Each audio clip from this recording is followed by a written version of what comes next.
Камеру берешь, да?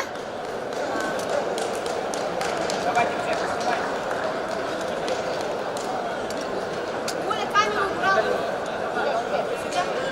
Камеру убрали. Камеру убрали.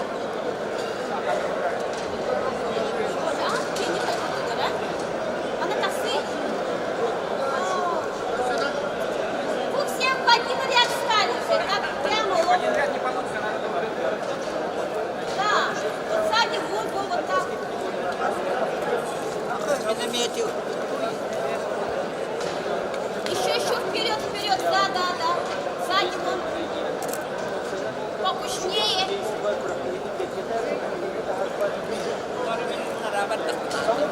Одна. Все. Смотрим. Все.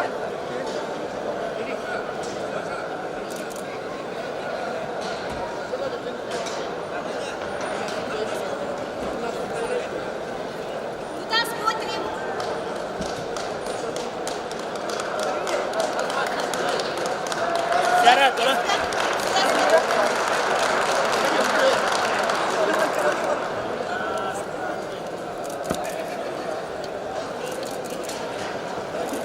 Все, спасибо.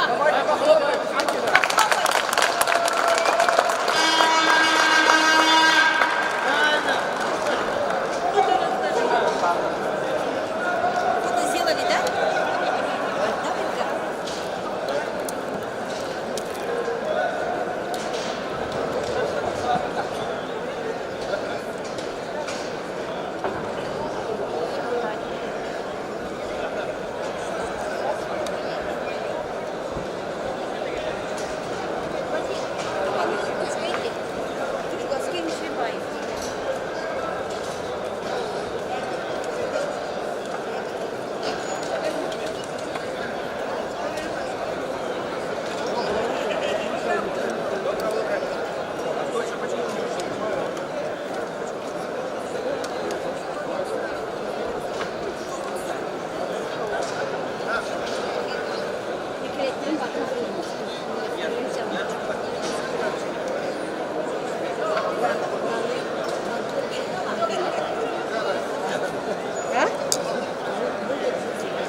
Ütü hasırdanan jolloq jukuskay korat.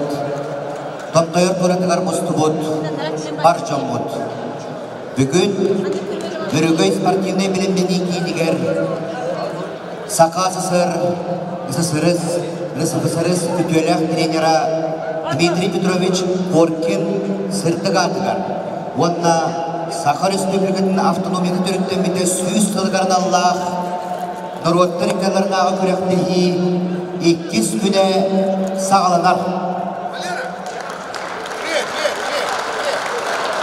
С добрым солнечным утром, уважаемые любители вольной борьбы, уважаемые спортсмены, уважаемые гости международных соревнований памяти выдающегося тренера Дмитрия Петровича Коркина. В Якутске сегодня уже 2-й день проходят соревнования. Сегодня до обеда пройдут утешительные и за третье место соревнования.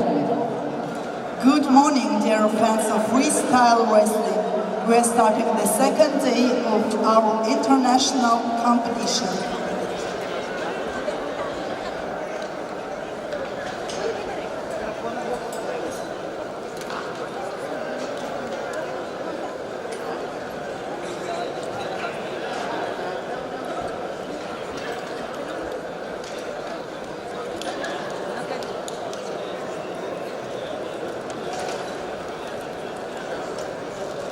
На ковер А приглашаются борцы весовой категории до 70 килограммов.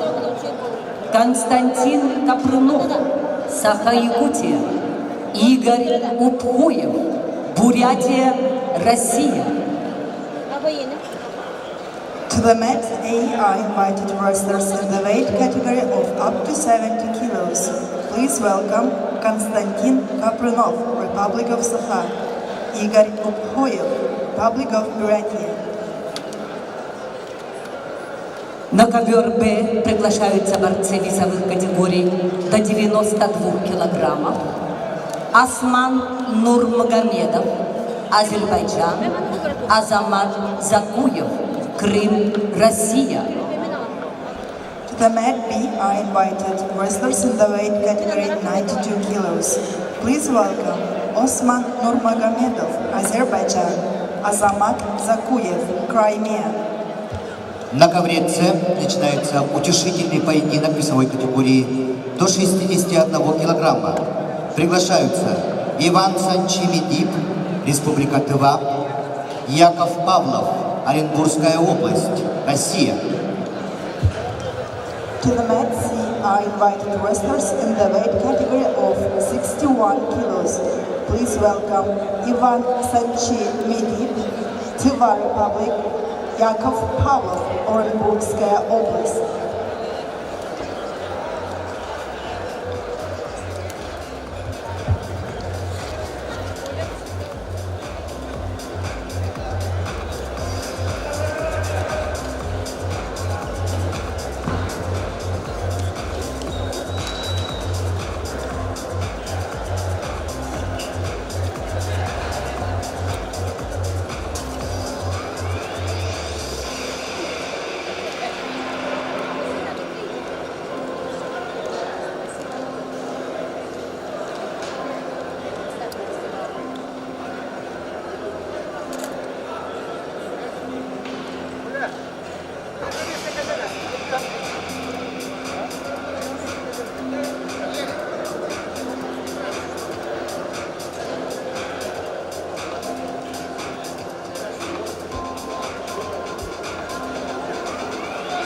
На ковер Б приглашаются борцы весовых категорий до 92 килограммов. Осман Нурмагомедов, Азербайджан. Азамат Закуев, Крым, Россия. To the mat B are invited Osman Nurmagomedov, Azerbaijan, Azamat Zakuyev, Crimea.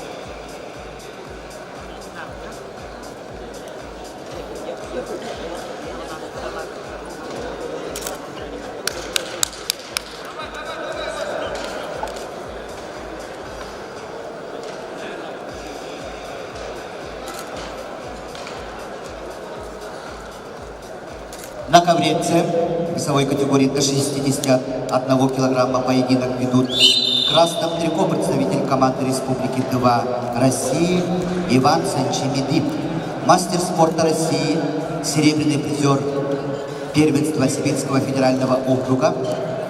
Представляют Федерацию спортивной борьбы Республики Тыва тренеры Мингисана Эртине Мадер Данкак. Его соперник в синем трико представитель команды Оренбургской области Яков Павлов.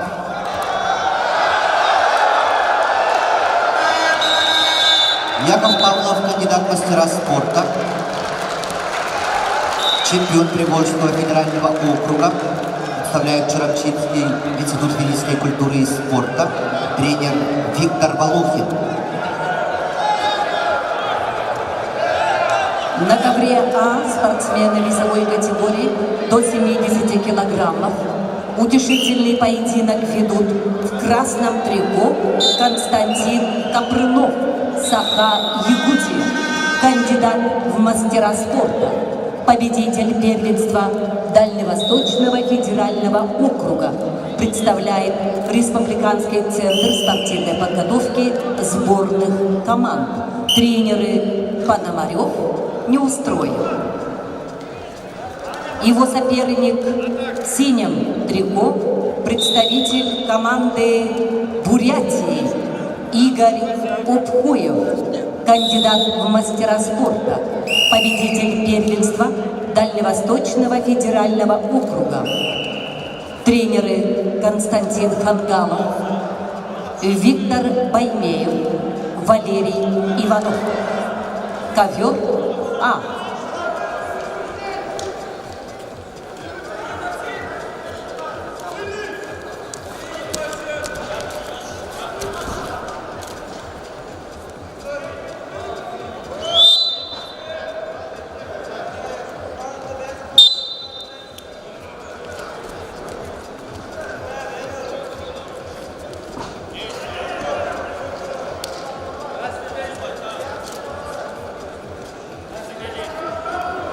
На ковре Б спортсмены весовой категории до 92 килограммов ведут утешительный поединок. В красном трико Осман Нурмагомедов, Азербайджан. Его соперник в синем трико Азамат Закуев, Крым, Россия. Мастер спорта международного класса, победитель первенства Европы 2018 года. Тренеры Закуев, Грек Муратов, Азамат Закуев, ковер Б.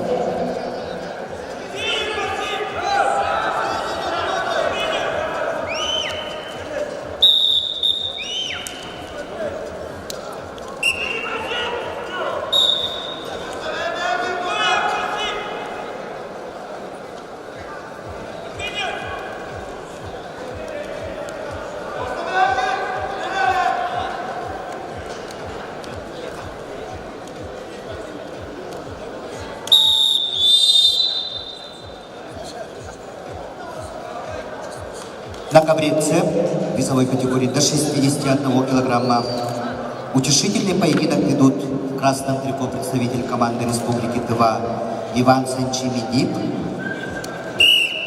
В синем Яков Павлов представляет Оренбургскую область.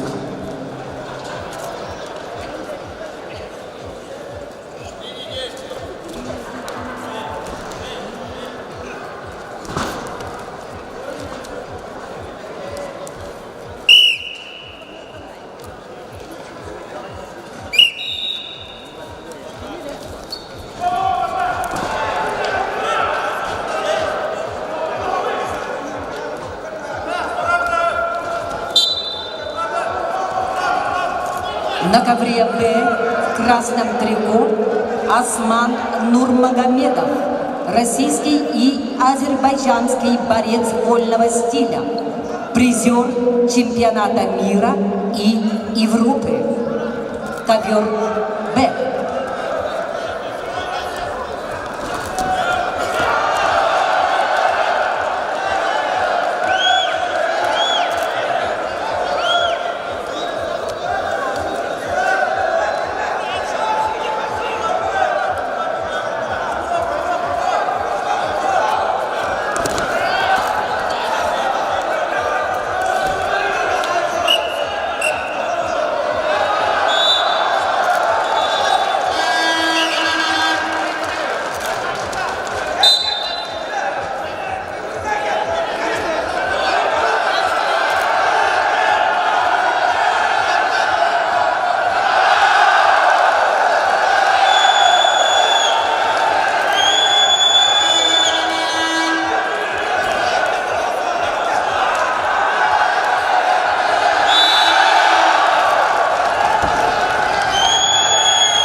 На ковре С весовой категории до 61 килограмма с явным техническим преимуществом победу одержал Яков Павлов, Оренбургская область.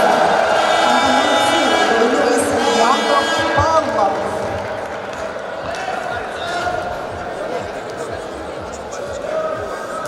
На ковре С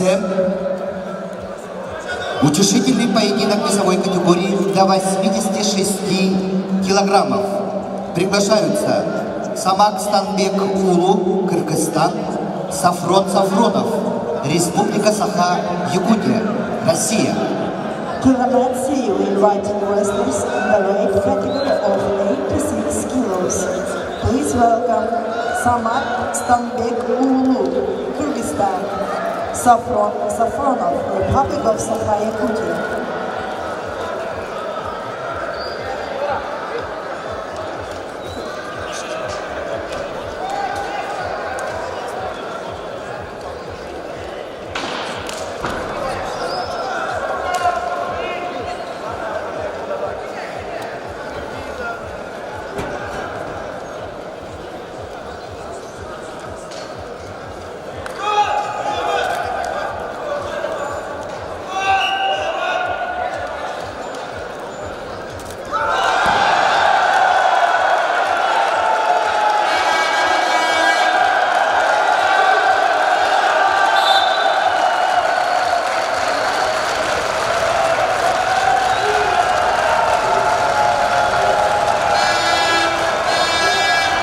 На ковре А победу одержал Константин Капрынов, Саха-Якутия. On the mat A, the winner is Konstantin Kaprinov, Republic of Sakha.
На ковре Б срыв, нарушение правил, захват за пальцы, балл и предупреждение. Балл красному, предупреждение синему.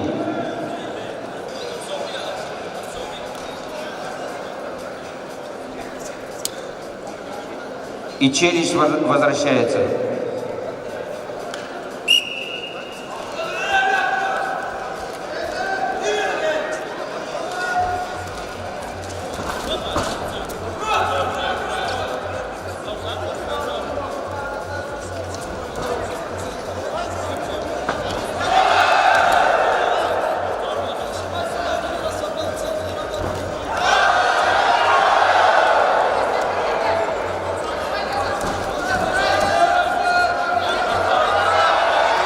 На ковре С весовой категории до 86 килограммов поединок ведут в красном трико представитель команды Кыргызстана Самат Станбек Улу. И его соперник в синем трико представитель команды Республики Саха-Якутия России Сафрон Сафронов. Кандидат в мастера спорта, призер чемпионата Республики Саха-Якутия, студент Северо-Восточного федерального университета имени Максима Кировича Амосова, тренер Федоров, ковер С.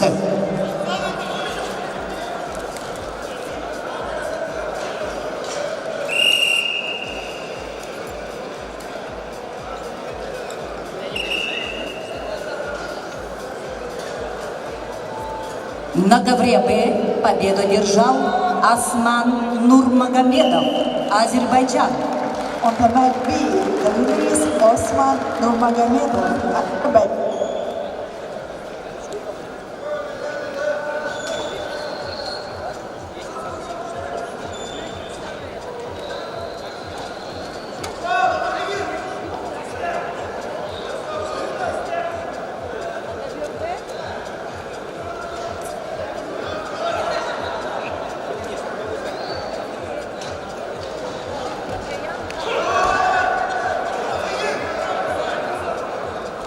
На ковер Б приглашаются борцы весовой категории до 65 килограммов.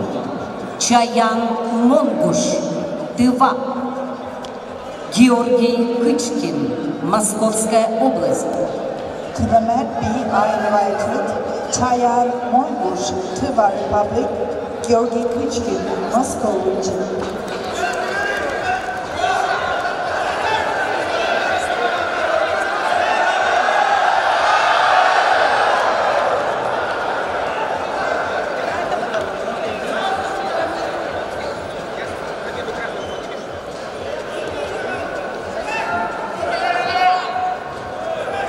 Ввиду травмы спортсмена победа присуждается Чаяну Монгушу, Тыва. In the view of opponent's injury, the winner is Chayan Mongush, Tver Republic.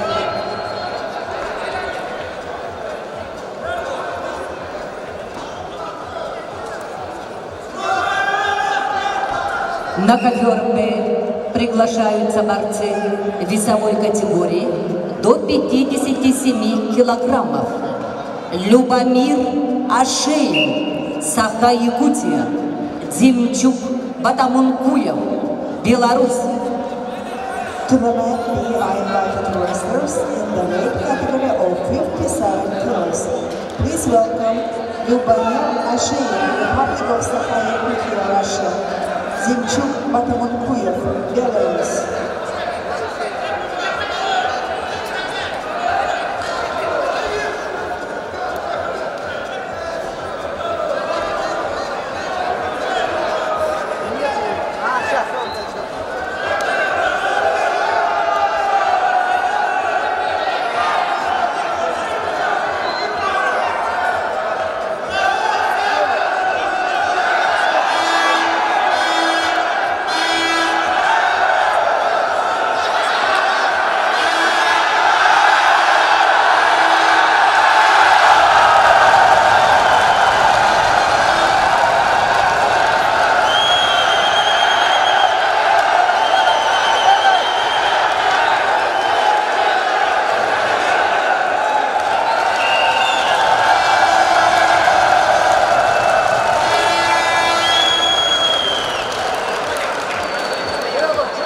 На ковре С весовой категории до 86 килограммов победу одержал Сафрон Сафронов, Республика Саха-Якутия, Россия.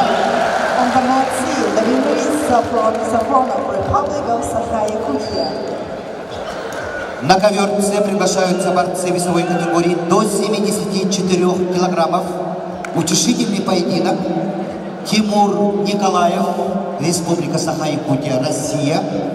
Алексей Боровицкий, Республика Бурятия, Россия. To the mat C are invited wrestlers in the weight category of 74 kilos. Please welcome Timur Nikolaev, Republic of Sakha-Yakutia. Alexei Borovitsky, Republic of Buryatia.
На ковре Б борцы весовой категории до 57 килограммов.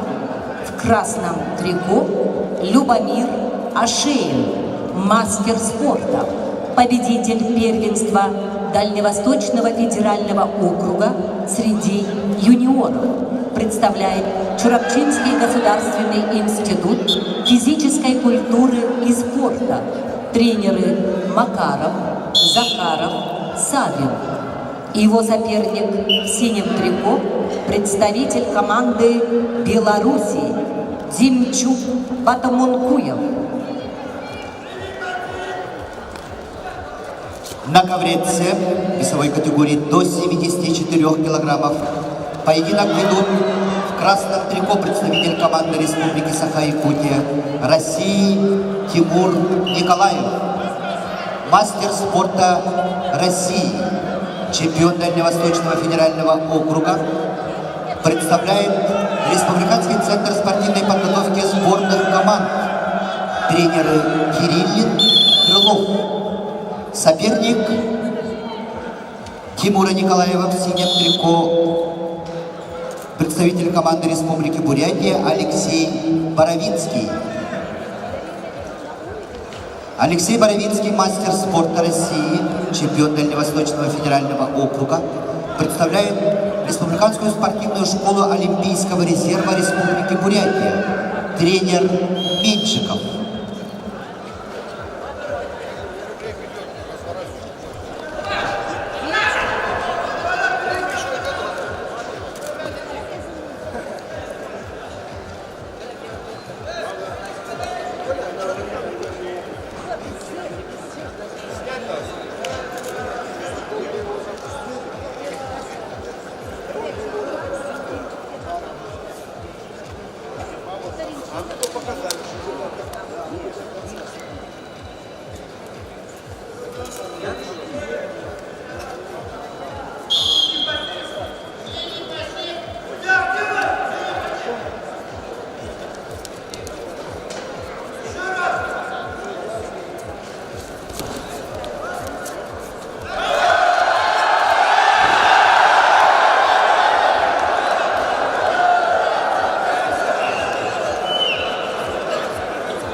На ковре Б в синем трико Димчик Батамункуев, мастер спорта международного класса, бронзовый призер международного турнира Гран-при на призе Александра Медведя, чемпион Беларуси Димчик Батамункуев.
На ковре С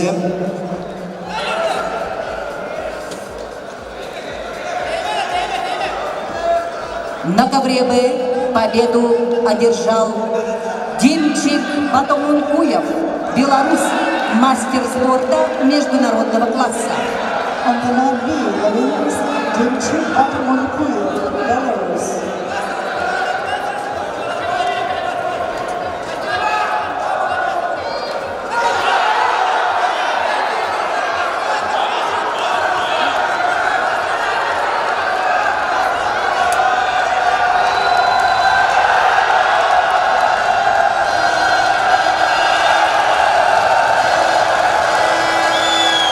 на ковре С в весовой категории до 74 килограммов победу одержал Тимур Николаев, Республика Саха-Якутия, Россия.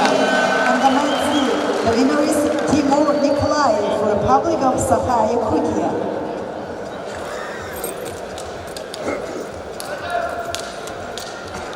На ковре Б борцы весовой категории до 70 килограммов.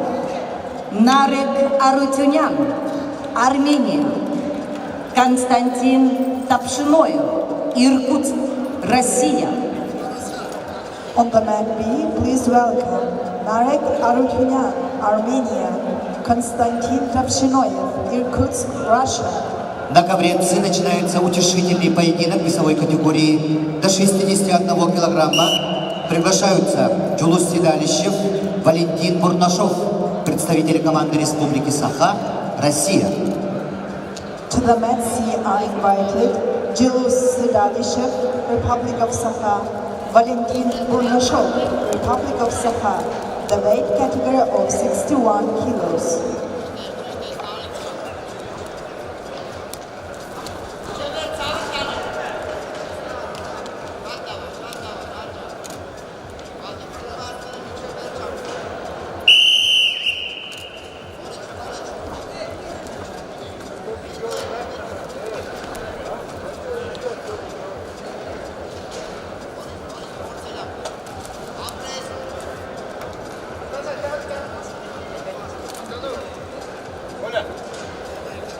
Послушайте информацию.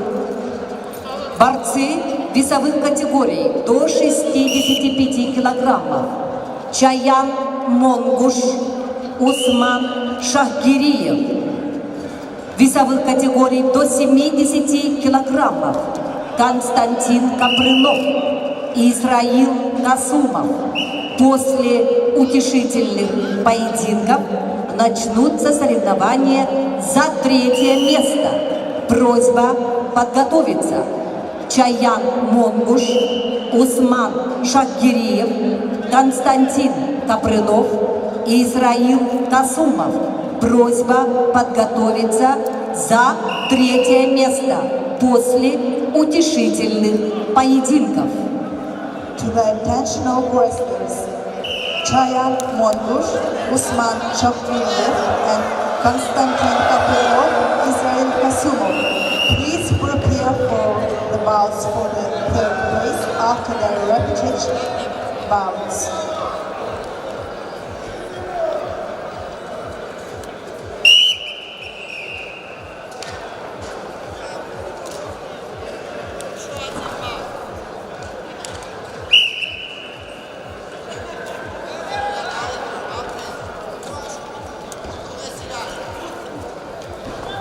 На ковре Б борцы весовых категорий до 70 килограммов. В красном трико Нарек Арутюнян, Армения. Его соперник в синем трико Константин Тапшиноев, Иркутск, мастер спорта, победитель первенства России среди юношей. Тренеры Баракшонов, Балтахинов.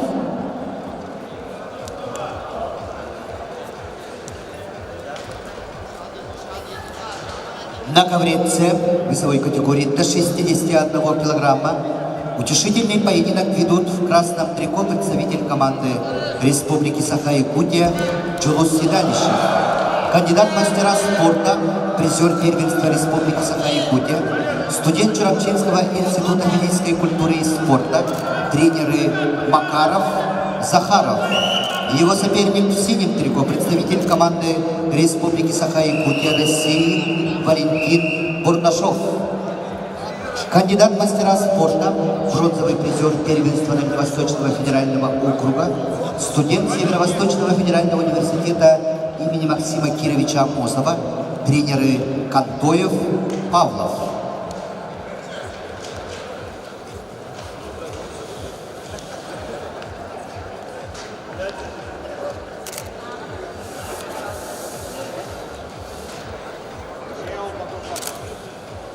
На ковре А начинается утешительный поединок весовой категории до 61 килограмма.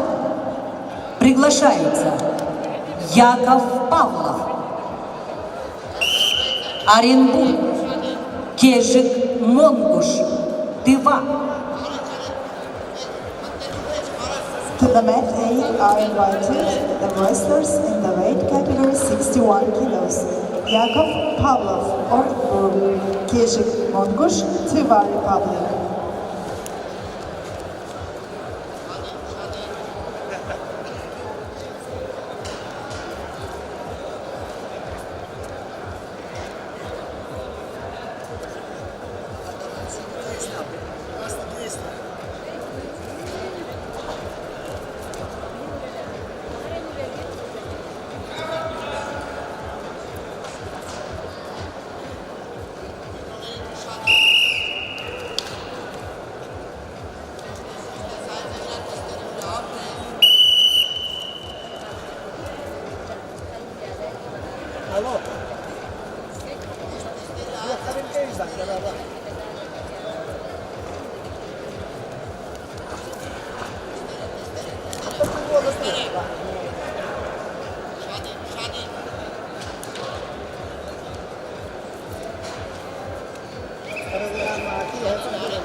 На ковре А проходит утешительный поединок весовой категории до 61 килограмма.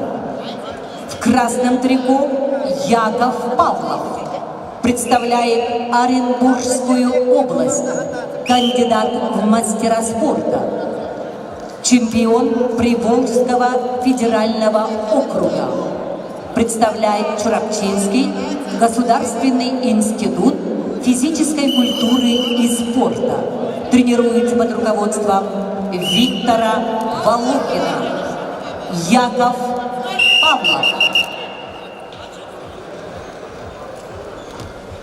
Его соперник в синем трико Кежик Монгуш, представитель Республики Тыва, кандидат в мастера спорта, призер первенства России 2015-2017 годов, победитель всероссийских соревнований среди мужчин на призы Академии борьбы имени Миндиашвили 2020 года.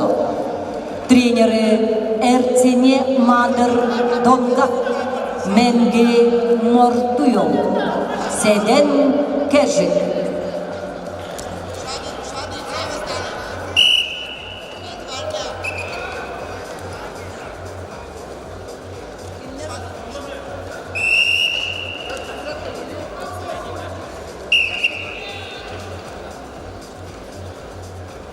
На ковре Б победу одержал Нарек Арутюнян, Армения. On the mat B, the winner is Narek Arutunyan, Armenia.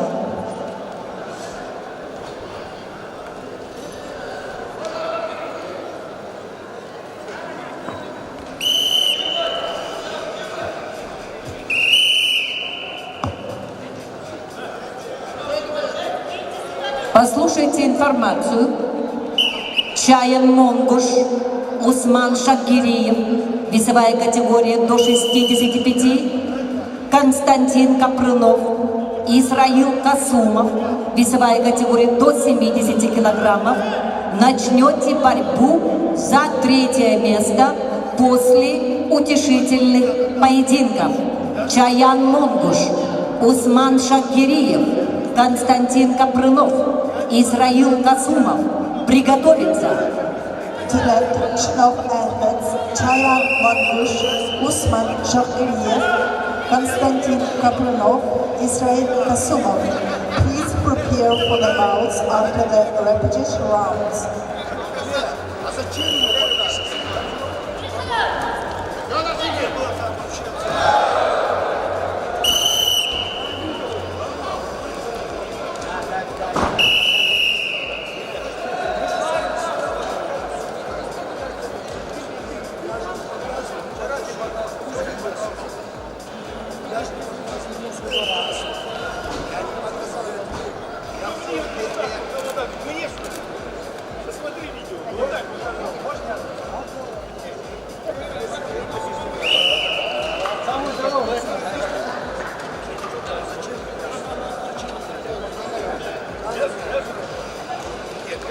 На ковре С победу одержал Валентин Бурнашов, Республика Саха-Якутия.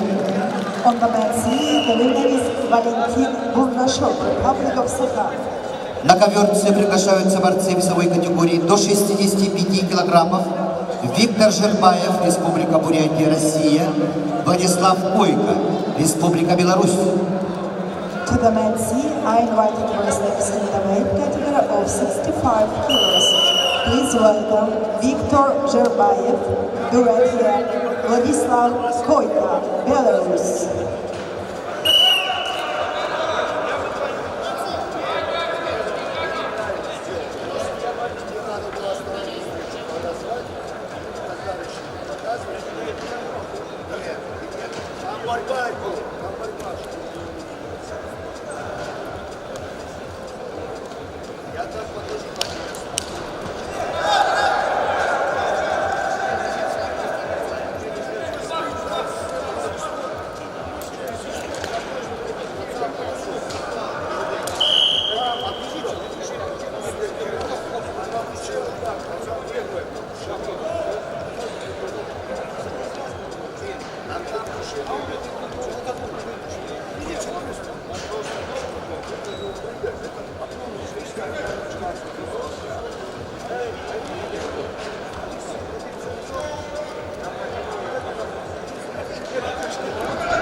На ковре А победу одержал Кежик Монгуш, Тыва. On the mat A, the winner is Kejik Mongush, Tiva Republic.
На ковер А приглашаются борцы весовой категории до 74 килограммов.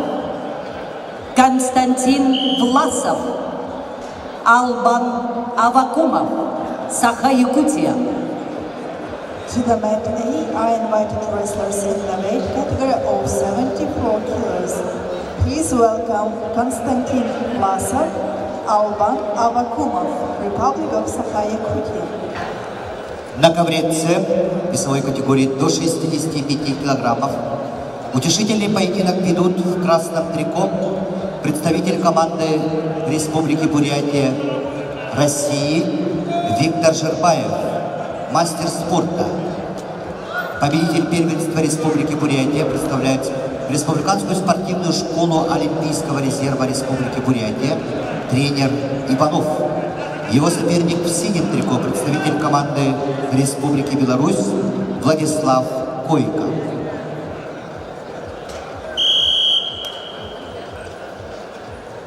На ковре А утешительный поединок ведут спортсмены весовой категории до 74 килограммов. В красном трико Константин Власов, мастер спорта, чемпион Дальневосточного федерального округа по вольной борьбе среди мужчин, представляет Республиканский центр спортивной подготовки сборных команд. Тренируется под руководством Неустроева. Его соперник в синем трико Албан Авакумов, кандидат в мастера спорта, победитель первенства Дальневосточного федерального округа среди юниоров, студент Северо-Восточного федерального университета имени Максима Кировича Амосова, тренеры Малышев, Макаров, Захаров, Дмитриев, Албан Авакумов, ковер А.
На ковре С весовой категории до 65 килограммов победу одержал Виктор Жербаев, Республика Бурятия, Россия. On the mat C, the winner is Viktor Jerbayev, Buryatia.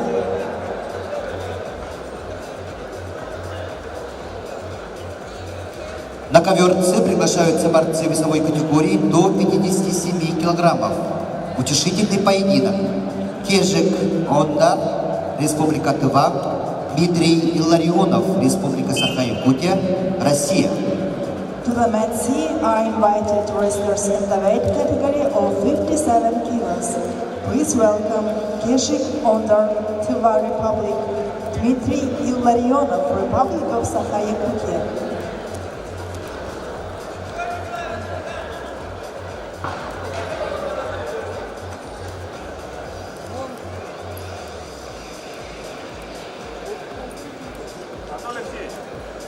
Алексей, протокола нет. Протокола нет.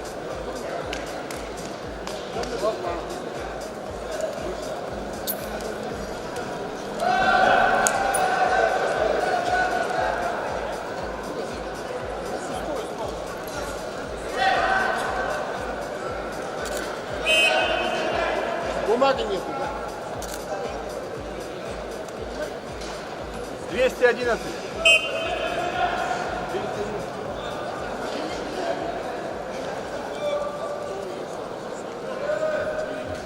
Спроси у бокового, есть записка? Нету.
На ковре А победил Константин Власов.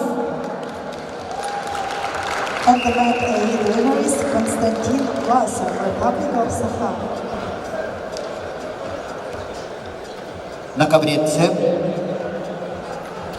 начался утешительный поединок весовой категории до 57 килограммов. В красном трико представитель команды Республики Тыва Кежик Ондар, кандидат в мастера спорта, серебряный призер первенства Сибирского федерального округа, представляет спортивный клуб ЦСКА, тренер Мингисана.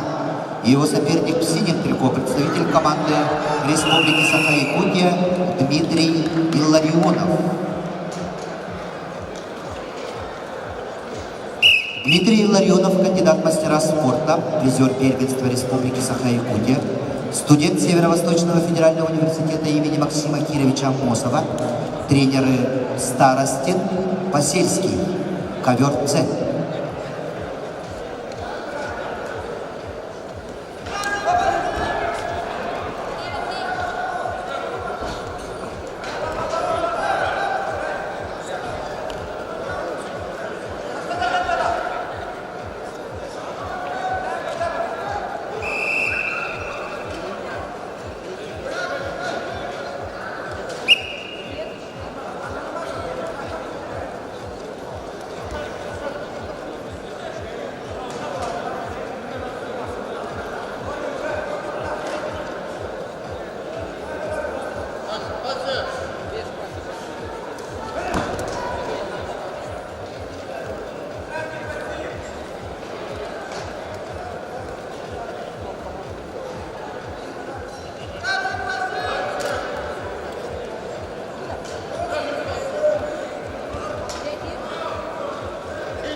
На ковре С весовой категории до 57 килограммов утешительный поединок ведут в красном трико представитель команды Республики Тыва Кежик Онда. Его соперник в синем трико представитель команды Республики Саха-Якутия Дмитрий Илларионов. Республика Саха-Якутия. Россия.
На ковре весовой категории до 57 килограммов чистую техническую победу одержал Дмитрий Илларионов, Республика Саха-Якутия. Дмитрий Илларионов, Republic of Sakha-Yakutia.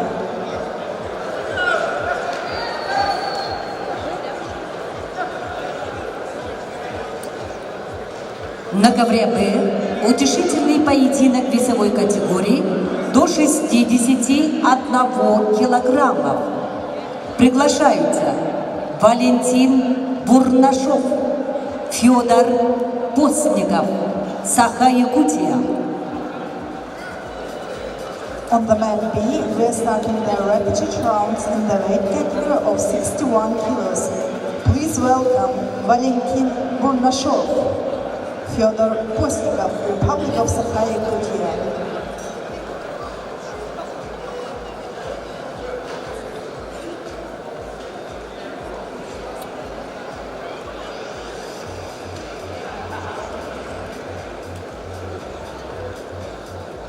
Послушайте информацию. Найден паспорт на имя Бурнашова Валентина Нюркуновича, 2002 года рождения.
Послушайте информацию.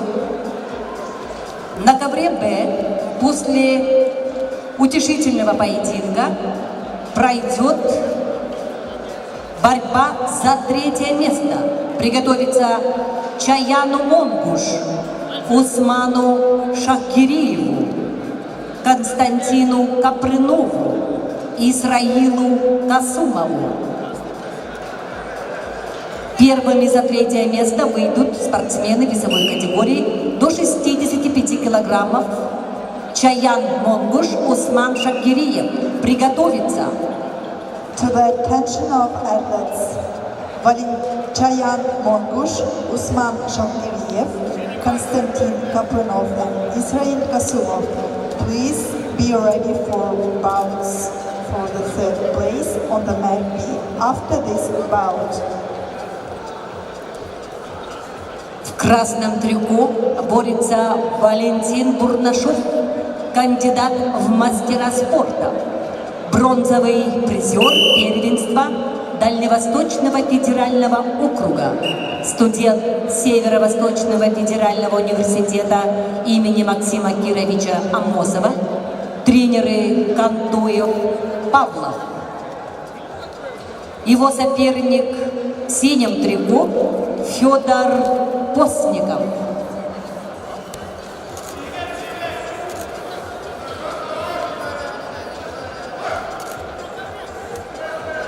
Федор Постников, кандидат в мастера спорта, чемпион Дальневосточного федерального округа, тренируется под руководством Неустроева Захарова, представляет Республиканский центр спортивной подготовки сборных команд.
Послушайте информацию.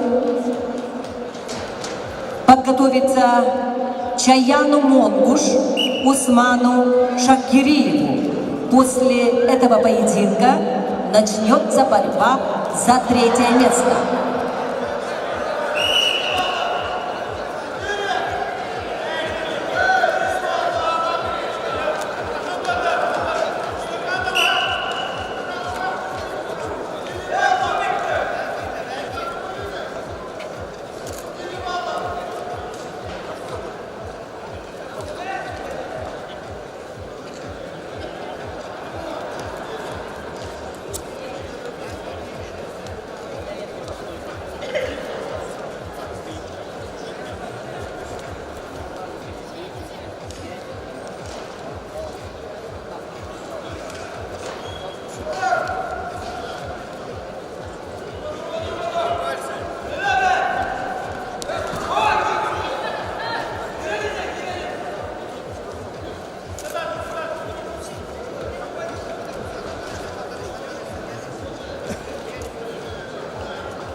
Победу держал Федор Постников.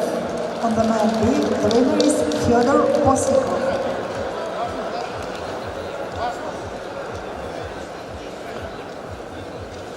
Итак, на центральном ковре борьба за 3-е место. Приглашаются спортсмены весовой категории до 65 килограммов. Чаян Монгуш, 2. Усман Шахгириев, Красноярск. On the mat B, we are starting the rounds for the 3rd place. Please welcome Chayan Mongush, Tver Republic, Usman Shahgiriev, Krasnoyarsk, Russia.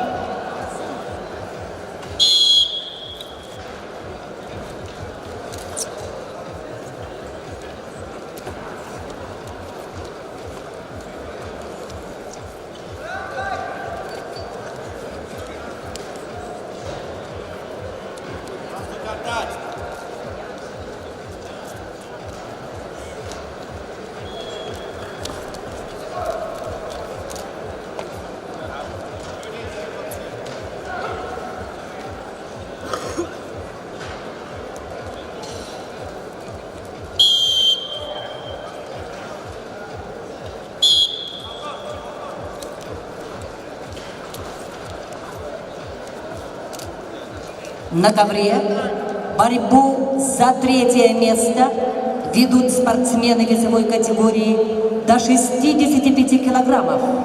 В красном трико Чаян Монгуш.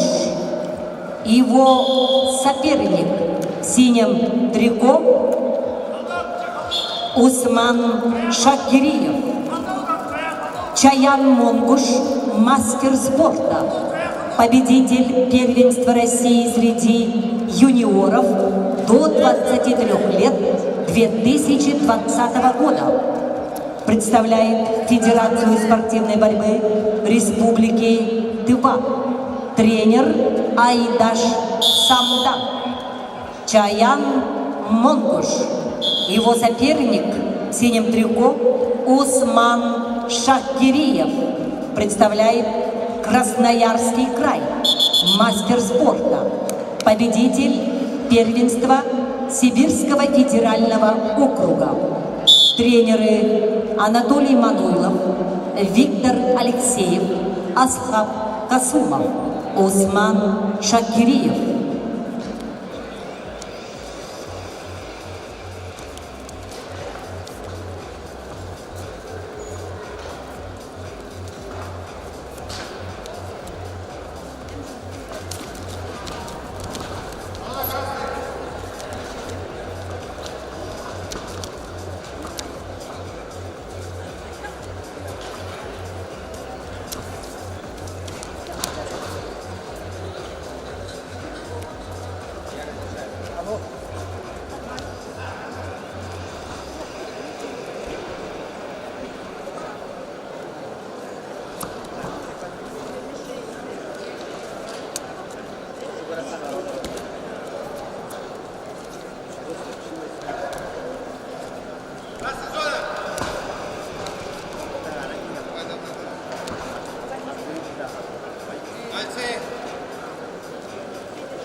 Борьбу за третье место в весовой категории до 65 килограммов ведут Чаян Монгуш, Тыва, Осман Шакириев, Красноярск.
Спортсмены, пожали руки друг другу, иначе оба будете сняты. И никому не достанется ни третье, ни четвертое место.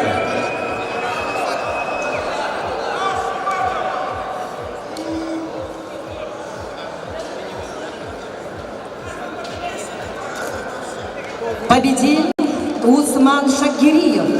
Становится победителем.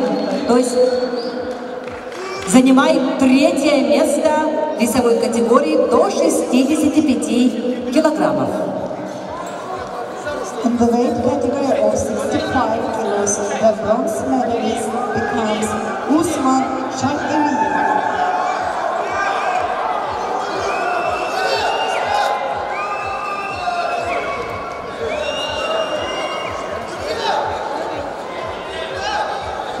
На центральный ковер приглашаются борцы весовой категории до 70 килограммов. Борьба за 3-е место. Весовая категория до 70 килограммов. Константин Капрунов, Республика Саха-Якутия, Россия. Исраил Касумов, Красноярский край, Россия. Ladies and gentlemen, we are starting the next fight for the third place in the weight category of 70 kilos. Konstantin Kaplunov, Republic of Sakha-Yakutia, Israel Kasumov, Krasnoyarsk. Поединок за 3-е место весовой категории до 70 килограммов ведут в красном трико представитель команды Республики Саха России Константин Капрунов, кандидат в мастера спорта, чемпион первенства Дальневосточного федерального округа, представляет Республиканский центр спортивной подготовки сборных команд Республики Саха-Якутия, тренеры Пономарев, Неустроев. Его соперник в синем трико, представитель команды Красноярского края, мастер спорта международного класса Исраил Касумов, чемпион Европы 2021 года, бронзовый призер чемпионатов Европы 2016-17 годов, двукратный чемпион и многократный призер чемпионатов России, победитель и призер Golden Гран-при Иван Ерыгин, обладатель Кубка Европейских наций в командном зачете Исраил Касумов, Россия.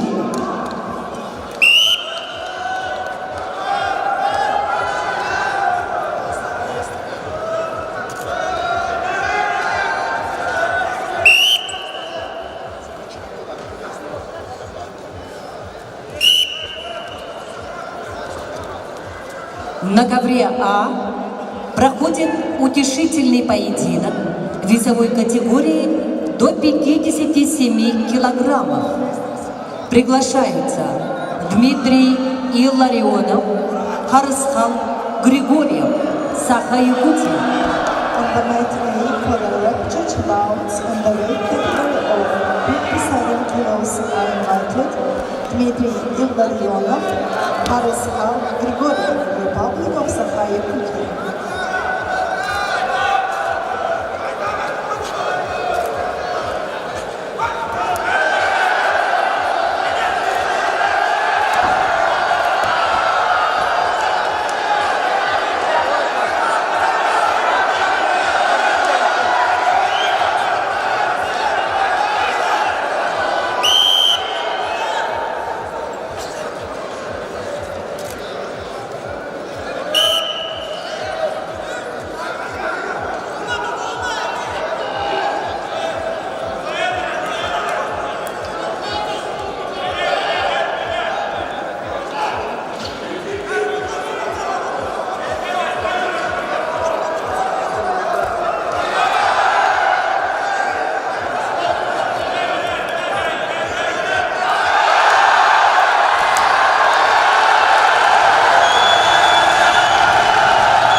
Итак, на центральном ковре поединок за третье место ведут в красном трико представитель команды Республики Саха-Якутия России Константин Капрунов, кандидат в мастера спорта, чемпион первенства Дальневосточного федерального округа, тренеры Пономарев, Неустроев.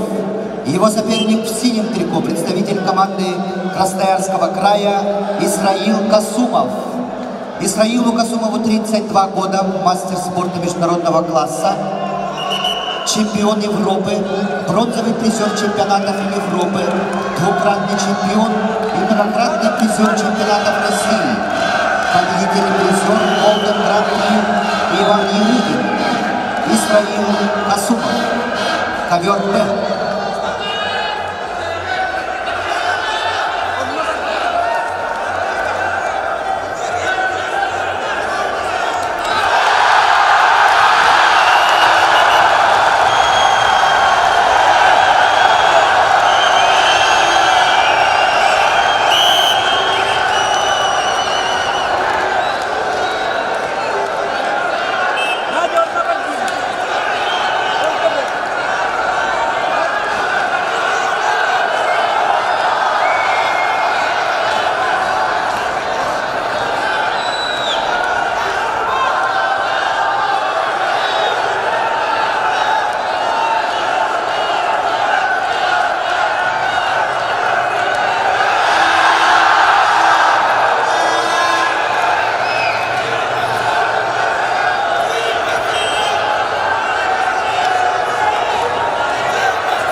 весовой категории до 70 килограммов бронзовым призером международного соревнования мемориала Коткина становится Константин Капрунов, Республика Саха-Якутия, Россия. In the weight category of 70 kilos, the bronze medalist becomes Konstantin Kapronov, Republic of Sakha-Yakutia.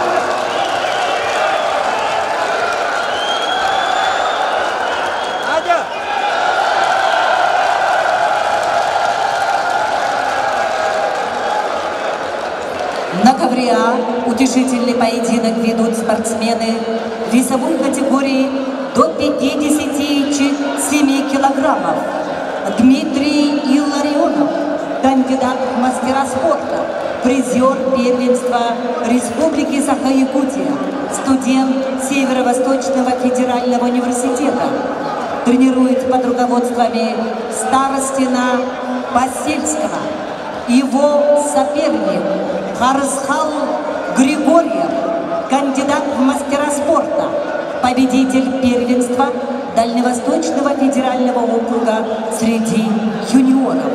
Тренеры Данилов, Оконешников.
На ковре победу одержал Харсхал Григорьев. On the mat, winner is Harshal Grigoriev, Republic of Sakha-Yakutia.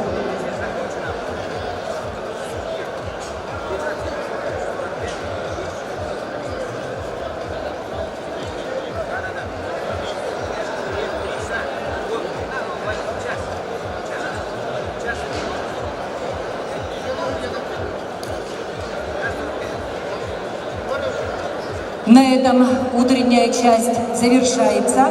Финальные поединки пройдут в 13 часов. Финальные поединки пройдут в 13 часов. Судьям быть в 12:45. Всем судьям быть в 12:45. Итак, финальные поединки ровно в час дня. Болельщикам и судьям большое спасибо за поддержку спортсменов. Now the opening part is over. The final rounds will last at 1.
please when you reel from the pain that you feel. Baby, my words will heal. Can you hear me? It's okay. Find a way to brighter day. It's okay. Find your place in brighter day.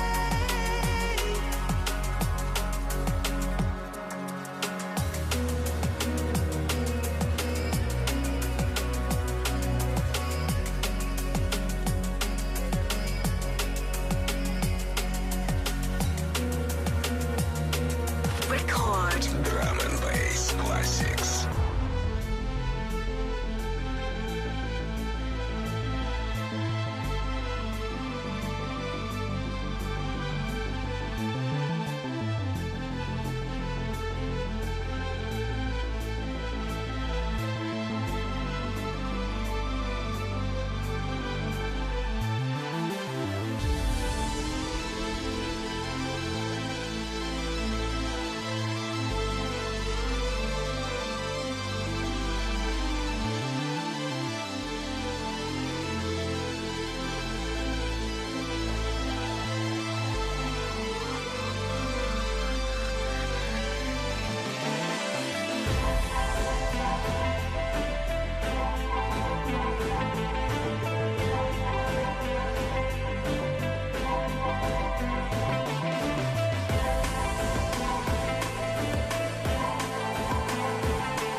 o'clock in the morning and it's starting to get light.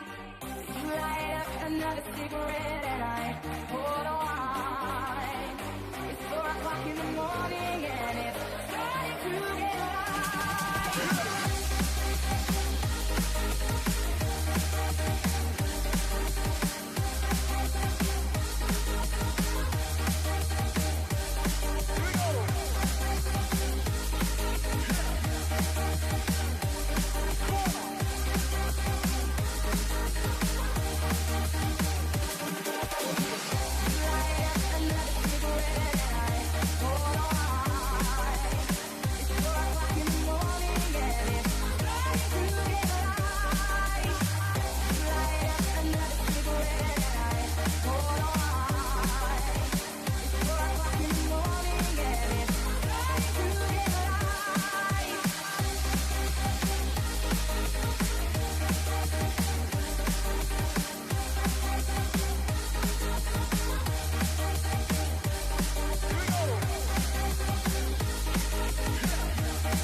Drum and Bass Classics.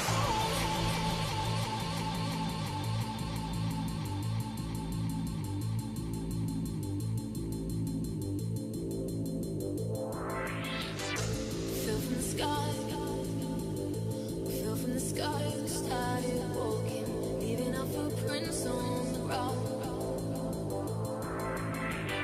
It might be a prayer, or maybe a piece of conversation. Wherever we go, we make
Put down your occupation and your education.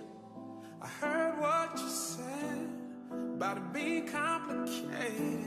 It ain't simple either way. Yes, a dream will make it pay. Somebody out there counting on you to break through somehow.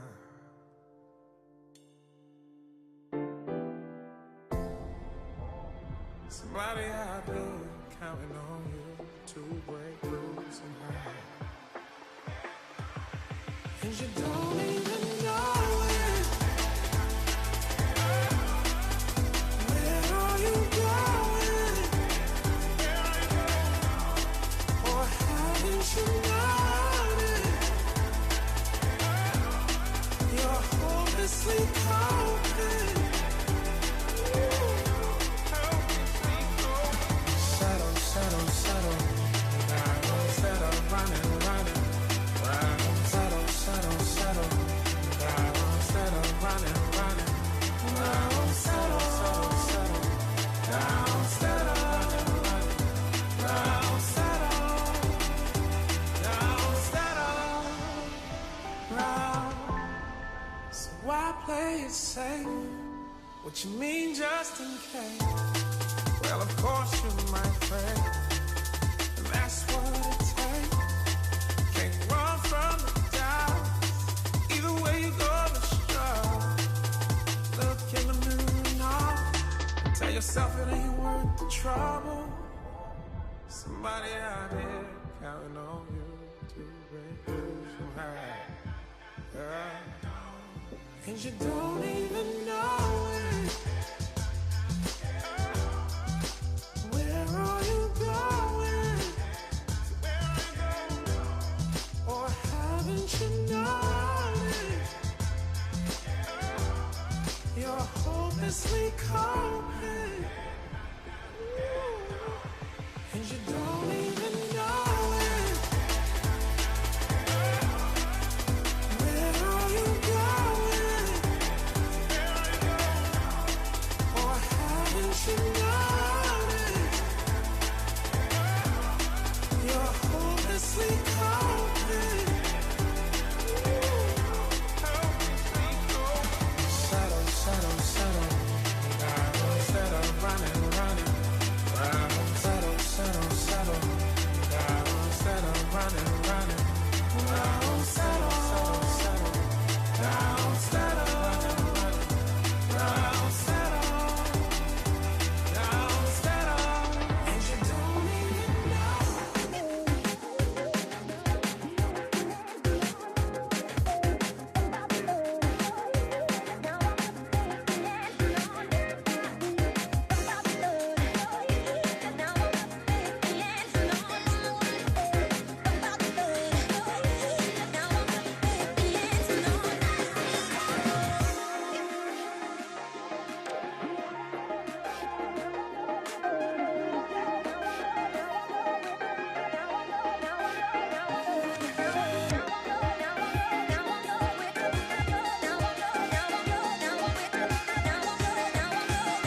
Drum and bass classics.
monster. I know these things wanting no, just a stepping. I wanna touch your body so fucking electric. I know you're scared of me, you say that I'm eccentric. I'm crying on my tears and that's fucking offensive. I wanna make you hungry, then I wanna reach you. I wanna feed your face like gold, I wanna listen. I wanna be a champion, I wanna be a loser. I'll even be a clown 'cause I just wanna make you. I wanna be a sister, I wanna be a teacher. I wanna be a singer, I wanna be a preacher. I wanna make you love me, then I wanna leave you. 'Cause baby, I'm your deathbed, and you might be lying.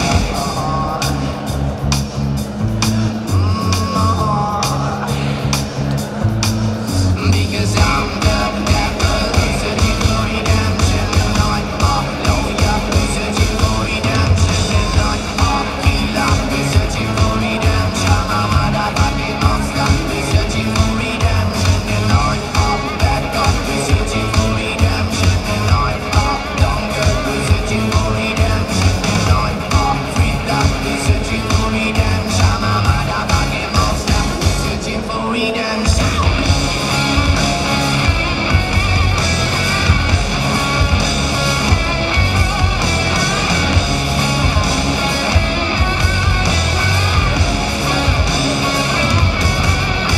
I wanna be a slave, I wanna be a master. I wanna make your heartbeat run like roller coaster. I wanna be a good boy, I wanna be a gangster. 'Cause you could be the beauty and I could be the monster. I wanna make you right, I wanna make you perfect. I wanna set you free, but I'm too fucking jealous. I wanna blow your strings like you're my telecaster. And if you want to use me, I can be your puppet. 'Cause I'm the devil, searching for redemption. And I'm a lawyer, searching for redemption. And I'm a killer, searching for redemption. Searching for redemption.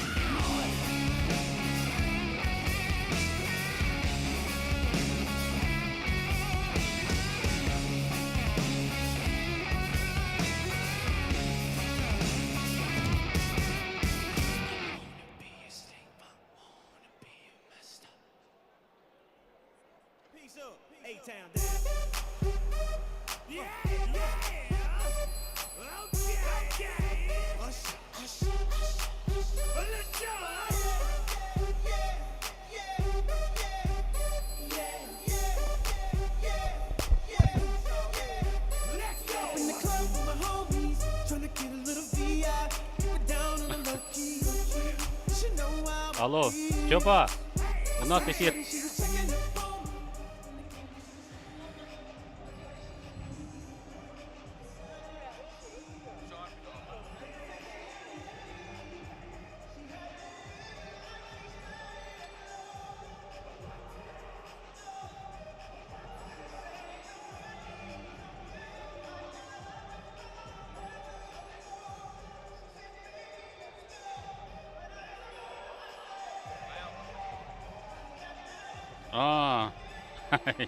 Anı indi.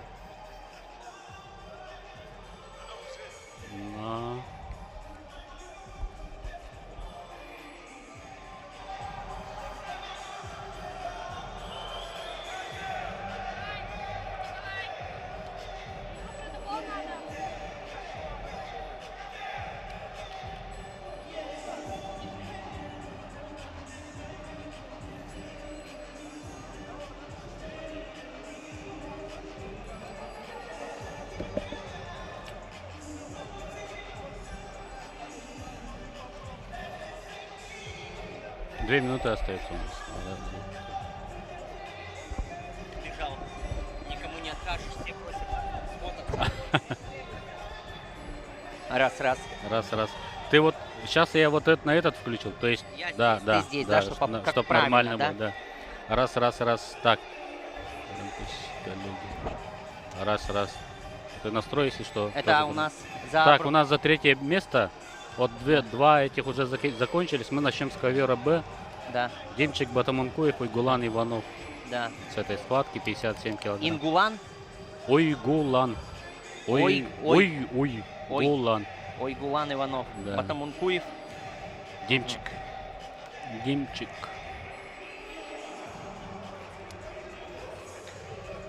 Так.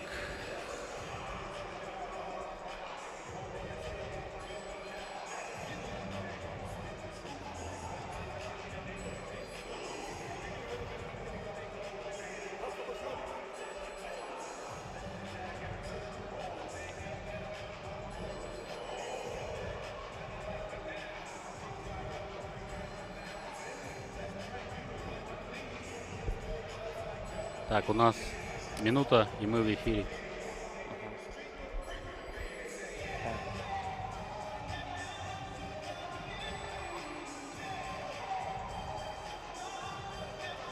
Все друзья же. Шахгириев кого выиграл?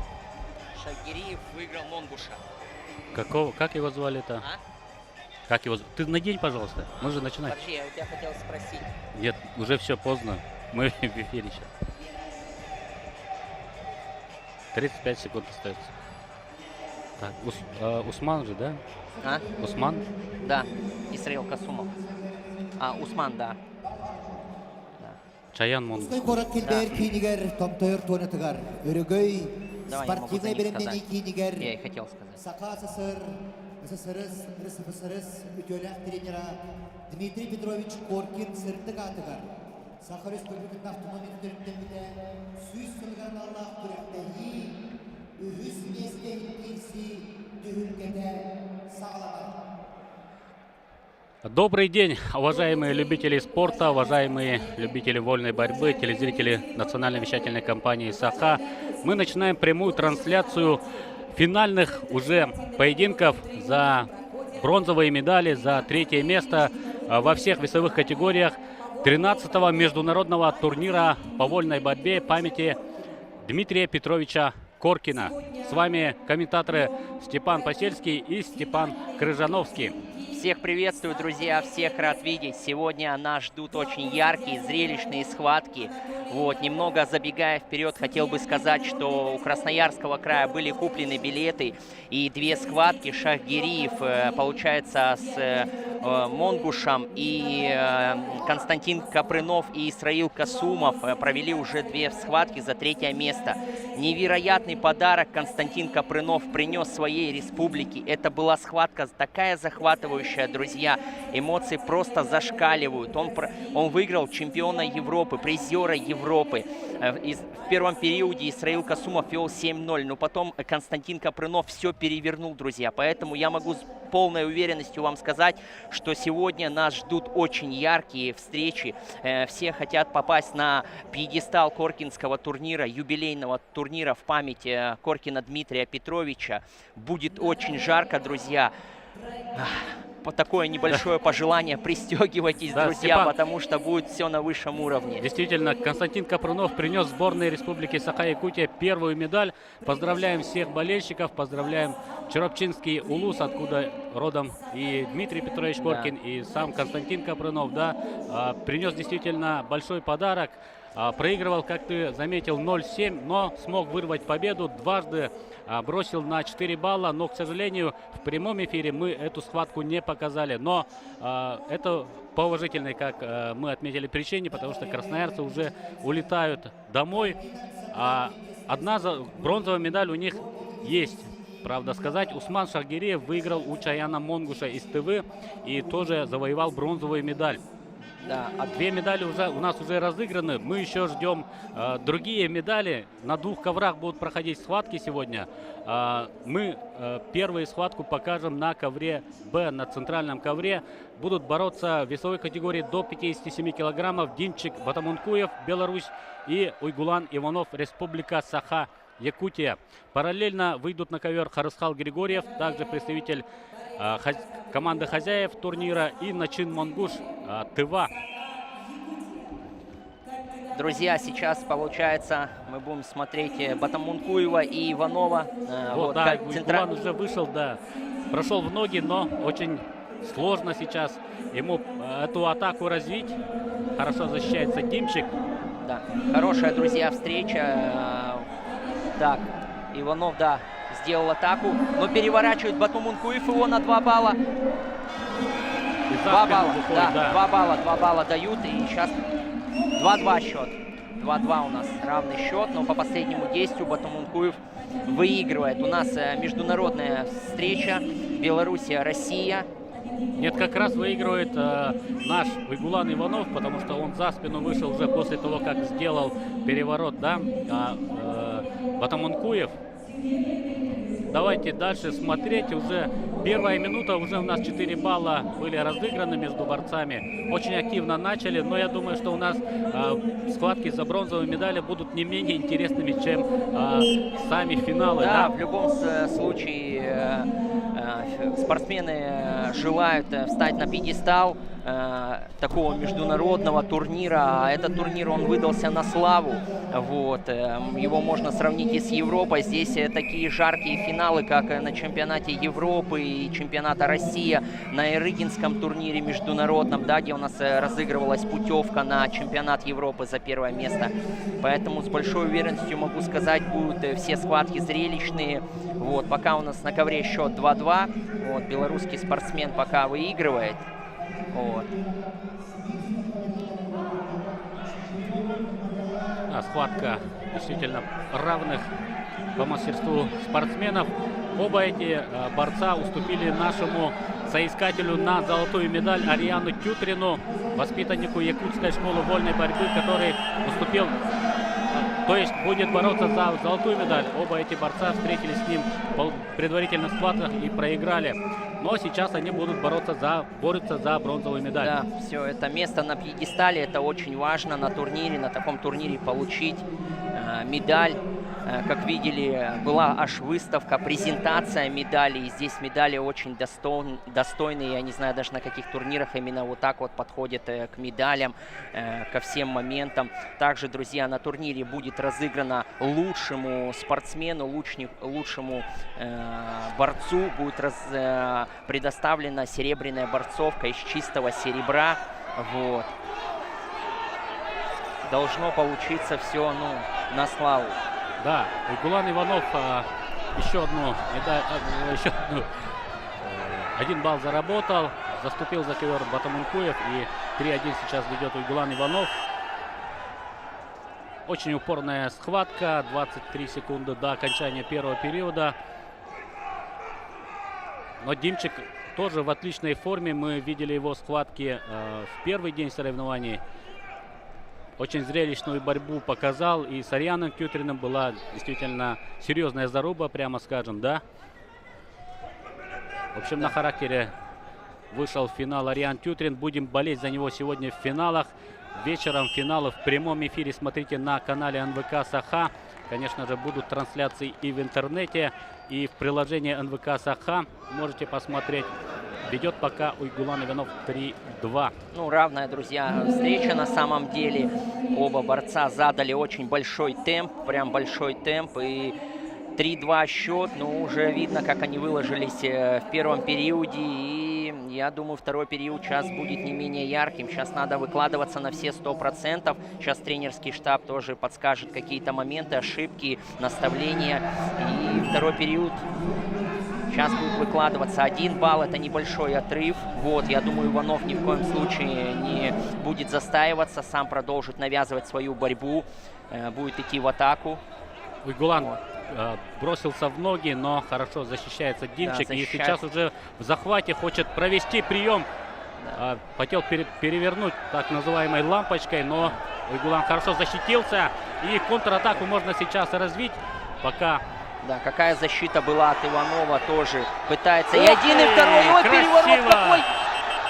Да уже за ковер там ушли спортсмены. И арбитр, который работает на ковре, показывает, что здесь разыграно, баллов не было. Хотя показалось, что в принципе Уйгулан неплохой сейчас прием сделал. Но, видимо, в партере посчитали и не стали давать балл. Но защитился неплохо. Видим, как... напирает, да, Батамункуев, да, и полон решимости, да. Технически действует Иванов, сразу видит, что зона ковра, и пытается встать на колено. Не вот дает атака, забрать да. до последней. Так, забежал за спину Батамункуев. Надо сделать посадку. Да, О, посадил 2 балла, Посадил 2 друзья. балла, да, Отлично. 4-3. 4-3, друзья. Отлично, отлично. Ну, Уйгулан, сейчас надо ему отыгрываться. Минута 40 еще. Уйгулану Иванову будем. Пожелаем ему тоже провести хорошую схватку в конце поединка. 1,5 минуты остается. Димчик, конечно, действительно в отличной форме. Мы видим, да, как он начал второй период. Заработал 2 балла. И снова он начинает вот в своем стиле выталкивать за ковер. Как вы видите, друзья, Батом Ункуев всегда в атаке и всегда сверху, да. Иванов пытается защититься все время. Вот, надо сейчас перестроить немножко борьбу и Иванову попробовать навязать свою борьбу, что-то предпринять, сделать какое-то действие. Остается до конца схватки 1 минута. Вот. 1 минута, в принципе, участников отделяет место на пьедестале. Надо выложиться на все 100%, прекрасно понимаю. Да, надо разорвать этот захват. Может быть, и арбитр, да, должен уже свистнуть, потому что слишком много времени сейчас потрачено было на вот эту вот вязкую борьбу. И снова под дудку Батом Ункуева сейчас мы боремся, к сожалению. Надо разрывать захват, может быть, попробовать атаковать с дистанции, потому что здесь мы видим, да, физической мощи, как мы видим, Батом Ункуев превосходит, кажется, своего оппонента. Конечно, он и чуть поопытнее будет. Все, Иванов Нормально. взорвался, понимает, 20 Да. секунд осталось, он прям включился в борьбу. Попытался пройти раз ножки, еще один делает. И сейчас Нырок, надо нырок делает. за спину надо сейчас проходить. Надо набирать 2 балла, 15 секунд. Ох ты! Не было, Нет, не было, действий. не было. И Ну что? атаковать надо сейчас. Какая Есть еще 7 яркая секунд. борьба, друзья.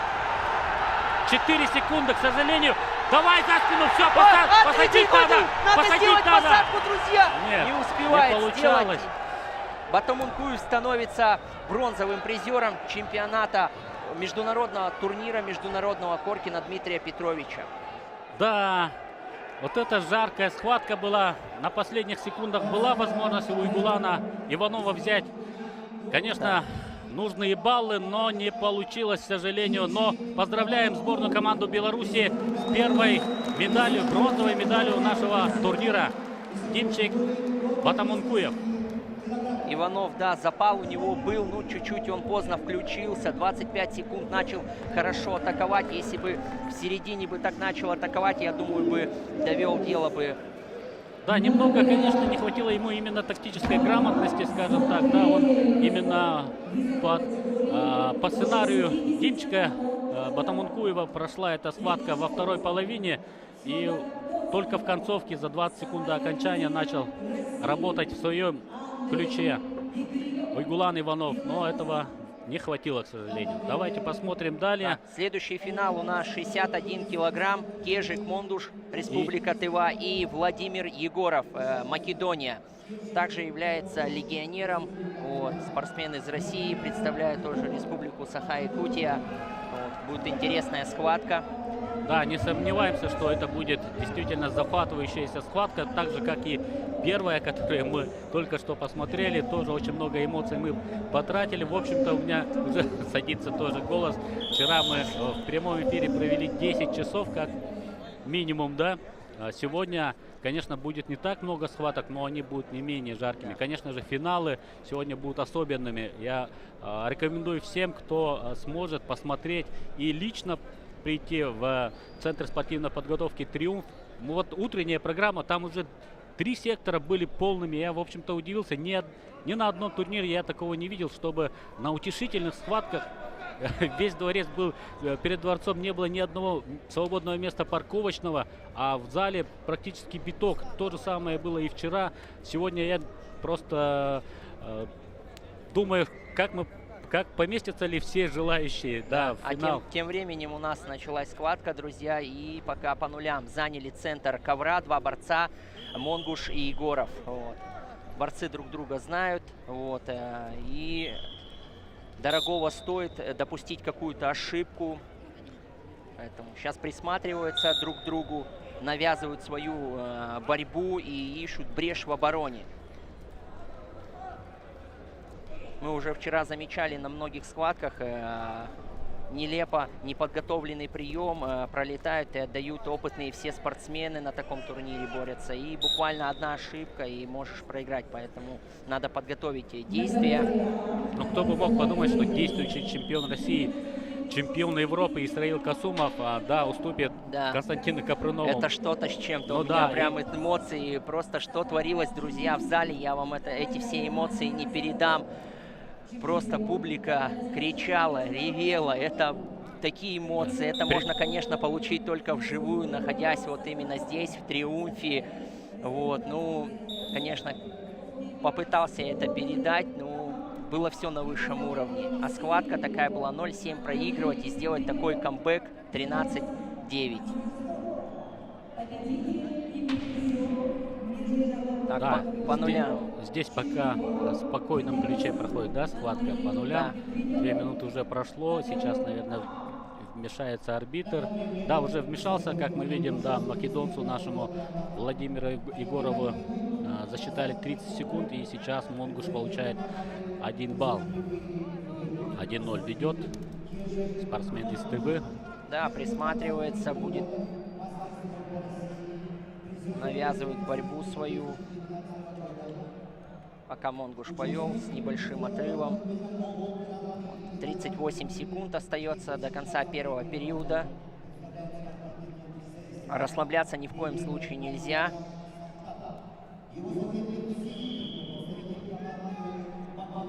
Мы видим, да, рядом с ковром Виктор Рассадин тоже сидит. Он в спортивной форме. Мы видим, что он тренировался уже.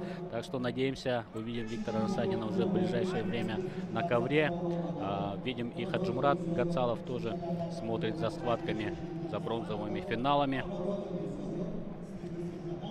Так, все, первый период у нас закончился, и борцы ушли на перерыв. 30 секунд у них есть отдохнуть, послушать наставления тренера и включиться во втором периоде. На кону стоит бронзовая медаль, место на пьедестале на международном турнире. Артур Константинов и Вадим Семенов секундируют нашему борцу. На турнире, друзья, участвуют 13 стран, включая сборную России, 19 регионов. 18 регионов. Да. Да, и 193 именитых спортсмена. Так, начинается второй период. Сейчас Егорову надо действовать активнее.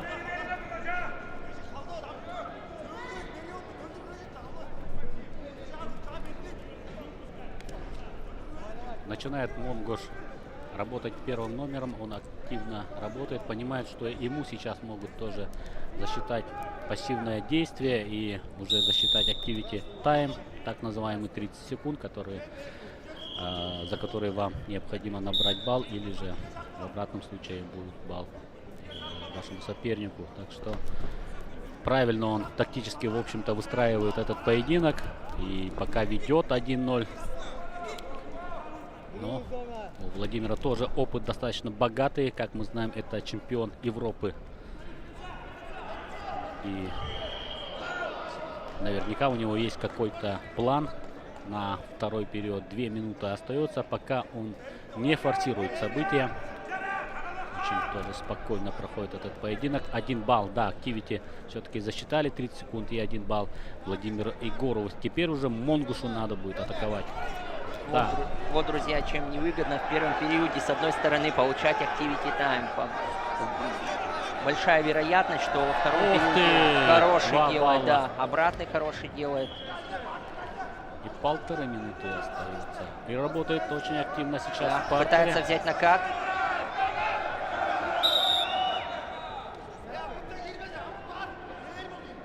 Так, 3-1 счет.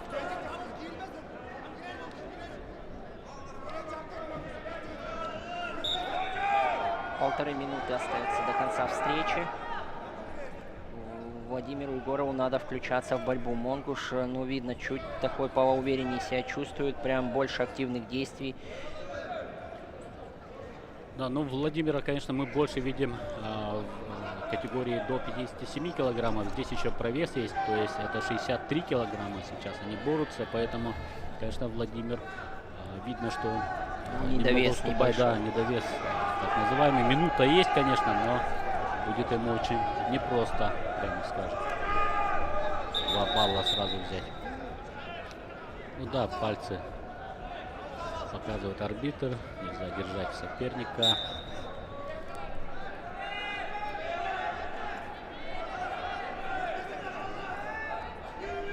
Остается 44 секунды, надо начинать бороться, активные действия проявлять. Или получится, как в схватке в 57 за золото. Последние 25 секунд надо начинать атаку. Надо пробовать что-то делать. Надо рискнуть.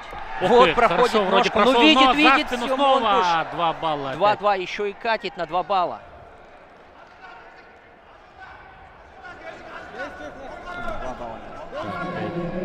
Взял скрестный, еще да, делает. Ну, Да, большой 7-1, отрыв, но это уже, прям в общем-то, да. Хорошо включился в борьбу Монгуш, и уже во втором периоде в концовке, когда уже вроде подумаешь, Степан силы на исходе, но Монгуш включился в атаку и хорошо проводит свои действия технические. Да, и первая медаль, видимо, будет у ТВ, тоже можно поздравить. Это команда, вторая по численности после хозяев турнира. 14 из ТВ, собственно, и 2 спортсмена боролись от Красноярского края. Так что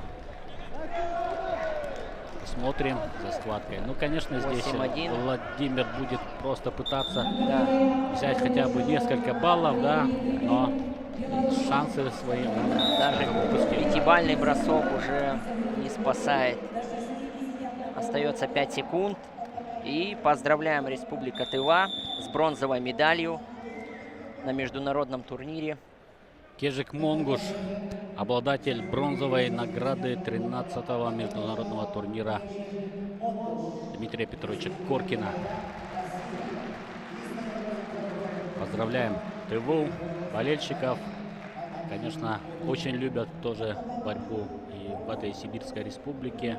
Много классных борцов. И здесь мы видели с участием украинских борцов очень много хороших схваток.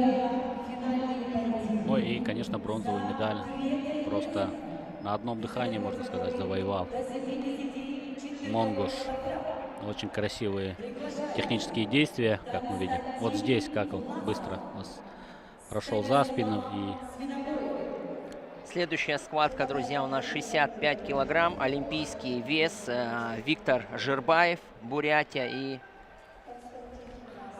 да, и Джулусхан Татонов выйдут на ковер Б. У нас еще будет схватка на ковре А. Вот было бы очень интересно тоже посмотреть. Константин Власов и Станислав Свинобоев. Нет у меня возможности просто следить, кто сейчас там вышел бороться, но сейчас мы смотрим на центральный ковер. Виктор Жирбаев, младший брат Евгения Жирбаева, которого мы увидим в золотом финале весовой категории до 70 килограммов. Его младший брат 65 борется за бронзовую медаль. Ну и наш Джулусхан Татонов, Республика Саха-Якутия, тоже будет оспаривать бронзовую медаль. За спину проходит. Да, выталкивает за ковер. Татонов. 1 балл есть пока. Неплотно взял, но вытолкнул за ковер, получает 1 балл. Также сегодня, хотелось бы сказать, Виктор Жирбаев уже боролся в утешительных встречах. Выиграл он белоруса Койку. Вот, и продолжает борьбу и уже борется, видите, за бронзовую медаль. Да, из одной семьи 2 финалиста. Один, правда, в малом финале, да, за бронзу, но тем не менее. Один за золото поборется. Борцовская Уверенно, семья. кстати, Евгений Жирбаев вернулся на ковер, выиграл турнир Крылова, памяти Крылова, и сейчас уже в финале и может догнать Виктора Рассадина по золотым медалям. Может стать пятикратным чемпионом нашего турнира. Евгений встретится с Анзором Закуевым, финалистом чемпионата России. Это будет очень яркая схватка, я в этом просто уверен. Еще раз порекомендую всем прийти в зал, посмотреть вживую все финалы. Правда, я вот уже не уверен, что хватит места, потому что уже у нас за 3-е место 3,5 секторов полностью. Душа радуется. Как любят борьбу в Республике Саха-Якутия, и просто эмоции зашкаливают от млад и до стар. Люди приходят посмотреть в зал. Это многого стоит. И как ярко болеют, да? Да, как такой... ярко болеют, сколько получают эмоций, посмотреть это все вживую. Так, Татонов 2-0 выигрывает у Виктора Жербаева.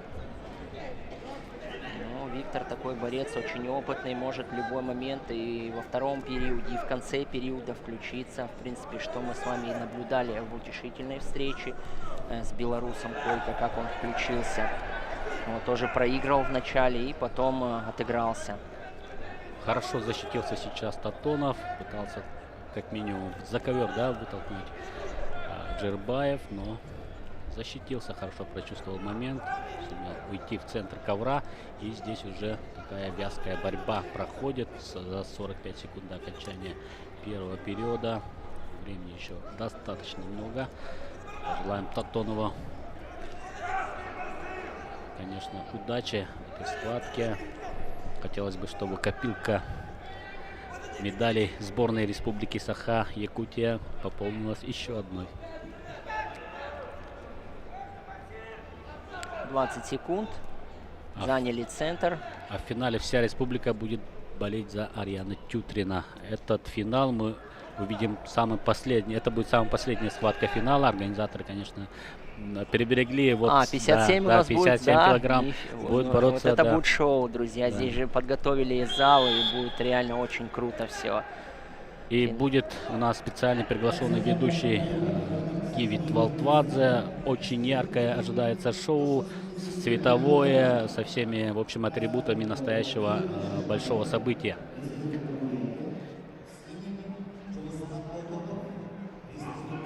Вот первые, да, хорошо, так прям. Хорошо атаковал здесь, конечно, Татонов. И пока ведет он 2-0. Ну и ждем начала второго периода.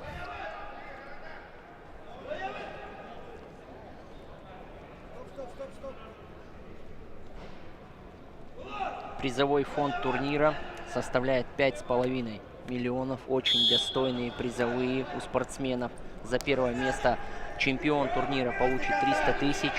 За второе место 100 тысяч рублей. И за третье место 50 тысяч рублей. И тренер победителя получит также 50 тысяч рублей. Проход в ноги. Ой, обратный снова. Нет, ну здесь, да, действительно не было он засчитан, потому что не полностью был совершен этот бросок. Взял на обратный. Но снова контрит Виктор Жербаев. В атакующей позиции Виктор находится. Защищается как может Татонов. Пытается перевернуть снова.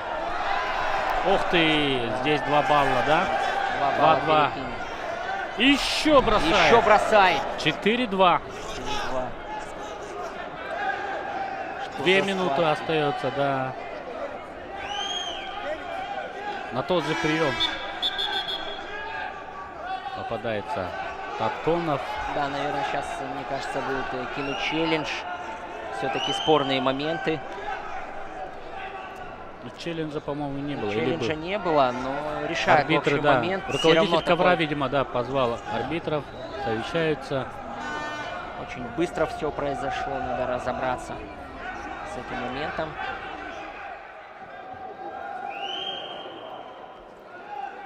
Да, вот показывают нам повтор.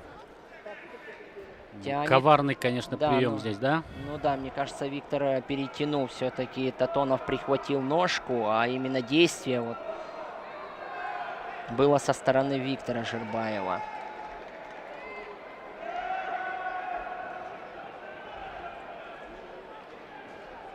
Яркие схватки, Степан, да, сегодня? Да, конечно.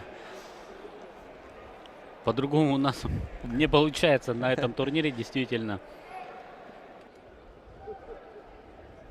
Ну, посмотрим. Решение арбитров ждем.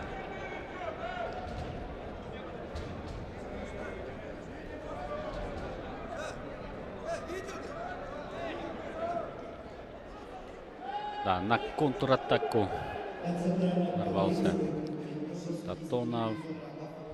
вроде неплохо прошел, но... Да, челлендж. Все-таки был челлендж. 6-2, да? Да.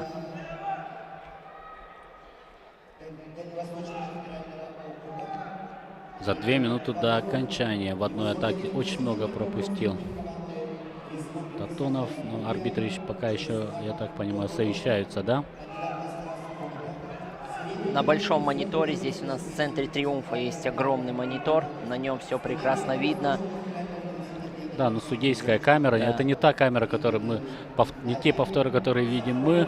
Там не так, конечно, красиво, как Да, у нас. сами потому что у нас спортсмены могут телевизионная, наблюдать, да. наблюдать за этим.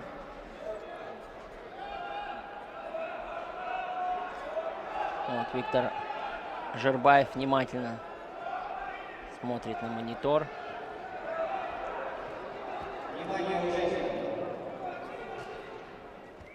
Отрыв будет уже большой. 2-2, потом 2 балла красному, общий счет 6-4. Челлендж возвращается. Да, челлендж выиграли, челлендж won. 6-4, да, я так понимаю? 6-4. Правильно сделали тренера Саха-Якутии, что кинули этот челлендж и отстояли 2 балла своему спортсмену. Это тоже тонкий опыт тренеров, увидеть этот момент, вот, и выиграть. 2 минуты еще остается бороться. Схватка за медаль.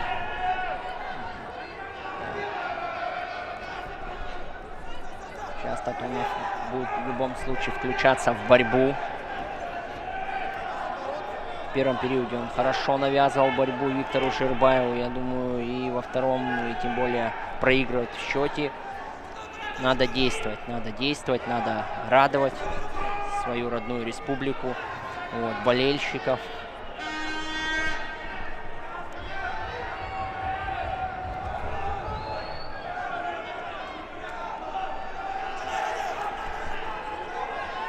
Хороший темп.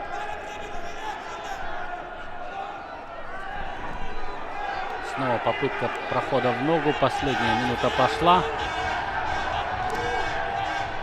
Пытаются придать сил Татонову трибуны, но пока железная защита Виктора Жербаева. Ну и, видимо, активити сейчас может быть, да, потому что ушел в защиту, конечно, Жербаев. Вполне, конечно, это объяснимо.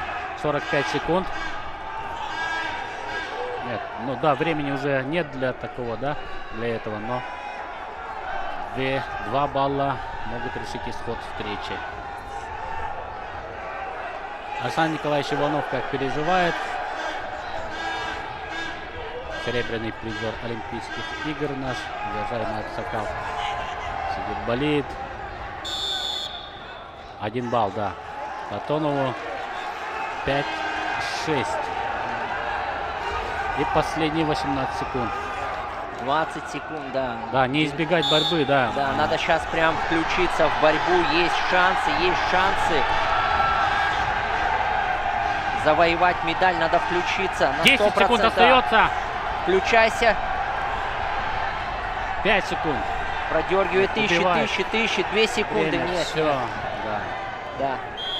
Поздравляем Республику Бурятию. Да, 6-5 счет встречи. Виктор Жербаев становится бронзовым призером нашего турнира. Ну а старший брат, посмотрим, какого качества медаль возьмет сегодня вечером. В 17:00 финалы будут. У Бурятии первая бронзовая медаль. С небольшим перерывом выиграл он турнир Крылова. Боролся в 74 килограмма. В финале он выиграл Исраила Касумова. А теперь, друзья, на большой момент представьте, Исраил Касумов даже не встал на пьедестал Коркинского турнира. Чемпион Европы, призер Европы, двукратный чемпион России и многократный призер России. И победитель турнира международного Ярыгина, Ивана Ярыгина. Конкуренция зашкаливает, друзья, на этом турнире. Все готовы Так, мы на ковер А было бы неплохо тоже посмотреть. Там будет схватка между Сафроном Сафроновым и Маликом Шаваевым. Здесь на центральном ковре Нарек Арутюнян, Армения и Арбак Сад будут бороться. Красноярск и да, Армения. Но посмотрим, как у нас получится по времени. Просто мы все внимание уделяем именно тому ковру, где происходит борьба.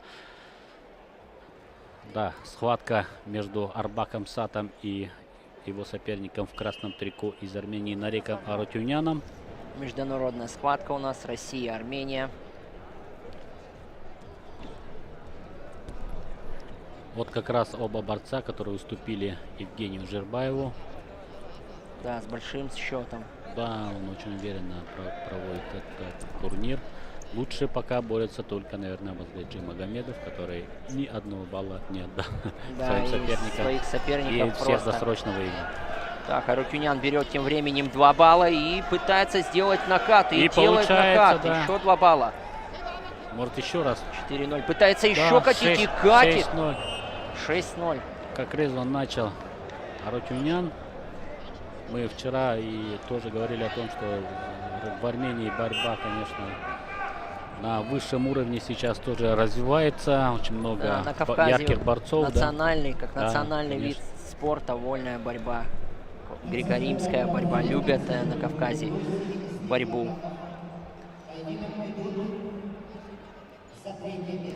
Плотно, хорошо продергивает. Так, ну, не подуспел, конечно.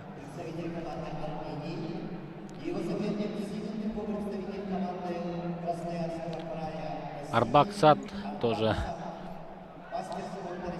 на этом турнире выиграл у иранского борца, который как раз победил чемпиона мира и Европы. Да? Тут, в общем, такая чехарда происходит, конечно. Да. Здесь конкуренция высочайшая, поэтому результаты Квалификации, очень да, в разные. 70 килограмм боролся дагестанский борец, вот, чемпион мира Загир Шахиев. Вот, и боролся он против иранского. Международная встреча была в квалификации между Загир Шахиев и иранский борец. И они набрали более 35 баллов, сделали просто колоссальную работу. 18-17, если быть точным, это была схватка. Да. Завершилась. И все, 10-0. Как быстро разобрался Арутюнян в этой схватке. Нарек Арутюнян, поздравляем, первая медаль сборной команды Армении. Да, поздравляем.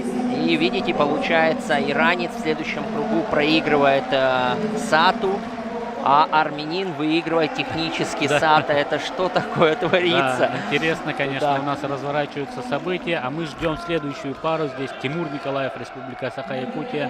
И Тимур Бежоев, Тимур Краснодарский край, параллельный зачет Кабардино-Балкария. Да, но намного, конечно, титулованнее Тимур Бежоев. Да. Степан. С олимпийским чемпионом он отборолся в полуфинале, встретился Заурбек Сидаков, осетинский борец, вот, олимпийский чемпион, и Тимур Бежоев. И Тимур Бежоев дал хорошую встречу, хороший бой.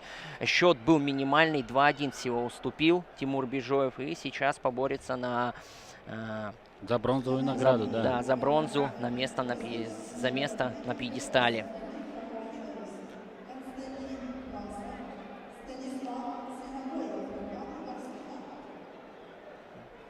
Да, мы еще увидим Нургуна нашего Сергина в схватке с кыргызстанским борцом Канебеком Абдулхаировым. Нургун, конечно, очень обидно уступил в финале двукратному, по-моему, чемпиону, да, Гурам Черткоев, чемпион Иригинского, призер мира, по-моему, да, Европы. Да. В общем-то, титулованнейший борец.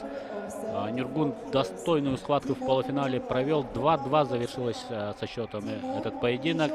Первым номером работал Нургун, 2-0 вел, но вот, да, обидную атаку пропустил. Конечно, опыт колоссальнейший у Гурама Черткоева, но могли побороться и за финал Нургун. И Максим Толмачев будет бороться с Владиславом Козловым из Беларуси за бронзу в весовой категории до 97 килограммов. Так что у нас есть сегодня за кого поболеть. Тоже много интересных схваток. Еще остается Тимур Николаев в центре ковра и его соперник Тимур Бежоев. 2 Тимура за бронзовую медаль. Тимур Николаев и Тимур Бежоев. Так.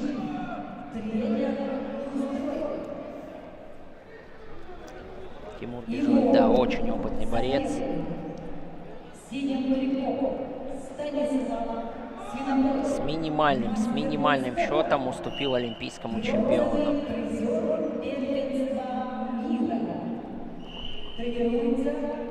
Да, вот как раз говорят, да, чемпион России и бронзовый призер чемпионата мира Тимур Бежоев.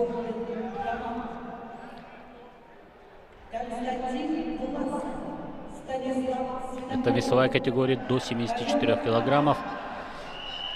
Для Тимура Николаева, конечно, это сегодня тоже новый вес.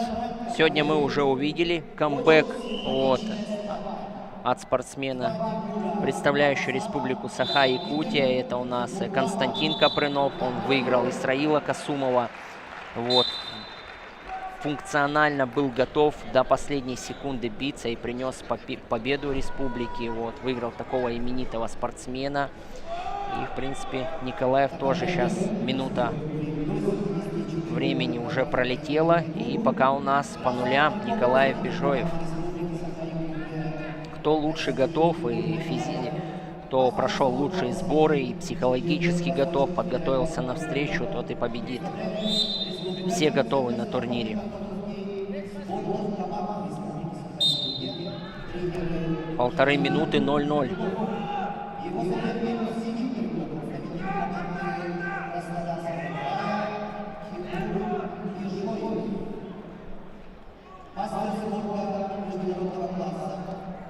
Да, центр ковра заняли борцы, друг другу не уступают. Уже пролетело 2 минуты, судья даже не решается дать кому-то activity time. Да, бронзовый призер чемпионата России, извиняюсь, тут тоже объявили, да, Тимур Бежоев. У него много и международных встреч. Да, Тимуру Бежоеву чуть-чуть не хватает всегда, но он всегда со всеми борется на равных, да, на лидерах, один из лидеров весовой категории. 74 на равных борется и какой прессинг демонстрирует Бежоев и зарабатывает еще 1 балл. 2-0 ведет. Конечно, первым номером работает такой накал, и видим, что пока достаточно уверенно ведет эту схватку. Тимуру Николаеву пока не получается проводить атаки, проходов нет. В общем-то, и захват тоже не получается взять, да?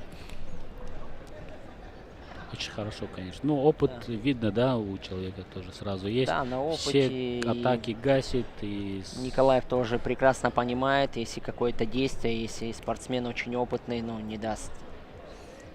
Да, первый период завершается. Минимальная какая-то ошибка и... Да, можно пролететь, да. Серьезно. Но 2-0 пока еще не все не решено, ничего не решено, так что посмотрим, что будет дальше. Это у нас уже 5-я схватка, получается, остается еще 5 бронзовых финалов у нас.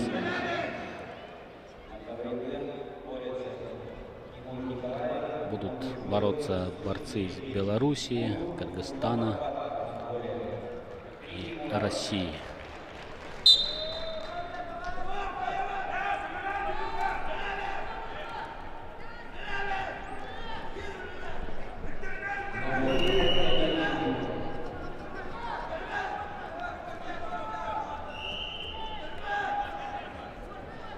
Хорошо Николаев защищается. Поджимает его Тимур Бежоев к опасной зоне. Видит все Николаев. Чуть-чуть остается. Ой, технично. Да, балл есть, но видно было, спортсмен Николаев присаживался на колено. Если бы он был бы вытолкнут на коленях, то балл бы не засчитали.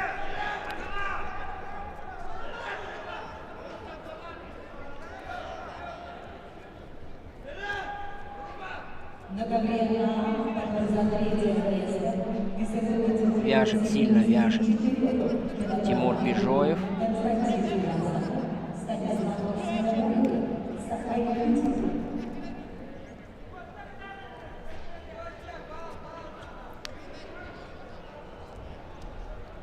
Да, Николаеву надо включаться в борьбу. Пока Вот видите, в партере. Но здесь, да, Да. балла не будет. Ну, Но про тем не чё я и менее, мы говорю. видим, да, Тимур Николаев пока все вяжет полностью, пока под контролем схватка проходит Тимура Бежоева. Краснодарский край и параллельный зачет Кабардино-Балкария. Степан сам тоже из Краснодарского края, так Да. что он переживает за Тимура Бежоева сейчас. И первая медаль, видимо, похожа на то, что будет и у Краснодара. Потому что вот, да, снова Да, за ковер грамотно выталкивает. тоже. Балла нет. Дали балл. На коленях был спортсмен. 4-0, да?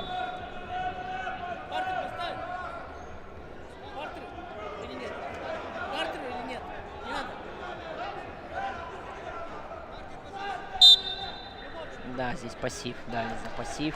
Пассивная борьба у Николаева. Бежоев получает еще балл. Да, надо включаться на самом деле с начала первого периода. Бежоев вяжет и подталкивает в зоне соперника своего. Бежоев, Николаев никаких активных действий против такого опытного спортсмена пока не показывает никаких действий. Надо попробовать, остается 40 секунд, надо попробовать рискнуть, даже если не получится, я считаю, надо что-то попытаться сделать.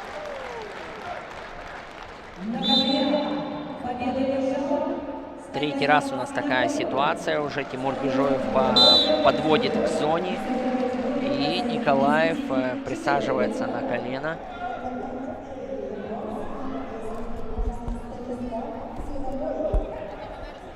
Тем временем на ковре А Станислав Сивнобоев выиграл схватку и становится бронзовым призером. Еще одна медаль в копилку команды хозяев ковра.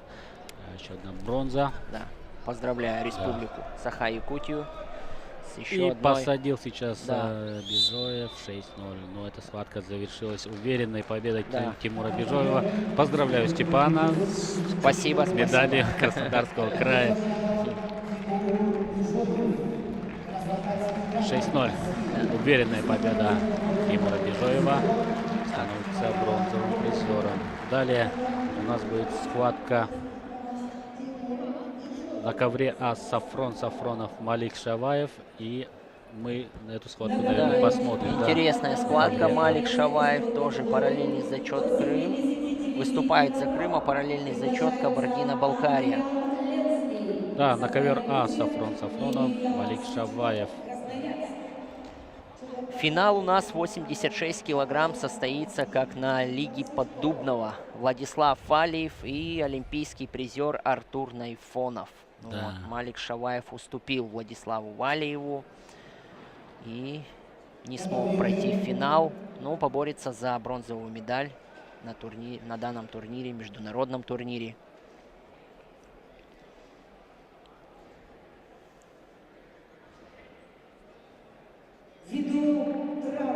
Да, сейчас вот на ковре. Да, ну, да, объявляли как раз, Да, у нас следующая схватка 79 должна была пройти на ковре А, но Андриан Ленский, к сожалению, получил травму. И травмирован из-за Никита этого. Сучков еще одну медаль приносит команде Красноярского края.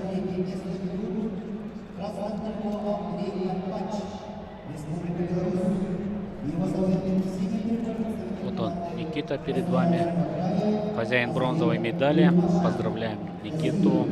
Хорошие схватки он показал. Да, Да, с Ахмедом очень Усмановым тоже конкурентный. конкурентный бой закатил. Вот, немножко не хватило ему. И сразу за рядом Занял место, да, чтоб- с ковром, да, и да. будет секундировать, наверное, да? Да, к Азрету Улимбашеву он будет секундировать. Борцу из Красноярска, да. Это весовая категория до 79 тоже килограммов. Ну, а мы ждем выхода на ковер борцов весовой категории до 86 килограммов. На ковре А Сафронов Да, и Малик Шаваев. да, выбегает уже Малик Шаваев. А нет, разминается. Наверное, нам надо ковер Б. Здесь Я думаю, что сейчас выйдут уже, мы видим на табло имена спортсменов. Мы можем сейчас, кстати, да, рассказать зрителям о парах финалистов, которые мы увидим в вечерней программе в 17:00. Напомним, да, 57 килограммов будет схватка между Арьяном Тютриным и Рейнери Артега из Кубы. Да, 61 килограмм. Абазгаджи Магомедов, чемпион мира Европы Ахмед Идрисов. Да, здесь можно сделать небольшой, друзья, акцент. Эту схватку ждут все. Это принципиальная схватка. На спартакиаде у нас выиграл Ахмед Идрисов. Единственный, кто прервал непобедимого Абазгаджи, прервал его серию. Больше 2 лет Абазгаджи Магомедов никому не проигрывал. Вот. И Ахмед Идрисов прилетел сюда, чтобы побороться с ним. А Абазгаджи выиграл его в республике Тыва на чемпионате России. И здесь, на турнире Коркина, будет просто яркая встреча в этом весе. Да, 65 килограммов Шамиль Мамедов, Москва, и Абдулмаджид Кудиев, Дагестан. Ну, 2 борца из Дагестана, тоже очень молодые, оба очень яркие борца. Я думаю, что это будущее, наверное, сборная России тоже, да, об этом можно говорить, да, 65 килограммов.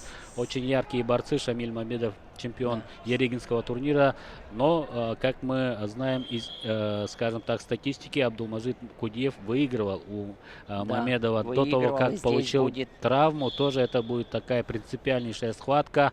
В 70 килограммов Анзор Закуев, Крым, и Евгений Джирбаев, Бурятия. 2 бросковых борца.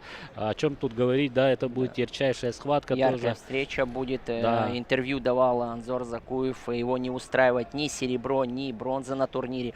Он прилетел сюда только за золотой медалью, и тем ярче будет встреча. 74 килограммов. Тут, конечно, самая яркая вывеска. Да. Олимпийский чемпион Заурбек Сидаков и его соперник, чемпион Европы Курбан Шираев. Для Курбана это будет одна из первых тоже больших, один из больших финалов в новом для него весе до 74 олимпийском весе. До да, 74 в олимпийском килограммов, весе. Да. И недавно он, да, перешел в этот вес. 2-й турнир он борется в этой весовой категории.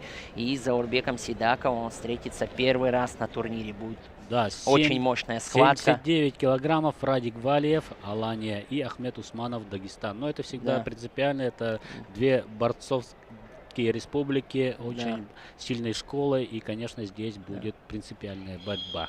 86 килограммов Артур Найфонов, призер Олимпийских игр в Токио, и его соперник из Алании Владислав Валиев, тоже опытнейший. Такой же финал у нас получается, как и на Лиге под Дубном 2 состоялся. Владислав Валиев и Артур Найфонов.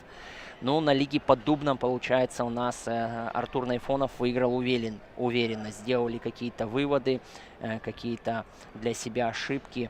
Вот, Владислав Валиев. И сейчас может перестроить свою борьбу и даст хороший бой, хорошую схватку вот Артуру Найфонову. Тем временем мы все-таки картинку можем включить на центральном ковре, потому что, я так понимаю, не будет выхода спортсменов, пока не завершится эта схватка, да.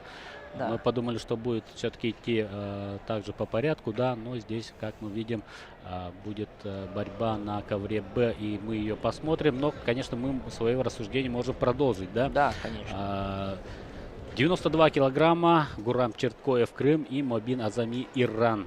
Международная встреча, конечно, принципиальная борьба между сборными командами России и Ирана. Две борцовские державы, сильнейшие команды, которые всегда борются на Кубках мира за первенство в мире, да, в командном первенстве. 97 килограммов Сергей Козырев, чемпион России, участник Олимпийских игр в Токио, и его соперник Александр Гуштын, Беларусь, тоже многократный призер чемпионатов Европы, мира. Так что 125 килограммов. Самые тяжи. Да, тяжи. И здесь один из самых титулованных борцов, которые представлены у нас на турнире, это кубинец Рейнери Салас, бронзовый призер Олимпийских игр. И его соперник Эрик Джоев, Красноярск. Вот, в общем-то, все, что мы хотели рассказать, и мы все внимание сейчас можем уделить ковру Б, где очень уверенно пока ведет со счетом 6-2 Улимбашев. Так, белорусскому спортсмену надо включиться в борьбу. Ох, тянет на обратный, делает 2 балла. Делает 2 балла. Вроде начал атаку Арпач, но хорошо отзащищался Улимбашев и делает еще 2 балла. И отрыв уже становится 8-2. 4 балла у нас не хватает до технической победы. Остается до конца схватки 1 минута. Белорусскому спортсмену надо что-то предпринимать, надо начинать атаку. 6 баллов это не так просто отыграть. Так, сейчас медицинский штаб подзвали, немного залечивают травму, рассечение брови.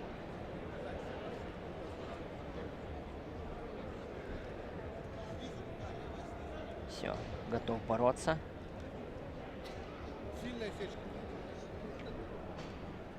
Ну, нет, заклеят, наверное.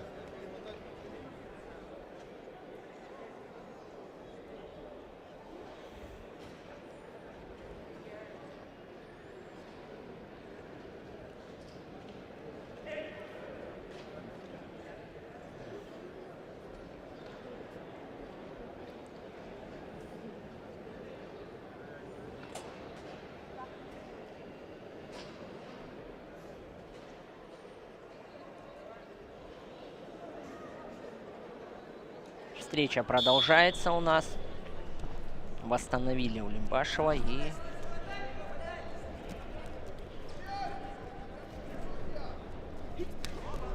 Так, хорошо проходит. Нет, отбрасывает, все видит.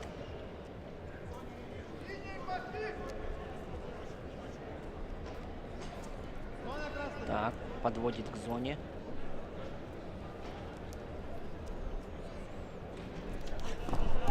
Пытается уже 3 раза Карпач влетает в ногу, но все видит и отбрасывает Улимбашев.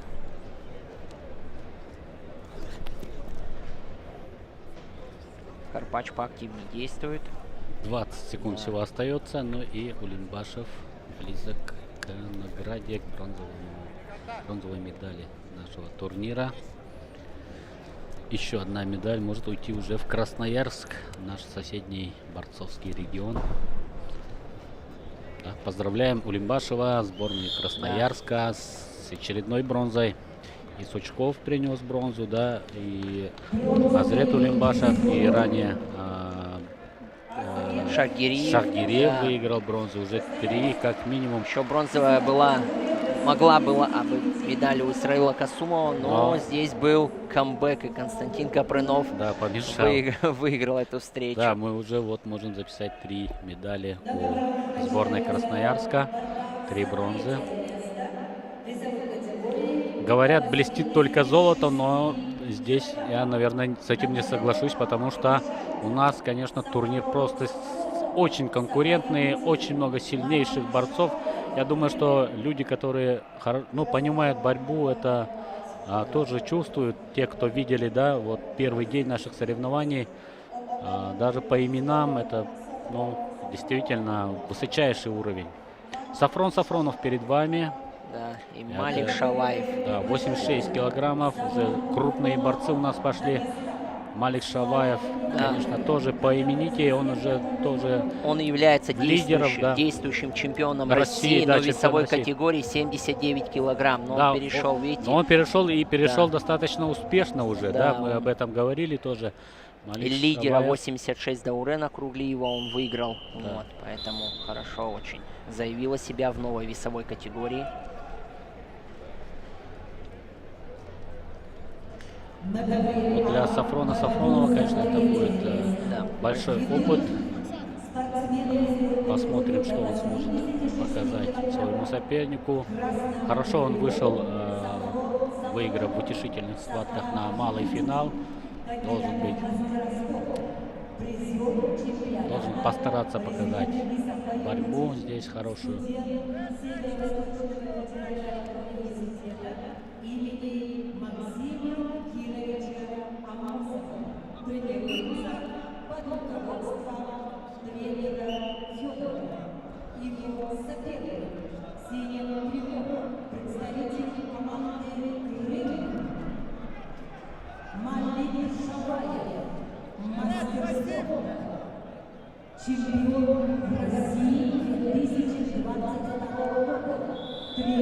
Первая минута завершается с нулевым счетом у нас, но очень активно сейчас начал включаться в борьбу Малик Шаваев. И прошел Да. в ноги соперника. Да, поднимает И и 1 подгружает. балл, да. За ковер. Два 2 балла, 2 да. балла, да. Все-таки, да. Посадил он его. Малик Шаваев. Еще партер дают Сафронову. Ну да, он убегал, да, Да. от борьбы, избегал борьбы и пытался уйти за ковер. И 2 балла плюс еще работа в партере. Да, берет на накат. Плотный захват берет и катит. Катит Малик Шаваев. Счет 4-0. Хорошо проходит накат. Опять подгружает. И еще делает он. В обратную сторону. 9-0 счет становится. И еще 11-0. Техническая победа Малика Шаваева. Поздравляем Республику Крым. И также параллельный зачет Кабардино-Балкария. Да, С бронзовой медалью. много спортсменов из Кабардино-Балкарии, да, защищают честь Республики Крым. И уже очень много, кстати, у них тоже медалей. Мы потом тоже посмотрим, да, кто у них завоевал. Еще и финалист у них Анзор, да, Закуев будет бороться сегодня вечером. Поздравляем Малика Шаваева, поздравляем команду Республики Крым. Блестящая победа. Ну, в общем-то, здесь сомнений было, конечно, мало, но действительно Молодой чемпион борец. России. Это тоже большой титул. Не просто даже титул, да, а действительно большой титул. Если ты чемпион России, это значит, что ты мастер высочайшего уровня. Да. Россия — это сильнейшая держава в вольной борьбе.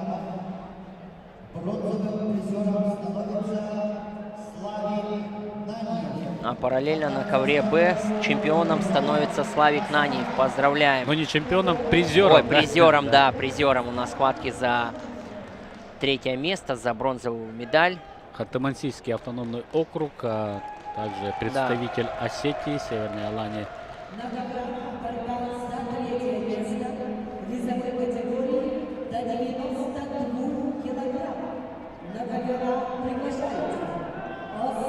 Да, и 92 килограмма мы будем сейчас болеть за Нургуна Сергина в борьбе с Канибеком Абдулхаировым, да, на центральном ковре Б. Попросим режиссера также обратить внимание на центральный ковер. Там уже спортсмены также вышли и готовятся к борьбе. Да, спасибо. Мы на ковре, на центральном ковре. И будем смотреть за этой, я не сомневаюсь, конкурентной схваткой.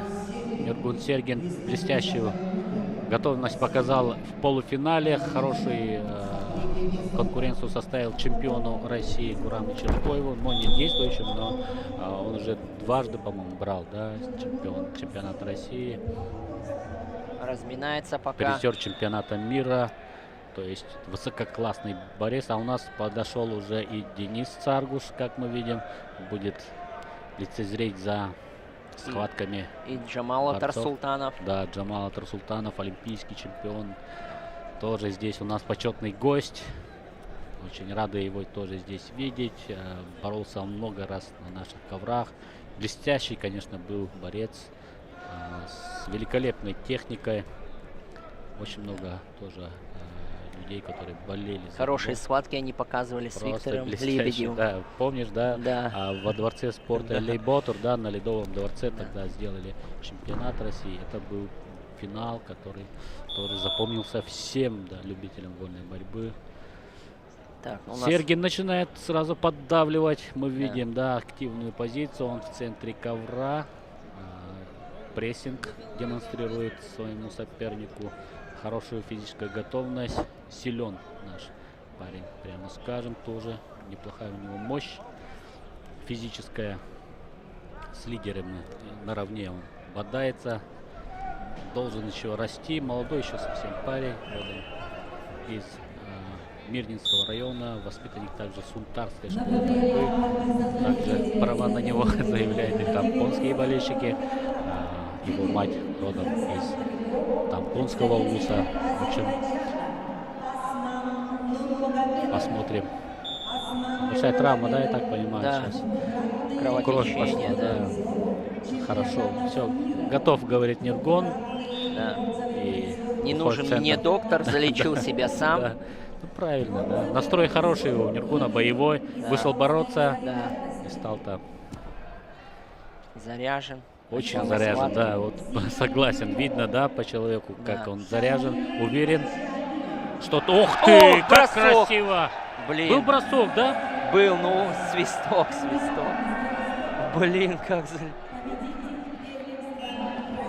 Да, очень красиво это было, но, к сожалению, после свистка. Но арбитр, конечно, здесь дал маху, я бы сказал, потому что, ну, захват был очень хороший, Хороший перспективный, захват, да. хороший бросок, но чуть-чуть не вовремя, друзья. Это были 4 балла полновесные. Activity time вот свистнул арбитр, ну, зачем, да, вот люди борются, уже захват был очень активный, и Да, плотный было захват видно, был. что сейчас уже видите, да, Абдулхаиров уже понял, что не надо в такой захват заходить. Сейчас с будет Нюргуном. аккуратнее.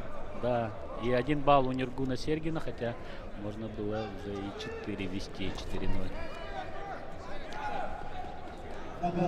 Молодец, Нюргун. Действительно, Держит я вот центр да, ковра прям. видел твои стримы, тоже ты нахваливал, да, нашего капитана Нюргуна Сергина.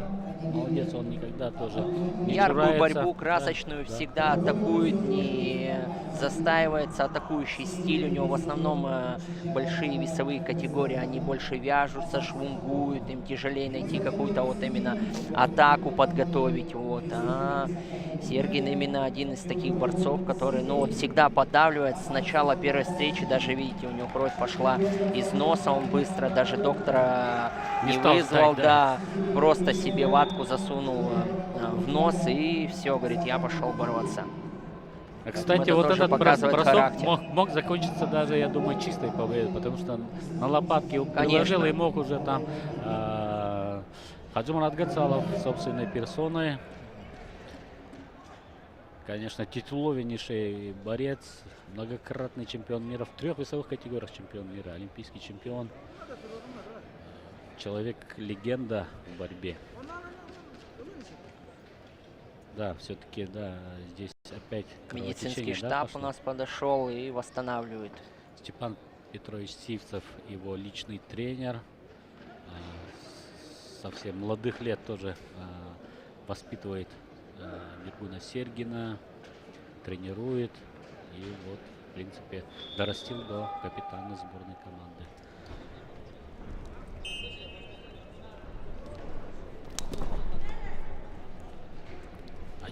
Ведет 27 секунд еще бороться в первом периоде. Вот, да, мы видим, Абдулхаиров вот уже избегает этих захватов, хотя сначала был не прочь тоже попробовать поработать в захвате. Здесь уже он пытается, уходит все время в защиту. Да, всегда отступает, всегда подавливает его Сергин.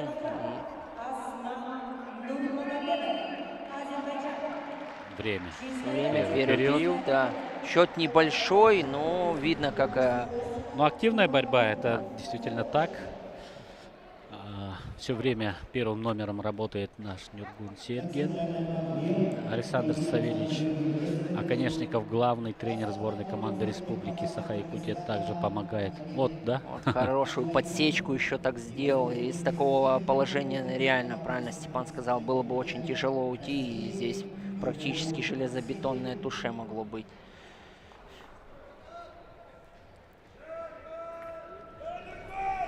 С настроением борется. Да. Это всегда тоже нравится. парень. Да, это всегда нравится и подкупает и болельщиков тоже. Такое отношение, да. Не мучиться, выходит на ковер, а бороться. Бывает и по-другому, да, когда. И болельщики это сразу чувствуют тоже. Какой настрой у борца. И полуфинал, вот, да, очень жаль, что не смог он выйти в финал. Мог. Да, шансы были, все шансы были. Немножко не хватило. Да, опыта в первую очередь, Да. наверное, да, не хватило. Ну, будет он. Ну, достойный турнир, именитые спортсмены. Хороший проход в ноги от Да. Абдулхаирова. Защитился все-таки Сергин. В одну ногу пытался пройти Абдулхаиров, и даже получилось, можно сказать. Но защищался Сергин. Да, понимает, конечно, что Абдулхаиров, что и первым номером все время сейчас работает и Да, центр- Нургун Сергин. Да, вот Центр в центре ковра ковра. занял и поддавливает. И еще один балл Сергину. Вполне понятно. 2-0 ведет Нургун. Да, но расслабляться Ну ни в да, коем случае понятно, нельзя. да. 2 балла взять, в общем-то, не так сложно в современной борьбе, да. Выход за спину, и это уже полновесные 2 балла. Мы помним ранее, да, это 1 балл был. В общем, тогда и только по периодам давали, да, балл. Ну, то есть первый выиграл, потом второй кто-то, и третий еще период был. Ну, правила были совсем другие. Сейчас, конечно, вот после после того, как Олимпийский комитет пригрозил тем, что борьбу хотят даже исключить из программы Олимпийских игр, очень много было работы проведено и Международной Федерацией, и Федерацией борьбы и России тоже, да, в том числе. Мы знаем эту историю. И сейчас, конечно, борьба изменилась в гораздо лучшую сторону, гораздо более зрелищной стала. Правила, конечно, тоже большую роль в этом играют. Ну и судейство, конечно. Да, уже подустали. Подустали 2 борца. Последняя минута. Сейчас пойдет 60 секунд. И мы узнаем имя бронзового призера весовой категории до 92 килограммов. Очень активно болеют в зале, несмотря на то, что вот да, пока без размена баллами, но призывают к активной борьбе. Но Нургуну сейчас, конечно, особенно рисковать не надо. Само собой, Да, здесь уже тактическая борьба. И Нургун в атакующей, ну то есть он в центре ковра, он не отступает от борьбы. Ух ты, молодец, осторожно сейчас. Защищался Да. хорошо, Сергин, молодец. Молодец, хорошо Это было опасно защищался. на самом деле, да. Вот про что и говорили, то, что расслабляться нельзя до последней секунды. Да, посадка и все, 2 балла. 10 секунд терпеть. 10 секунд осталось. Время тает. Включился в конце периода уже борец Абдулхаиров. Все, удерживает Время. победу. Поздравляем мы Республику Саха-Якутия. Да, поздравляем и Нургуна Сергина, конечно, да. Выиграл он бронзовую награду. И глава Сунтарского улуса, вот как раз мы говорили о том, что является он воспитанником Нильнинской школы борьбы. Приносит он медаль команде сборной республики. И поздравляют болельщики. И он поблагодарил болельщиков. Молодец, бронза. Ну и ждем мы выхода на ковер Максима Толмачева, который представляет Красноярский край. Параллельный зачет Республика Саха-Якутия. Весовая категория до 97 килограммов. Его соперник из Белоруссии Владислав Козлов.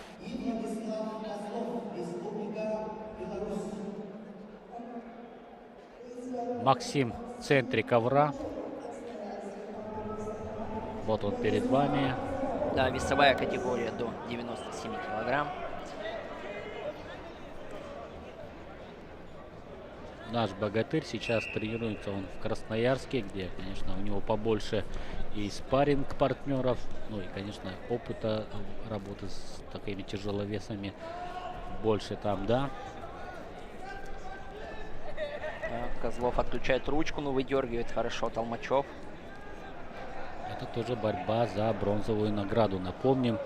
Все встречи у нас, друзья, проходят за бронзу. Это малый финал. Уже место на пьедестале.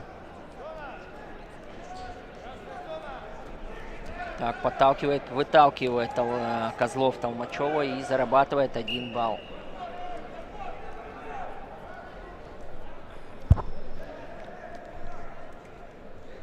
Так, вяжутся ручки.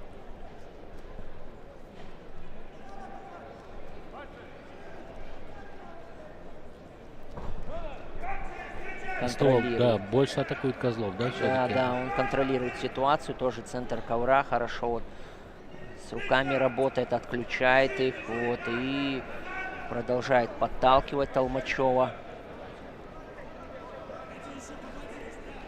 Опять с этой же стороны. И еще раз выталкивает за ковер и получает 1 балл. Счет становится 2-0. Да, надеемся на то, что Максим сможет какой-то прием все-таки провести. Потому что вот в толкании, как мы видим, да, Козлова он не может переиграть. Мы помним его совсем молодым еще парнем, юношей даже, можно сказать. Он боролся здесь и очень такой яркую борьбу он показывал всегда, бросковую борьбу. Он, ну, тренировался всегда, конечно, с махачами же, да, с небольшими весами. И такой тоже, наверное, приучился к такой борьбе, когда надо бросать, много действовать, активно действовать. А сейчас уже мы видим, да, уже подрос, но я очень надеюсь на то, что он эти качества свои не утратил еще. Ну, посмотрим еще, бороться еще 4 минуты целых. Надо более вариативно работать, да. Вот неплохо вроде, да, сейчас выдернул, да, но активно дальше работать не стал. Может, конечно, там уже и времени тогда не было, да, ну, то есть защитился бы успел Козлов. Ну, хорошо контролирует сейчас ситуацию. Козлов. Надо активнее сейчас Максиму включаться. Да, остается 40 секунд до конца первого периода. Ну, было бы неплохо сейчас хотя бы балл забрать. А лучше 2, конечно. Попробовать активно сейчас включиться. Шунгуются, да, ребятки. Так что такой мощные удары, конечно, чувствительные. 97 килограммов. Это уже настоящие богатыри. Крупные борцы. Ух ты, хороший проход. Да. Вот как услышал меня, да. Максим Толмачев. Более вариативно атакует. 2 балла вперед. За 10 секунд до окончания первого периода. Максим все-таки есть. Есть еще катит, школа. Взял плотный. А нет, распустил. Школа училища Олимпийского резерва. Молодец, Романа Михайловича Дмитриева. ДЮСШ номер 3. 2-2 счет сравнивает и выходит вперед. В конце второго периода забирает красиво 2 балла. Вот, делает посадку. Его тренер Никита Никифоров. Никита Николаевич Никифоров. ДЮСШ 3 его тренировал. Первый его тренер. Сейчас, конечно, он тренируется в Красноярске, но здесь ему секундирует его первый тренер. И очень дорого, любо смотреть на такую картину, когда... Ох, хорошо, когда прошел за спину, да, перевел и посадил. Все это технично сделано на последних секундах. Да. Ну вот, чего я от него ждал, да, вот таких нестандартных действий в толкании. Я думаю, не надо бодаться здесь с Козловым. Лучше не бодаться, что называется, да? Лучше вот более технично. Вот видим, опять вот он пытается за ковер. Не получается, да. 3-2. Максиму надо свою игру. Свою борьбу, да, свою навязывает борьбу у него получается. Козлов уже 3 балла взял выталкиванием за ковер. Челлендж? Почему челлендж? А, балл дали Толмачеву. Видимо, заступ был там. Ну, не знаю, посмотрим сейчас, арбитр посмотрит. Поддержал ли Максим? Вот в чем дело. Поддержал, видимо, да? Ну, там могло быть движение всяко. Может быть, они лучше видели. Так, ну сейчас и мы пристально. Кто первый зашагнул? Ну да, вот, первый зашагнул, кстати, на самом деле белорусский да, и здесь спортсмен. мы видим, да, вроде? Да. Вот. Зона. Раз. Да, и хорошо Вор перевел, да, за ковер. Вот, и потом видим. наступает уже Толмачев. Да, так что правильно.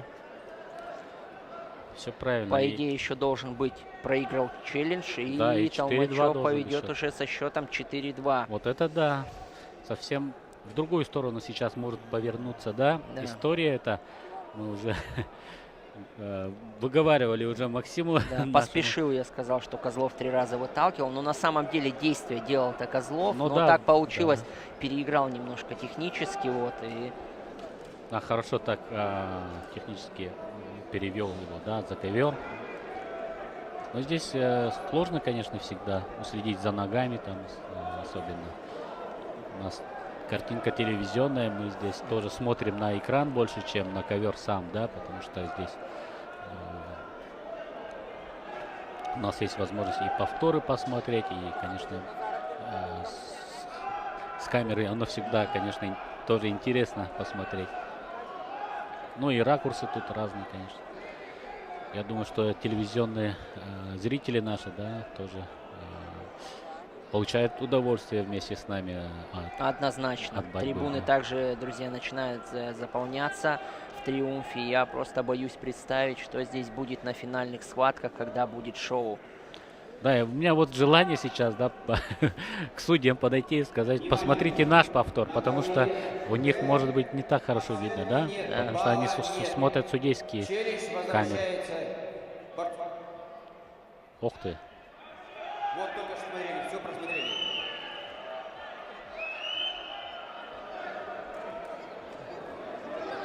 Недоволен главный тренер Белоруссии.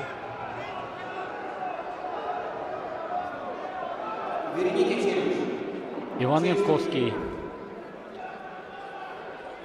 призер чемпионата мира, медалист Европы, тоже именитый борец, молодой тренер сборной команды Беларуси. Но мы видели, да, прекрасно. Конечно, понятно, эмоции, они всегда были и будут, но мы прекрасно видели, что первым заступил за ковер Козлов, да? Да, делал атаку, сам выталкивал, но чуть-чуть не подрасчитал и сам заступ сделал за ковер. Никита Николаевич, конечно, тоже волнуется за своего Да, воспитанника. вроде уже решение было вынесено, но что-то опять решают.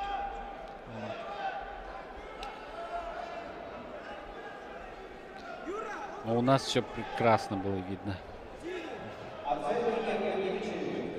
Все надо. Возвращает челлендж, оценки нет. Как 2-2? 2-2 остается счет. Ну, видимо, у них не видно там, да, на камере, и решили, в общем-то, да, я так понимаю.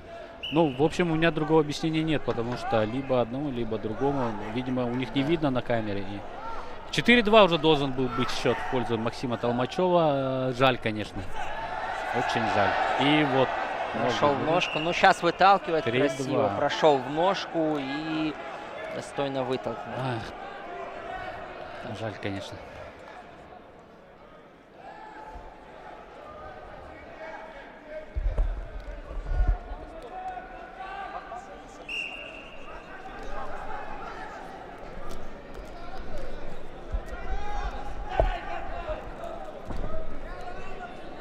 Так, продолжается борьба в центре.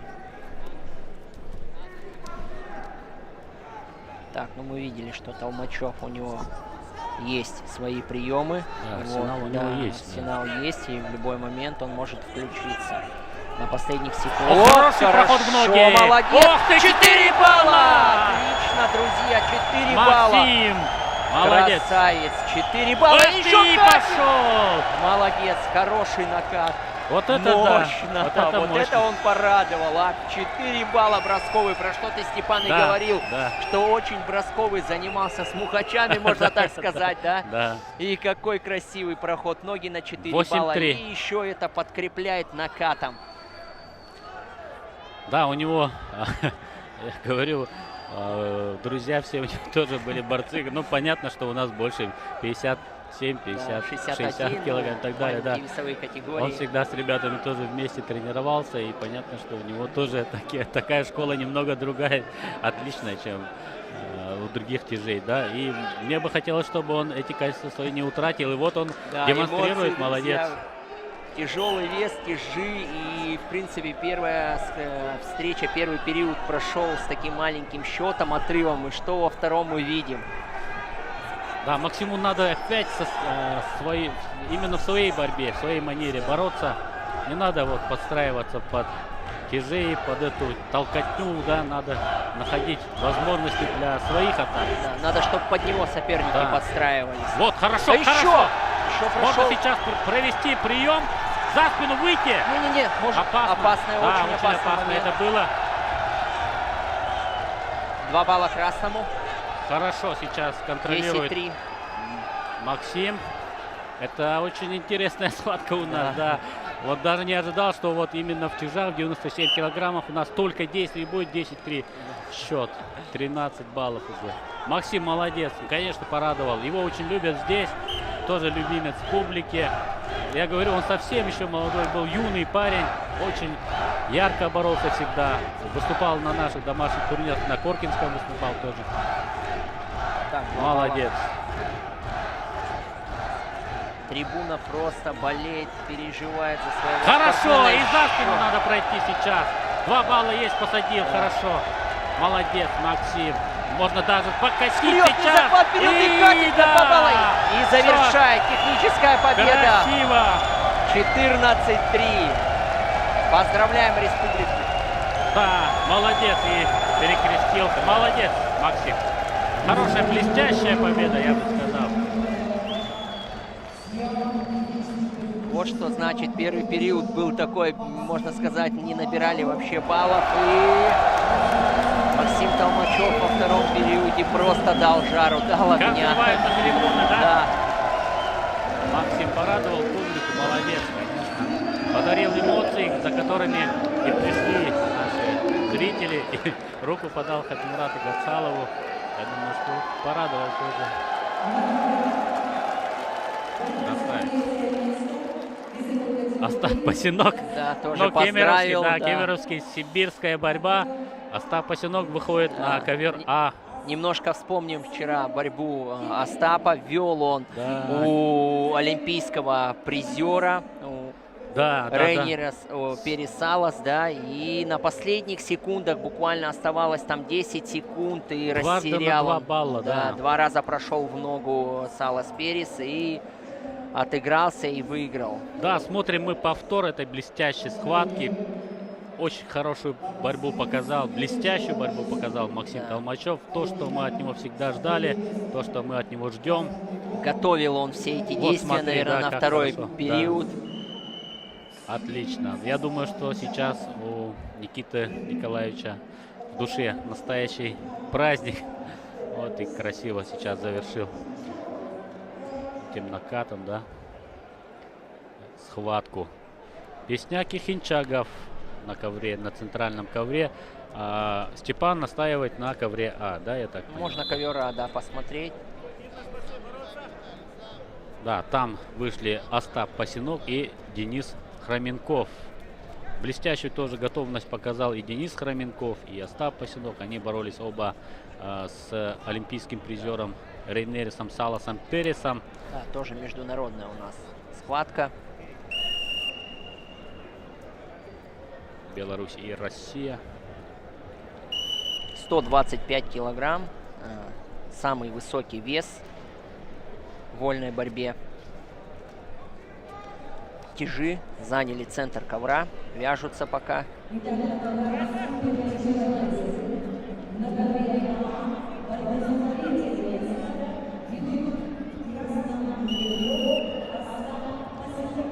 Да, обидно, конечно. Остап вчера такую победу упустил. Тоже была бы сенсация выиграть бы на таком турнире у олимпийского призера.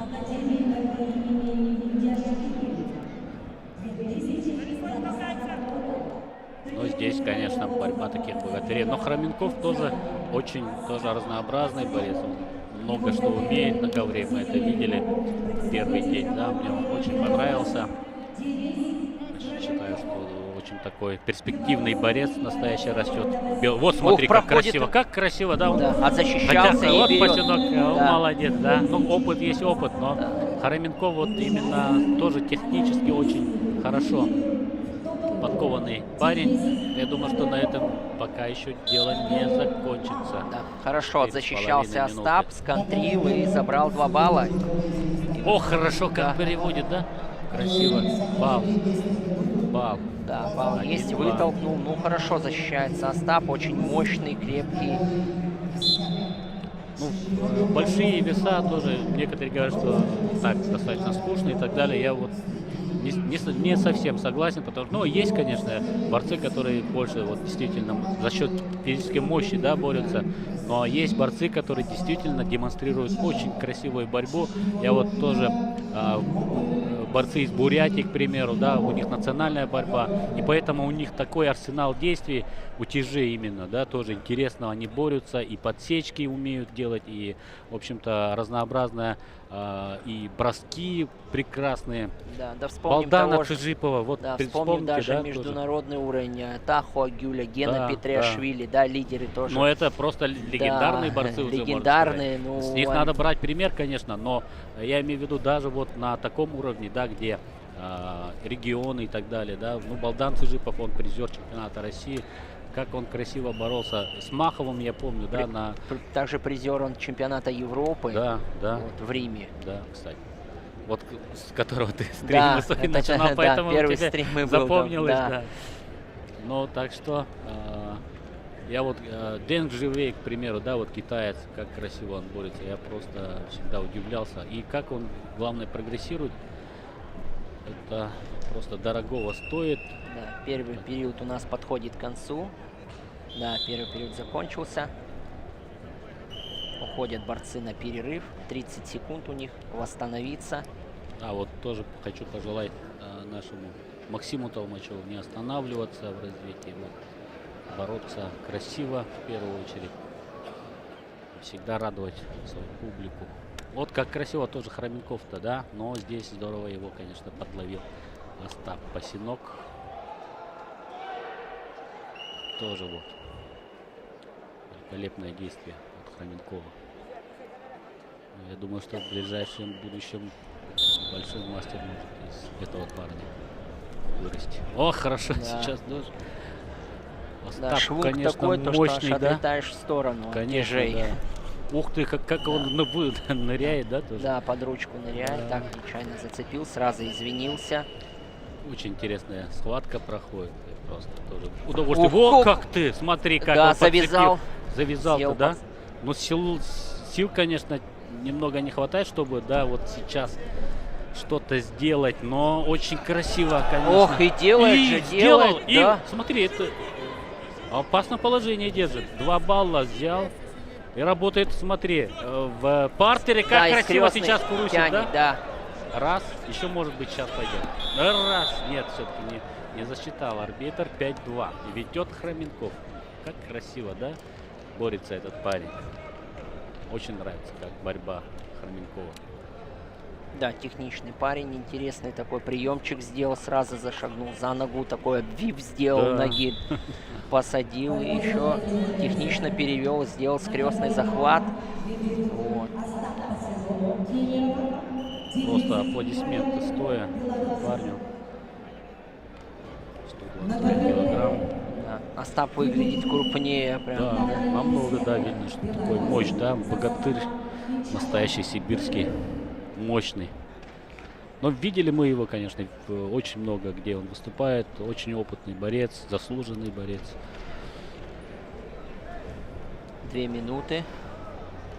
Остапу надо тоже искать свою борьбу, навязывать, пробовать свои действия. Вот Ох, хорошо да. сейчас перевел, и 2 балла сейчас возьмет он. Да, 2 балла есть. 4-5, конкурентно все. Все еще ничего не понятно. Да, отключает ручку. Не, защитился, да, хорошо защитился. Хроменков. Минута 19 еще бороться.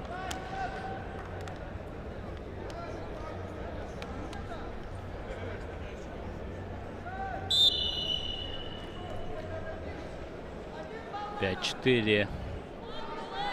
Пока в пользу Хроменкова, но мы видим, что в любой момент это все может поменяться. Да, Снова прошел, да, проходит в одну ногу, зря, наверное. Да, все-таки. защищался. Вел он Хроменков. Не хватает опыта все-таки.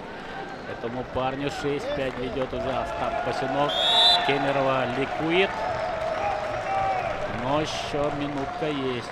Может быть, сил, да, уже не хватило на концовку. Ну да, вес тяжелый, одна небольшая ошибка, прошел ногу, сам подгрузился и на параллельном, на ковре Б у нас Сослан Хинчагов становится бронзовым победителем международного турнира Коркина Дмитрия Петровича. И еще одна бронза у Крыма. Ух ты! Балл. Да. Балл есть. 6-6. Сейчас кто выигрывает? Я за счет последнего или за счет качества сейчас пойдет? Я, в общем-то, не очень запутался немного. Но, видимо, да, видимо, все-таки Остап еще ведет. Пытается вытолкнуть, не получается. Выходит сам за ковер. И 7-6. Да, 7-6. 38 секунд остается. Я думаю, что последние секунды будут очень жаркими. 30 секунд. 35 секунд. Да, Хроменков должен да, что-то сил делать. не Ох, как хорошо да. перевел и подгружает. Красиво, Балл 2 есть. балла Остап. 9-6. Все-таки опыт огромный парня. 9-6 ведет. Подустали, конечно. Да, Очень конечно. много действий для такой весовой категории, да. Столько технических действий мы увидели. Но надо уже арбитру включаться и призвать спортсмена к центру ковра. И сейчас только бросок может, наверное, помочь. Да. Нет, сил не хватает. да? Чуть-чуть на грани был. Практически вытолкнул Пасинок его. Не, получается пока. Да. И балл. Да, всё-таки балл, Хроменков да? берет балл, 9-7. 2 балла только могут спасти сейчас Хроменков. 9 показывает. Да, 9 с лишним там остается. 9,7. Да. Если Только быть 2 точно. балла. Идет в атаку сразу. Хорошо, Хроменков, проход да. в ногу. Получится, нет, посадить. Защищаться Да, 3 Остапу секунды. надо. 1 секунда последняя. Свисток. Посадил, нет? Нет. да. Свисток. Остап Да. выигрывает. Поздравляем. Блестящая победа. Очень красиво, конечно, все было. Ну и, конечно, челлендж. Это уже зря. Время закончилось. Мы, в принципе, это все видели Да. прекрасно. Но главное, поблагодарим борцов за такой блестящий поединок. Это был завершающий поединок наших дневных схваток за бронзовые медали. И мы будем ждать в 17:00 финалов. Остается совсем немного, 2,5 еще часа. Ну, мы дождемся решения. Конечно, надо узнать имя обладателя медали. И напомню, что в 17:00 можете смотреть нашу трансляцию на телеканалах НВК Саха и телеканале Мамонт. Также в приложении НВК Саха там доступны просмотру 3 телеканала. И, конечно же, можете смотреть в приложении ВКонтакте, в социальной сети ВКонтакте, в сообществе НВК Саха. Тоже нашу, да, прямую трансляцию. Также можно посмотреть на YouTube-канале Да, ЦСП Триумф. Да, но финалы все будут проходить на одном ковре, так что, думаю, нет смысла там 3 ковра смотреть Да. пустые. Да. Центральный Лучше посмотреть, будет да. шоу, грандиозное шоу будет. Все схватки будут проходить на одном центральном ковре. Будет очень круто. Лучше телевизионную картинку, конечно, и с крупными планами, с комментариями Степана Да. Крижановского. Так И что, Степана Посельского. да, спасибо. Ну, я думаю, что действительно это будет очень интересно. Будет большое шоу. Ну, а мы ждем решения арбитров. А также, друзья, у кого есть возможность, лучше Да, прийти подойти, да. да, вживую, посмотреть и насладиться финальными схватками вот, в самом ЦСП Триумфе. Так, что-то еще. 9-9. Хроменкову 2 балла дали, по-моему, да, за посадку. Ну, там время было. Ну, посмотрим. О, молодец, Пасинок, конечно, благодарит публику. Ой, молодец. Что делать-то? Ну, конечно, это борьба. Здесь всегда есть победители, есть проигравшие.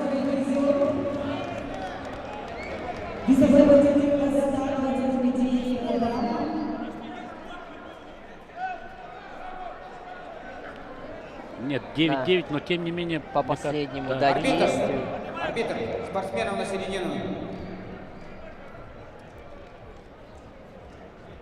Остап выиграл.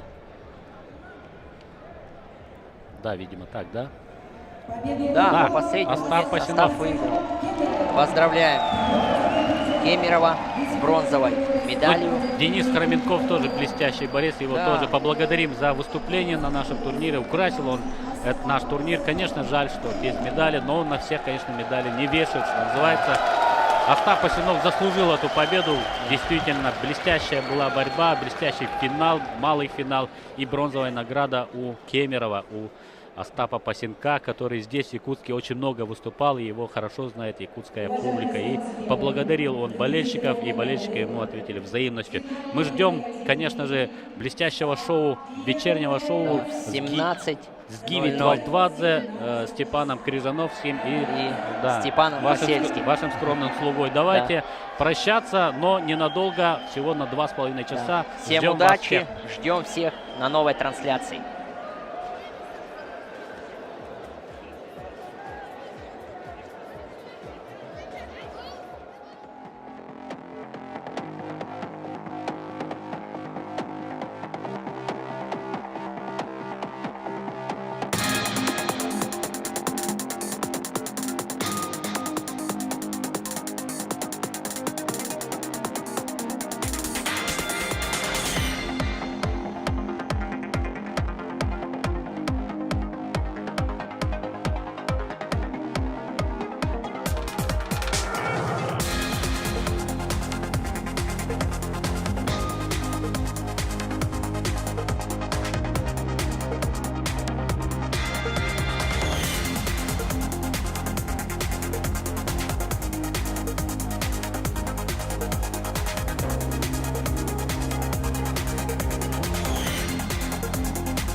about you like a pastime. I could cry you a river, get you baptized. Oh, I wasn't ready to act right. Used to always think I'd get you back right.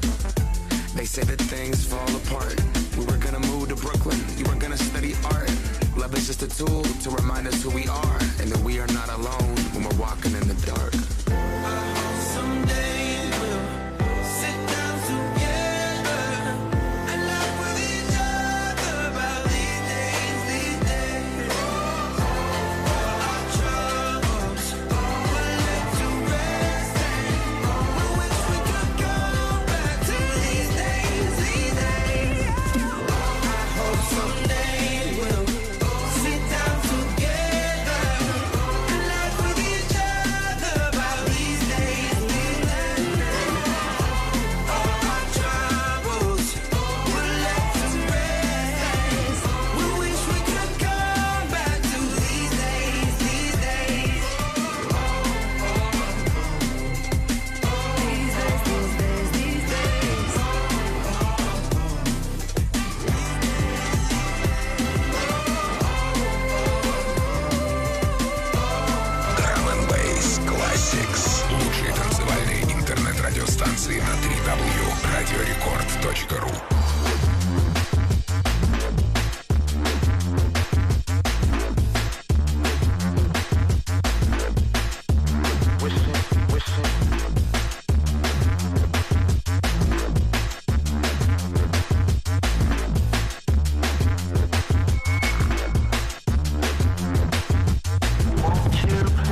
Bass Classics.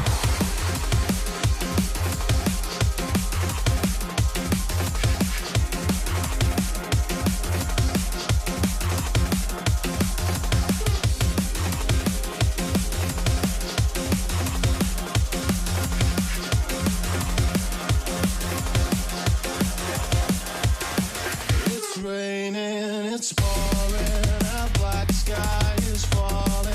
It's cold tonight.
yet.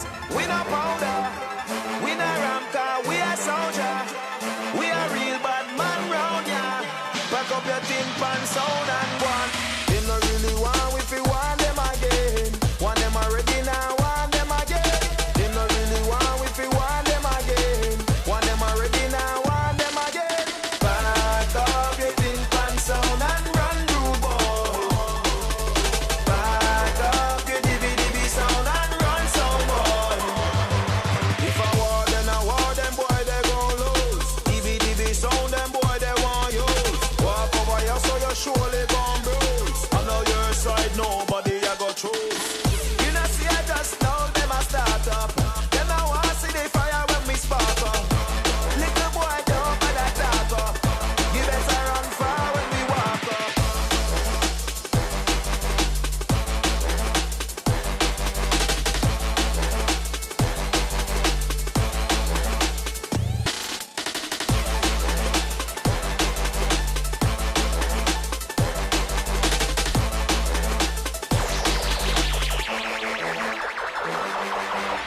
Everybody looking down, we should look up. How are we so connected, but we don't link up? There's life outside of the phone, reasons to write more songs, reasons to start more families, reasons to build more homes. We need touch just as much as the air that we breathe. It's so clear, but we're so distracted we do not see. Technology, is it a gift or just another curse? Cell phones moving fast, but the connection is worse. There's a lot of people hurting inside, they really crying, but they just smiling for the ground while they steady dying. And you know I ain't lying. If I am, then I'm flying. But my feet still on the earth, just as I write these rhymes. I'm trying to change the world with all my education. Running from capitalism, headed for liberation. To spread to many nations, that's the dream that I'm chasing. So I keep praying for peace, change, and plenty patience.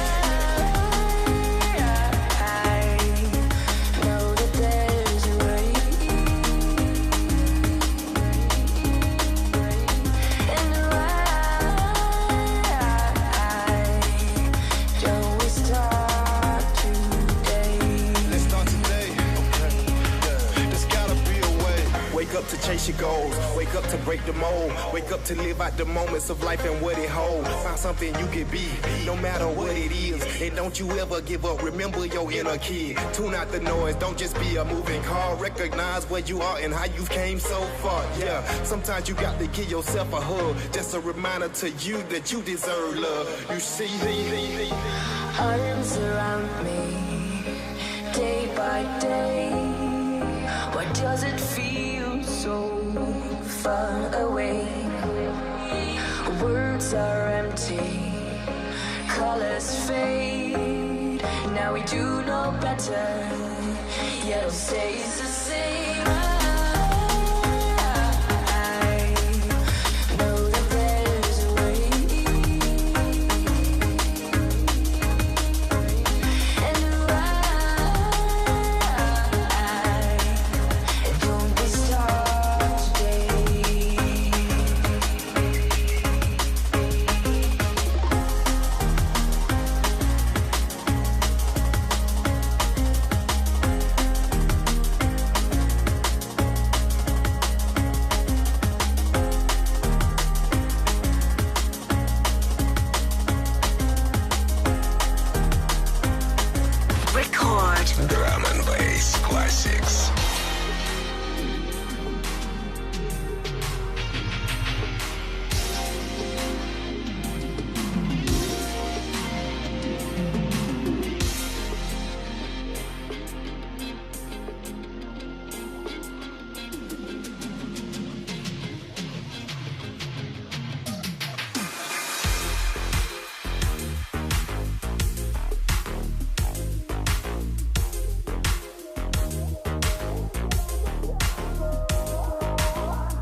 woman get harder, this get harder, woman get harder, this get harder, woman get harder, this get harder, woman get harder, this get harder, harder, harder, harder, harder, harder, harder.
Record. Drum and Bass Classics.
in flames.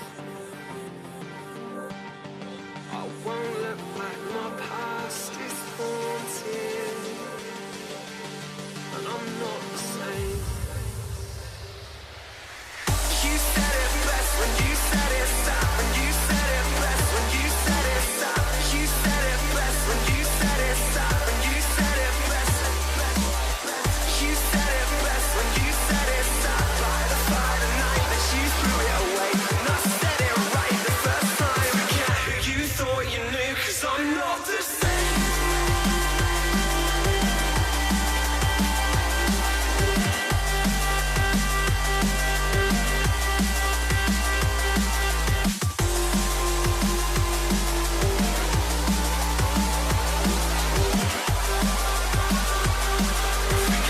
You thought you knew, 'cause I'm not the same.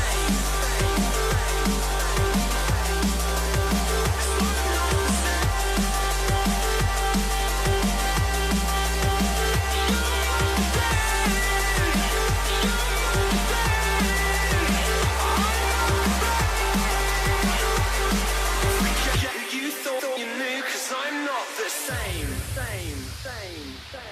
Wherever she goes, I go, we roll, we go. Flying over cities down to Rio, it's Rio. Love that I feel, oh nothing lasts forever, but I'm down for the minute, so just chill. Wherever she goes, I go, we roll, we go. Flying over cities down to Rio, it's Rio. Love that I feel, oh nothing lasts forever, but I'm down for the minute, so just chill.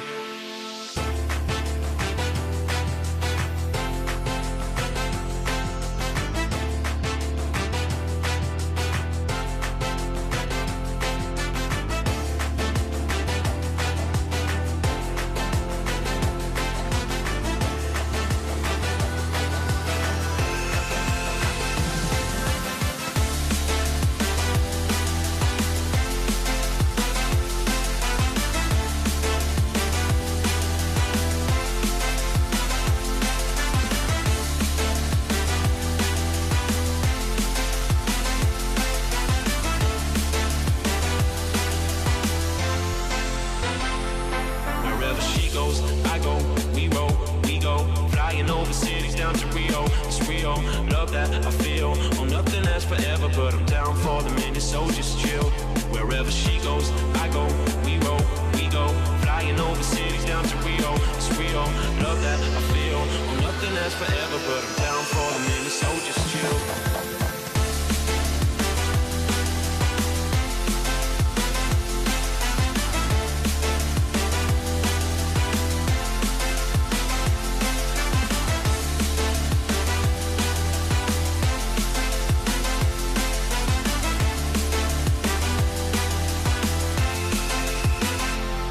Wherever she goes, I go, we roll, we go. Flying over cities down to Rio, it's Rio. Love that I feel, oh nothing lasts forever, but I'm down for the minute, so just chill. Wherever she goes, I go, we roll, we go. Flying over cities down to Rio, it's Rio. Love that I feel, oh nothing lasts forever, but I'm down for the minute, so just chill.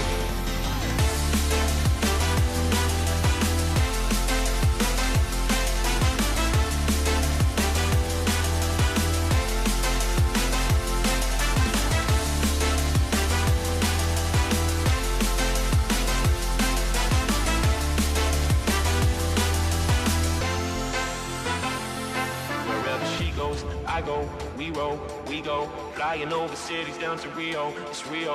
Love that I feel, oh nothing lasts forever, but I'm down for the minute, so just chill. Wherever she goes, I go, we roll, we go. Flying over cities down to Rio, it's Rio. Love that I feel, oh nothing lasts forever, but I'm down for the minute, so just chill.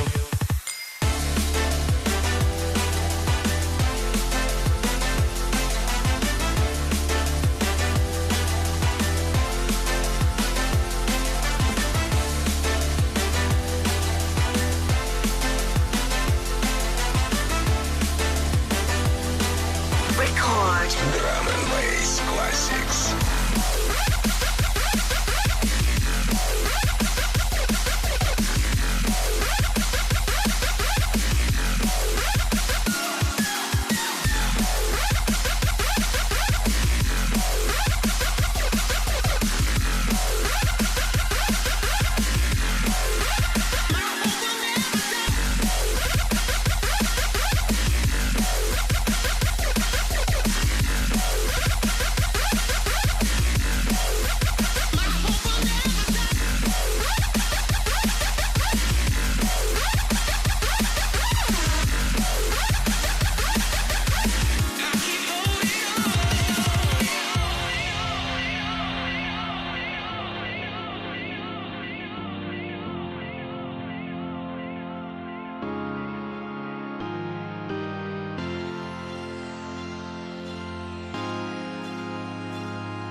planet.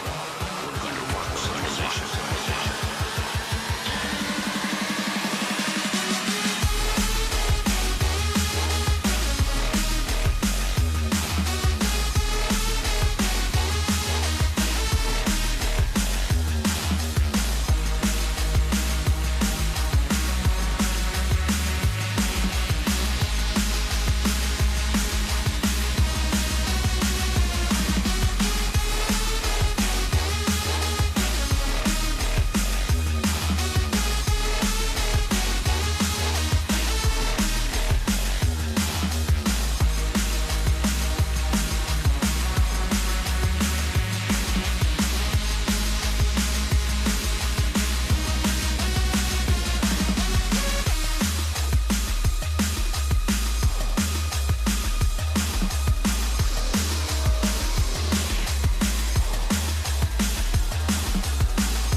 Really strong enough?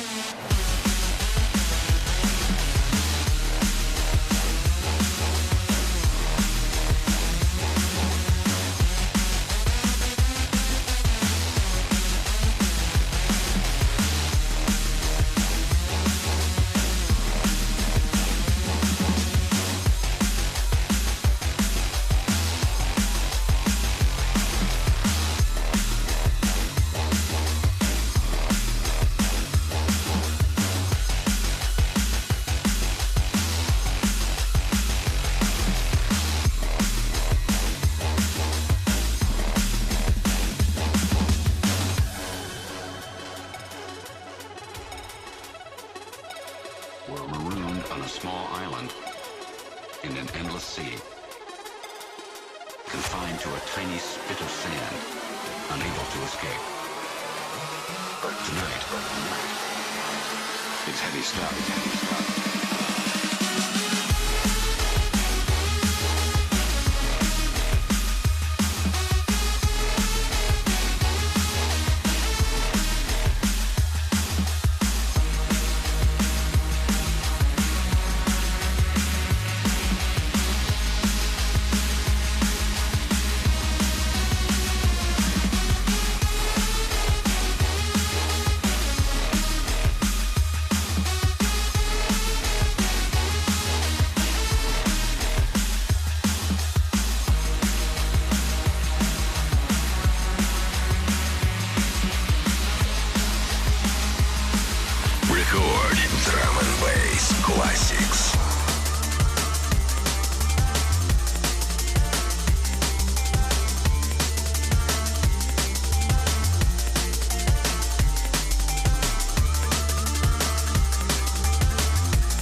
виртуальной интернет-радиостанции на www.radiorecord.ru.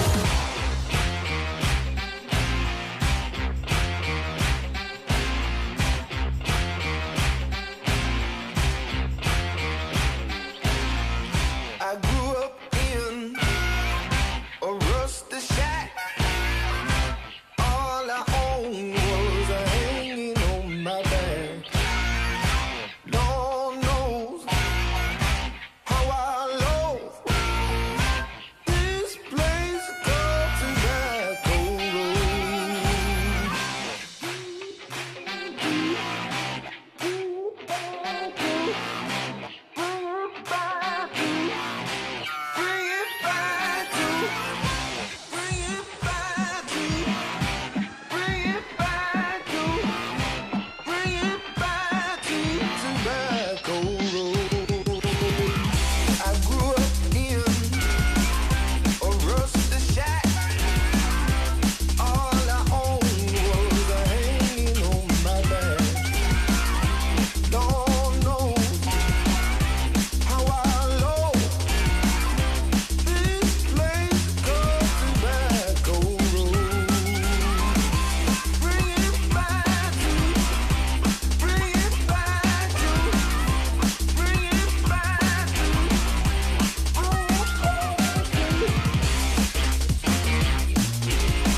I'm gonna leave and get a job with the help and the grace of God.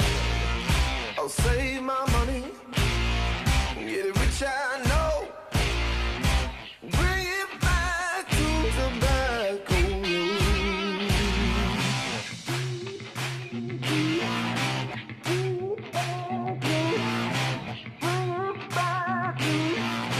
Bring it back to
She posts for FHM, she like my black LV. We spilling LPR up on my APC. I'm in my PRPS and my Nike SBs. Raving with SHM, London to NYC. I got my visa and my visa. I diva and her dealer. Bitch, I'm up on the guest list with the Swedish house mafia. You can find me on a table full of vodka and tequila, surrounded by some bunnies, and it ain't fucking Easter. I wake up in the morning with a market of amnesia, with a girl that like a girl like Lindsay Lohan and Queen Latifah. If you niggas are ballin', then boy, I must be fever. And that's not the procedure from Miami to Ibiza.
Drum and Bass Classics.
lost your footprints in the snow.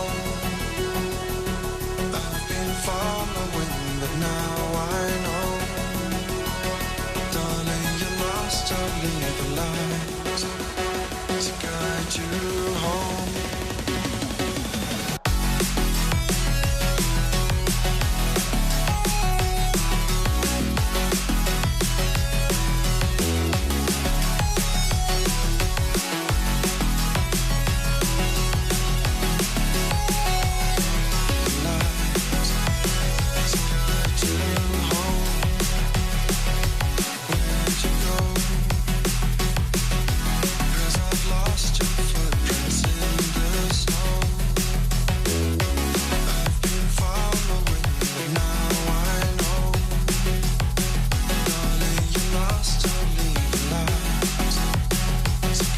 Record Drum and Bass Classics.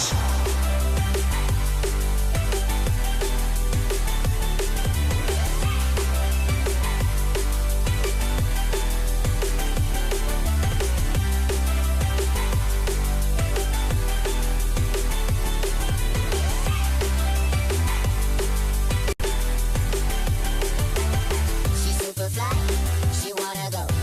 Take me to Jupiter and show me the ho-ho. We're moving fast, the time is slow.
why they're trying to rip off my sleeve, cause they're sick and tired of us lot giving them grief.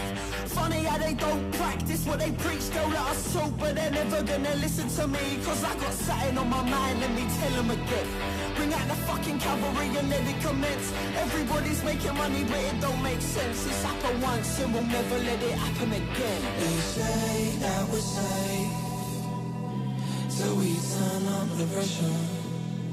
At the end of the day, we're old enough to know better. We're old enough to know better.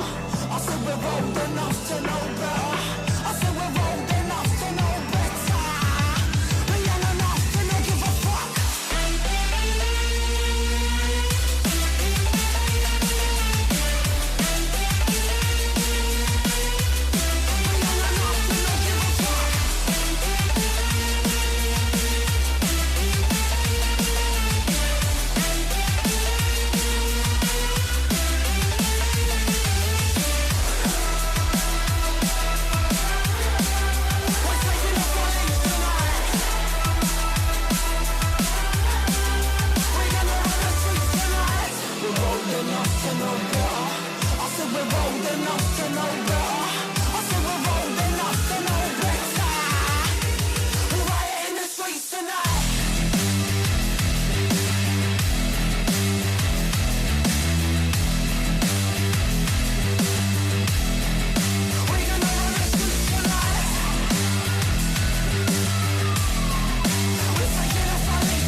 city when the air is so thick and opaque.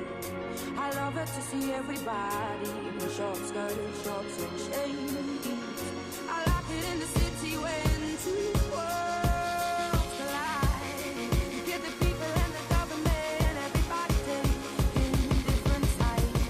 Got my hometown, making memories of grace. Got my hometown, I play. Got my hometown, making memories of grace. Got my hometown,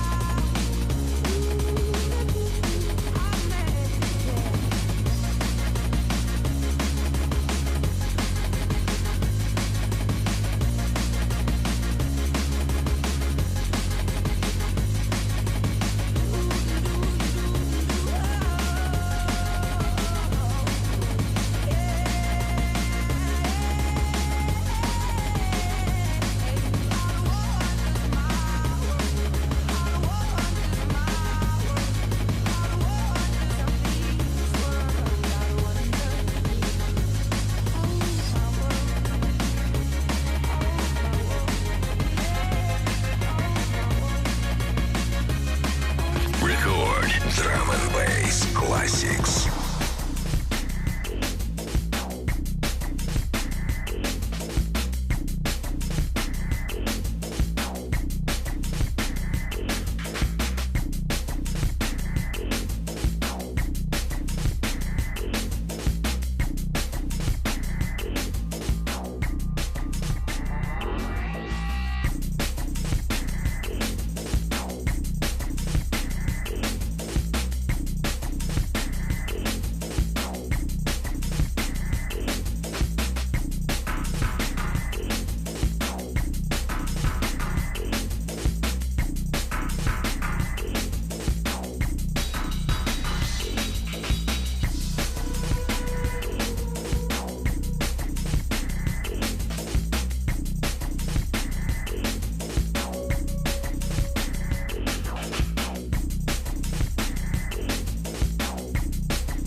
I can't jump enough, can't jump and I can't jump we love. Can't jump and need, can't jump and can't jump and need, can't jump we want. Can't jump and need, can't jump and can't jump and need, can't jump we want. Make some more noise on that, that is blood clot. All who wants to know right on that, no, do one here. Do one here. Right here.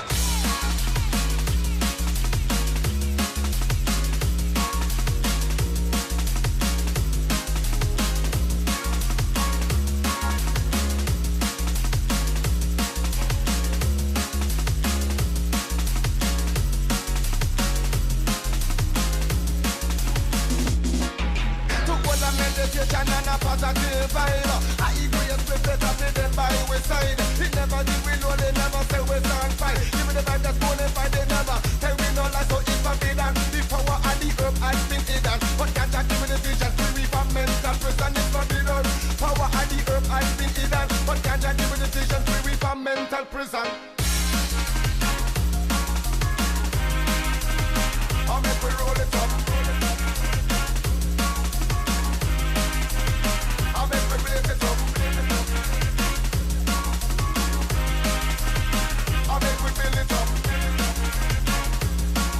Record. Drum and Bass Classics.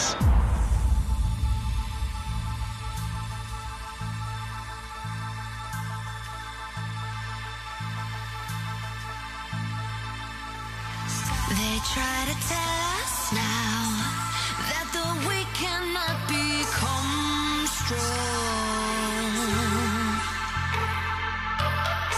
They try to sell us out, but we've all been here for far too long. And it was written in the sky as a warning, like a lion voice arising and it's roaring, but they're busy being blind to the signs to see what lies before their eyes. It was written in the sky as a warning, like a lion voice arising and it's roaring, but they're busy being blind to the signs to see what lies before their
They try to tell us now that the weak cannot become strong.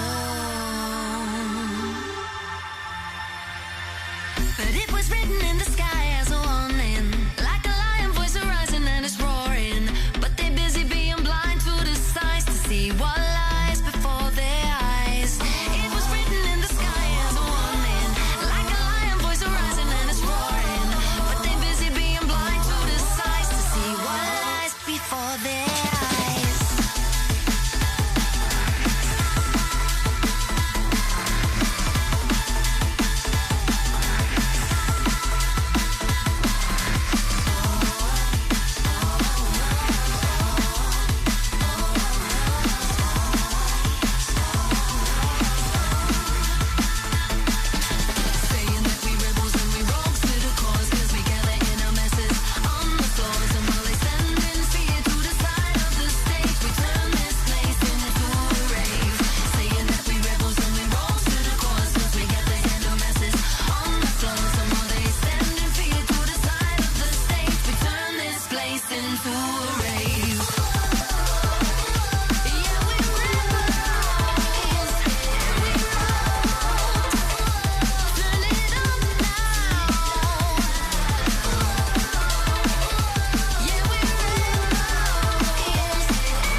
my hand, we can find a place no one knows, and you can tell me where this goes.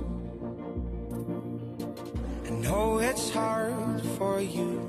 You've got scars beneath your clothes. You didn't do this on your own.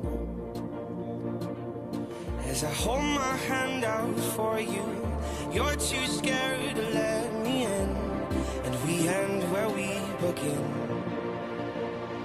When you gave away the love we gave you, you don't mind, I sold, I saved you.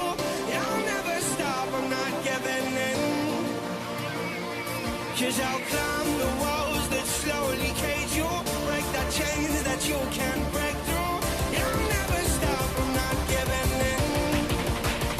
Not giving in.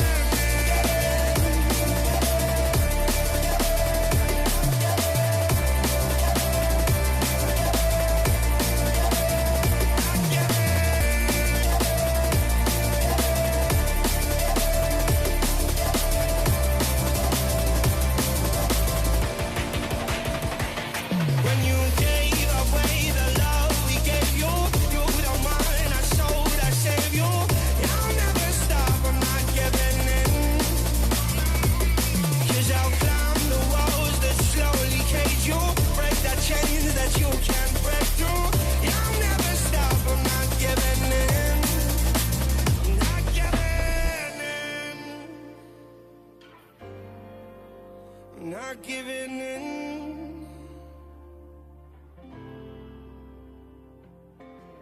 Take my hand, we can find a place no one knows, and you can tell me where this goes. I know it's hard for you. You've got scars beneath your clothes. You didn't do this on your own. When the daylight breaks before you, you're too scared to let it in. We end where we begin. When you gave away the love we gave you, you don't mind, I showed, I saved you. I'll never stop, I'm not giving in. No, no, no, no, no. 'Cause I'll climb the walls that slowly cage you, break the chains that you can't break through. I'll never stop, I'm not giving in.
Человек – наследие, беззаветная любовь к родине, служение народу, любовь и вера в свое дело – это память о Дмитрии Коркине.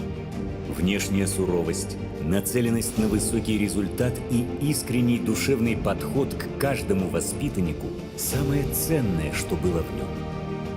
2 олимпийских чемпиона, серебряный призер Олимпиады, чемпионы России, Советского Союза, Европы и мира – это память о нем на века. Оттачивание мастерства и мужества, раскрытие тайн вольной борьбы, бесценные уроки становления личности, уникальная многогранная тренерская работа Коркина.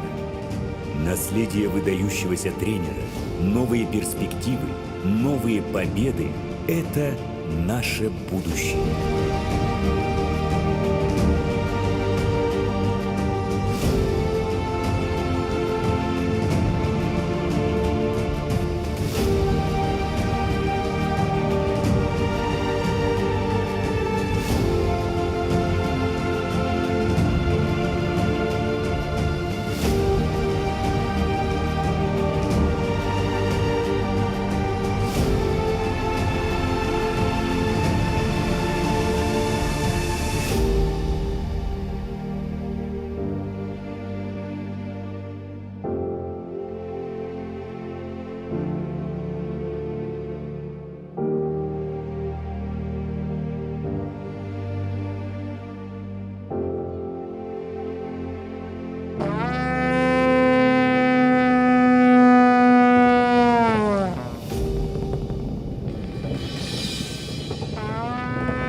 Якутск! Привет, Саха! Привет, Россия!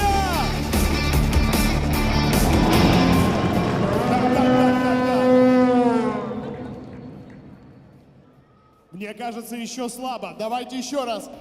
Привет, борцовская столица России! Привет, Якутск!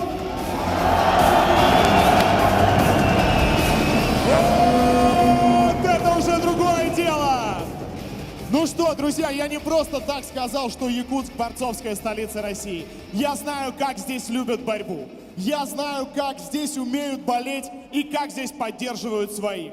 Именно здесь, в 2019 году, с успехом триумфально прошел Кубок мира. Я помню, как вы болели. Я помню, как дрожал триумф от ваших аплодисментов и топота ног. И я надеюсь, что сегодня, спустя 3 года, когда вновь лучшие борцы планеты вернулись на ковер Дворца спорта «Триумф», здесь будет так же громко. Если вы готовы, ну-ка пошумите, «Триумф»!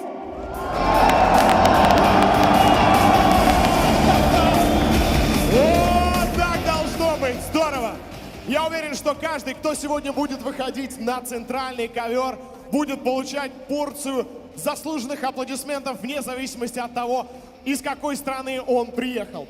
Ну а мы с вами давайте немного разомнемся, вместе покричим, попоем и устроим перекличку с залом. Я думаю, все трибуны и каждый, кто сегодня здесь, попоет вместе с нами.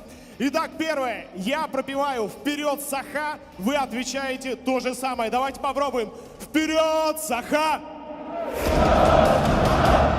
Давайте еще раз. Вперед, Саха! Еще раз. Все, кто есть. Вперед, Саха! Отлично. Усложняем задачу. Я пою «Вперед, Саха!» Вы отвечаете «Вперед, Россия!» Давайте попробуем. Вперед, Саха! Вперед, Саха! Вперед, Саха! Отлично. Ну и последнее. Осталось действительно выяснить, правда ли мои слова, что Якутск – борцовская столица России. Сейчас будет непростой тест, но я уверен, вы справитесь. Я говорю Якутск, вы отвечаете борцовская. Я говорю столица, вы говорите Россия. Давайте попробуем. Якутск. Столица. И еще раз все вместе. Якутск. Столица. Отлично. И последнее. Перед тем, как на этот ковер выйдут лучшие из лучших, я хочу, чтобы мы вместе поскандировали «Россия, Россия», чтобы наши парни нас услышали. Я начинаю, вы подхватываете. Россия!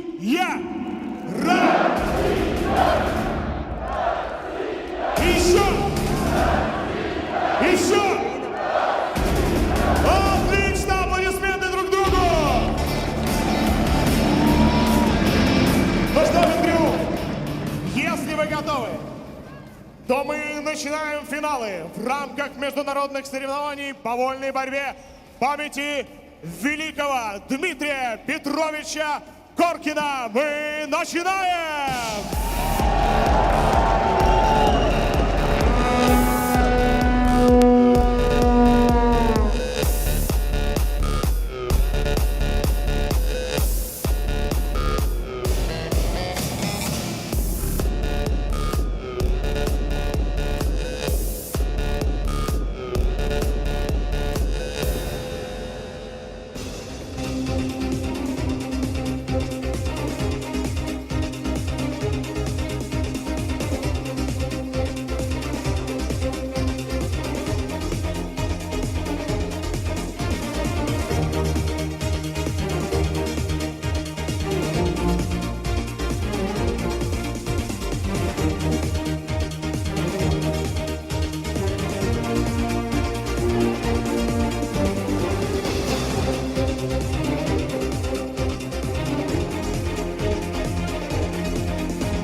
И первыми на центральный ковер Дворца спорта «Триумф» выйдут тяжеловесы. Весовая категория до 125 килограммов. На ковер приглашается борец в красном трико, представляющий Кубу, Рейнерис Салас. Добрый вечер, дорогие телезрители. Начинается большое шоу. Это финалы международного турнира памяти Дмитрия Петровича Коркина. 10 весовых категорий, борьба за золотые медали нашего турнира. И первыми начнут схватки борцы весовой категории до 125 килограммов. 125 килограммов, друзья. Первый выходит у нас на мониторе, и выходит Рейнерис Салас Перец, кубинец, призер Олимпийских игр в Токио, друзья. Вот он уже весь готов, публика его поддерживает, весь зал поддерживает. Какое шоу организаторы устроили, все на высшем уровне. Да, смотрите, с трибун спускается участник финала, и на большом экране его изображение. Это действительно очень красочно, красиво, даже небольшое там фаер-шоу было. И ждем второго участника, который выйдет с синего угла.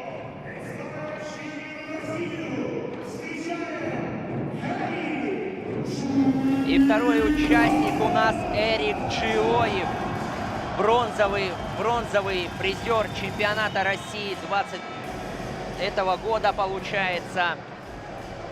Тоже заряжен на победу, публика встречает, аплодирует, ликует. Получается, друзья, в 125 килограмм у нас международная встреча. Эрик Джиоев и Салас Перес. Да, Куба и Красноярск, Россия. Сильнейшие школы вольной борьбы начинают первые схватки у нас на центральном ковре. Конечно же, у нас все финалы будут проходить на одном ковре. 10 весовых категорий, и все схватки мы с вами увидим в прямом эфире. Прямой эфир, друзья, можете подключаться на телеканал НВК Саха и телеканал Мамонт. Также есть приложение ЦСП Триумф, там тоже проходят все финальные схватки. Все, вышли на ковер, руки пожали, и первый период. Свисток, и схватка началась. Как мы видели, друзья, Салас Перес очень опасный борец. На последних секундах, оставалось около 10 секунд, он Остапа выиграл, сделал 2 прохода в ноги и забрал по 2 балла. Да, это была встреча с Остапом Пасенком, борцом из Кемерово, который в дневной программе у нас стал бронзовым призером нашего турнира. Ну, очень плеяда звезд, можно сказать. Да, сегодня в финалах это будет действительно так, потому что участник Олимпийских игр, чемпион Олимпийских игр, призер Олимпийских игр. Здесь будет очень много звезд, действительно. И, конечно, мы с вами насладимся их выступлением, их борьбой. Рейнерис Салас Перес, бронзовый призер Олимпийских игр в Токио, двукратный призер чемпионатов мира. Эрик Джиоев, воспитанник знаменитой Академии борьбы Георгия Дмитриевича Мендиашвили в Красноярске. В этом году стал призером чемпионата России. Он уже в числе лучших борцов нашей страны. Так, навязывают темп борцы, заняли центр ковра. Пока судья еще никому не дает activity time. Проверяют друг друга, швунгуют, борются, ищут слабые места, ищут брешь в обороне. Вот, судья, да, попросил действовать активнее борцов. Вот, да, сделали activity time Эрику Джиоеву. И в течение 30 секунд, если он не проведет активное действие, то Салас Перес выйдет вперед со счетом 1-0. Да, Салас Перес очень взрывной парень, мощный, опасный в любой момент схватки. Да, действительно, вот схватка, о которой рассказывал Степан, поразила многих. Очень быстрый и, как показал, агрессивный, да, в концовке поединка Рейнерис Салас Перес. Ну, так что посмотрим, как пойдет эта схватка, пока первый балл на счету у Саласа Переса. И 50 секунд остается до перерыва. Да, Эрик Джиоев не провел активное действие. И пока Салас Перес выигрывает со счетом 1-0. Борьба продолжается. На кону стоит многое. Золото международного турнира, посвященный памяти Коркину Дмитрию Петровичу. Да, и не забываем про призовой фонд турнира. 5,5 миллионов рублей будет разыграно в финалах. Победители получат по 300 тысяч рублей. 100 тысяч рублей получат медалисты серебряные. Ну а бронзовые медали уже разыграли по 50 тысяч. Ну и 50 тысяч будет вручены тренерам чемпионов. Также на турнире будет номинация «Лучший борец турнира». Он получит серебряную борцовку. Борцовка тоже в красивой форме, все сделано. И получит ее достойный борец. Да, лучший борец турнира будет выявлен в конце, конечно же, да. И мы с вами увидим тоже, кто же станет лучшим борцом нашего 13-го международного турнира в Якутске. Как вы видите, трибуны абсолютно заполнены. Здесь, я не знаю, несколько тысяч зрителей и очень активных, по-хорошему понимающих борьбу, очень живо реагирующей публики. Так что, я думаю, сегодня мы увидим настоящее шоу. Да, перерыв, тем временем перерыв закончился. Вышли опять, вышли на центр ковра. Ждут свисток на второй период. Борьба пошла. Пока 1-0. Сейчас надо Эрику действовать активнее. Он тоже может заработать activity time. И уже при равном счете тогда 1-1 поведет у нас борец в синем трико. Эрик Джиоев. Надо поактивнее сейчас показать себя, чтобы судьи сделали замечание Салас Пересу. Да, и попытался, конечно. Ой, как прошел, 2 балла берет. Зацепил ножки, завалился Эрик Джиоев и уверенно берет 2 балла Салас Перес. Счет становится 3-0. Да, напомним, что 2 участника у нас из Кубы, 2 именитых спортсмена. И оба они вышли в финал. Ну а финал весовой категории до 57 килограммов с участием нашего Ариана Тютрина и спортсмена из Кубы Рейнери Андреа Артега мы увидим в самой концовке нашего турнира. Кубинцы решили и открытие сделать сегодняшних финальных схваток, и закрытие. Да, абсолютно верно. Наши гости из далекой Кубы. И хороший проход сейчас сделал Эрик, но не хватило сейчас мощи, да? Да, контратакует его кубинец. Их как он сейчас активно, да, контратаковал, правда, без баллов. Да, здесь, пока действий нету, но завязка была эффектная. Вышли без баллов. Мощный, конечно, Рейнери Салас Перес. Мощный борец. Напомним, это весовая категория до 125 килограммов. Настоящие богатыри сейчас на центральном ковре. Остается 1,5 минуты. Надо включиться Эрику, чтобы порадовать Россию, чтобы порадовать зрителей. Надо прям включиться в борьбу. Время остается очень мало.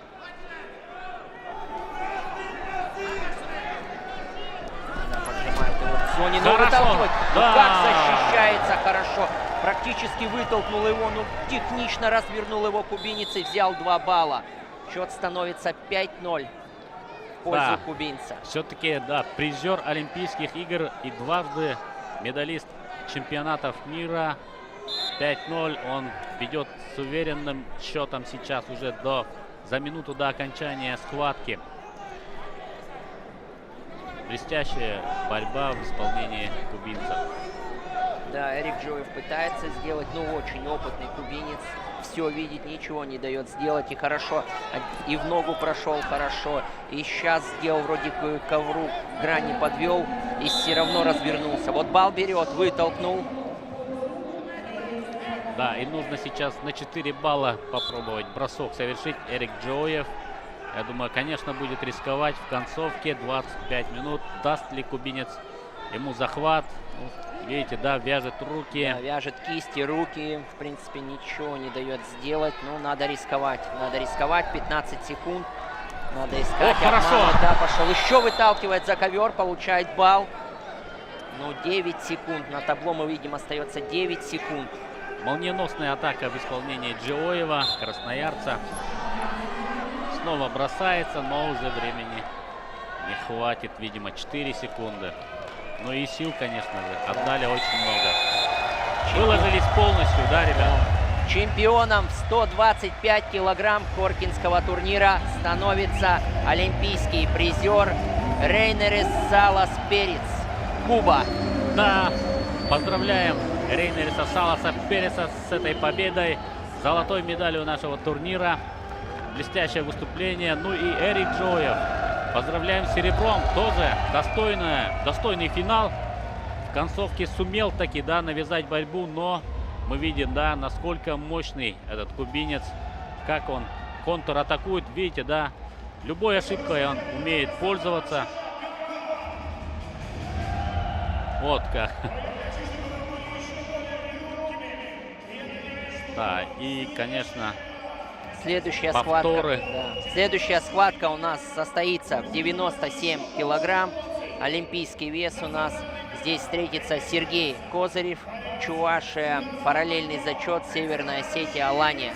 И Александр Гуштын, Белоруссия. Международная опять схватка. Белоруссия, Россия. Сергей Козырев является, вот он выходит уже, фаер-шоу, аплодисменты. Является участником Олимпийских игр Токио. Очень техничный молодой парень. Выиграл предолимпийскую Россию и поехал в Токио на Олимпийские игры. Правда, поехал он в 125 килограмм, сейчас борется в 97. Александр Гуштын тоже именитый борец белорусский. Вот. Хорошие бои показывал с нашим капитаном команды Абдул-Рашид Садулаевым. Хороший Да, парень. призер чемпионатов Европы, один из лучших атлетов в этом весе, я не побоюсь это сказать. Да, один из лидеров сборной Беларуси, которая здесь представлена тоже очень солидным составом. Давайте посмотрим, это будет, я уверен, тоже очень интересный финал. Козырев и Гуштын.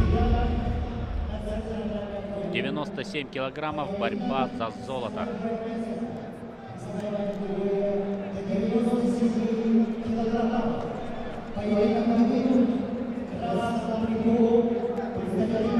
Очень спокойный взгляд, да, уверенный взгляд Козырева. Но, конечно, что у них внутри происходит, Да. что бурлит у них внутри, да, как сердце бьется, об этом мы, конечно, сейчас только догадываемся. Да, судья раздал свисток, и встреча пошла. Так, пальцы чуть-чуть подвязывает. Так, швунгует. Да, сейчас первые 30 секунд, как видим, присматриваются друг к другу, даже в плотную стойку еще не встают, в плотный захват. Вот, пока на расстоянии держатся. Даже не верится, что мы уже смотрим финалы, да, эти 2 дня были просто настоящим праздником вольной борьбы, праздником спорта. Да, давно в России такого не было турнира, и прям праздник удался на все 100%. Да. Козырев очень спокоен, да, даже не пытается даже сильно, мне кажется, сейчас нагнетать, да. Да, они да. хорошо друг друга, конечно, Да, знают. и Сергей Козырев видно, да, правильно ты, Степан, сказал, то, что спокойствие и даже вот как будто экономит силы, вот, чтобы взорваться или во втором периоде, или под конец первого периода, прям, в общем, распределяет свои силы. Так, видно, чуть прицепил пальцы. Очень интересно прошли у нас и бронзовые финалы в этом весе. Давайте мы поздравим еще раз нашего борца Максима Толмачева, который в блестящем стиле, за явным техническим преимуществом сумел взять бронзовую медаль. Да, Это Степан. было очень красиво. Мне удалось с ним поговорить после После малого финала, да? Да, мы встретились, и экономил силы он на второй период, и как он красиво, да, вроде бы первый период такой прошел по баллам, мало баллов взяли, а во втором он так взорвался и технически выиграл, просто красавец. Ну да, он очень хорошо, но, видимо, и тренер, наверное, подсказал. Было видно, что он в концовке второго периода уставал, да, и в предыдущих встречах тоже. Ну а здесь он, видимо, решил именно сэкономить силы на первой трехминутке и выложиться полностью уже во второй. И это ему удалось, да. Удалось на все 100%, он порадовал болельщиков, публику, республику Саха-Якутию, вообще. 14-3, досрочная победа у Максима Толмачева. Мы его поздравляем. Так, 1-0 пока белорусский спортсмен выиграет. Александр Гуштын. До конца первого периода остается 20 секунд. Борьба идет в разведке, в легком. Наверное, во втором периоде будут взрываться борцы. Берегут силы. Все, свисток. И 30 секунд есть восстановиться, получить советы от тренеров, наставления от тренеров. Да, очень равные, конечно, борцы по мастерству, по уровню, да, мастерства. И, конечно, осторожно провели этот поединок. Иван Янковский — это главный тренер сборной команды Беларуси, тоже в прошлом именитый борец. Совсем еще молодой, в принципе, человек, да, но уже сейчас он отвечает за результаты своей национальной команды. Сергей Козырев тренируется в знаменитой осетинской школе борьбы, представляет Чувашию, и параллельный зачет вот как раз Осетии, да, Алаги. Так, второй период.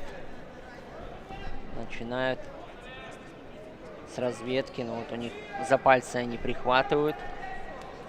Судья, наверное, уже третий раз видит, пока замечаний нету.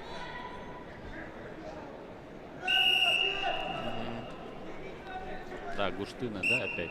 Да. Теперь Александру надо в течение 30 секунд сделать активное действие. Или уже при равном счете 1-1 поведет Сергей Козырев.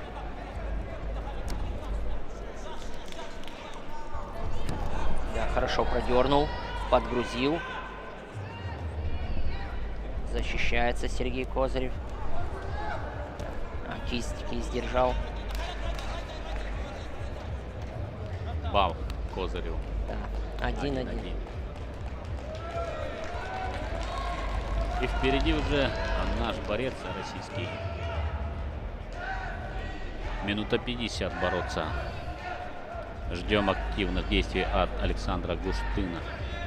Да, притаил он в любом случае. Мы видели, как он прошел в ножки хорошо, но защищался Сергей Козырев. В любом случае будет атака, хорошая атака будет. Сейчас он ее подготовит, и Сергею Козыреву надо быть начеку.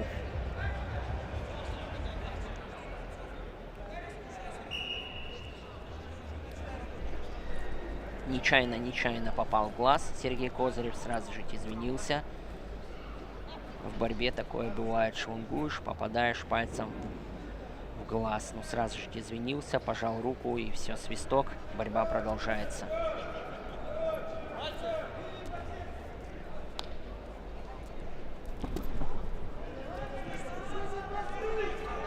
Видно, как сосредоточен Сергей Козырев, понимает, что время тает, и то, что у него победа, ему надо удержать этот счет.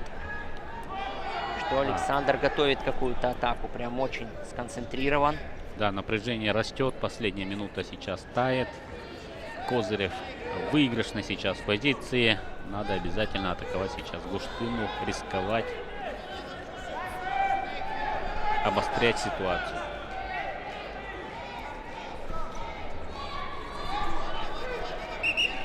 — 30 секунд остается. Ну да, классический, да, предупреждение, за пальцы не хватать, но все равно. Так, вот он, про чем мы и говорили, прохода. попытался, но увидел это все сконцентрировано. Хорошо, сейчас взял за ногу и выталкивает за ковер. Выталкивает за ковер, счет 2-1 в пользу Александра Гуштына. 20 секунд до А вот теперь окончания. надо все перевернуть, и теперь Сергею Козыреву надо пойти в атаку. Пытается, время тает, 15 секунд. 10 секунд, тоже проходит ножку. Оттягивает, правда, его Александр Гуштын. Хорошо, защищается, 5 секунд остается. 5 секунд. И... Ну, выталкивай за ковер. Да, он вытолкнул его. 2-2. Успел, да, показывает арбитр еще один балл. Сергей Козырев. Успел, мы видели, со Степаном прекрасно видели этот момент на повторе. Вытолкнул он за ковер, успел, и время у нас на табло еще было. Ну, конечно, без челленджа мы не обойдемся. Да, уже от безысходности, конечно, кинули челлендж, и сейчас будут смотреть ВАР, будут смотреть повтор. Ну, 2-2, друзья, будет 3-2 счет. Сергей Козырев, конечно, я не могу, пока решения судей не будет, не могу говорить, что Сергей Козырев победил, но мы прекрасно все видели. Вот. Сейчас вы можете на повторе, смотрите на табло, на время идет смотрите. в ноги. 2 секунды там остается, 2 секунды. Одна. Да. Да. Успел. Да, замедленное действие сделали, я думаю, где... Успел. Отлично. Поздравляем Сергея Козырева, он становится чемпионом нашего турнира, да, участник Олимпийских игр, чемпион предолимпийской России, как мы говорили, Чувашия. Сергей Козырев, чемпион. 97 килограмм. Молодец. На последних секундах. Вот они, 20 секунд оставались. Вначале Гуштын взял балл. И потом в атаку пошел Сергей Козырев и тоже успел вытолкнуть за ковер. На последних уже миллисекундах, можно сказать. Да, это блестящий был финал. Последние секунды напряжения. И вот, видите, на последних секундах вот брал уже Гуштын балл. Но вот, блестяще сейчас. Проходит в ноги. Хороший контроль. И напор, да, блестящий. Все, балл. На последних миллисекундах Сергей Козырев становится чемпионом. Следующая весовая категория 92 килограмма. Здесь у нас встретится Гурам Черткоев, Крым, и иранец Мобин Али Асами Махамад.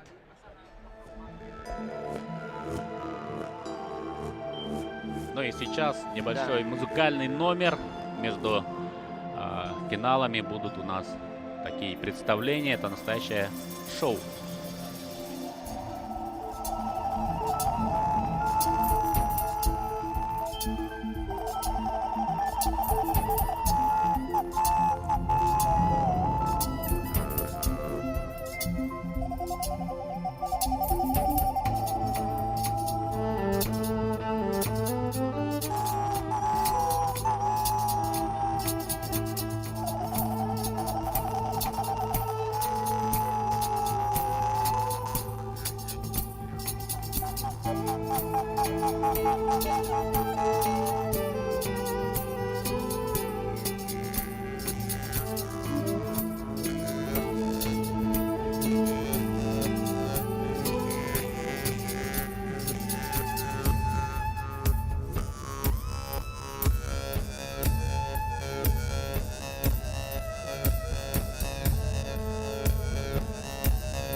Итак, благодарим мы наших артистов.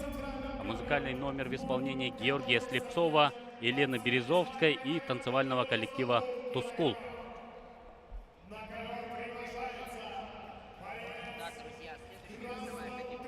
Представляющий Россию. Давайте громко его поприветствуем. Гурам! Весовая категория 92 килограмма. Гурам Черткоев, представляющий Республику Крым, и его соперник, иранец Мабин Али Асами Махамад.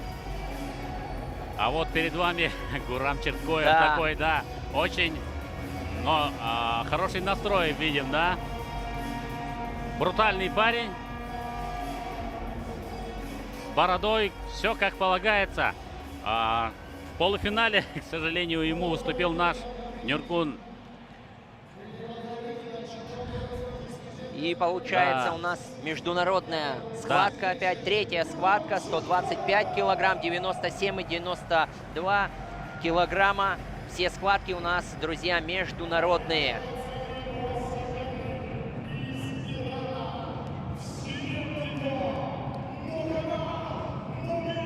Так, ну ждем появления иранского борца. Вот он! Да, Тоже. молодой еще борец тоже, да. Молодой, но очень заряженный на победу. Да, очень мощный мы видим, да.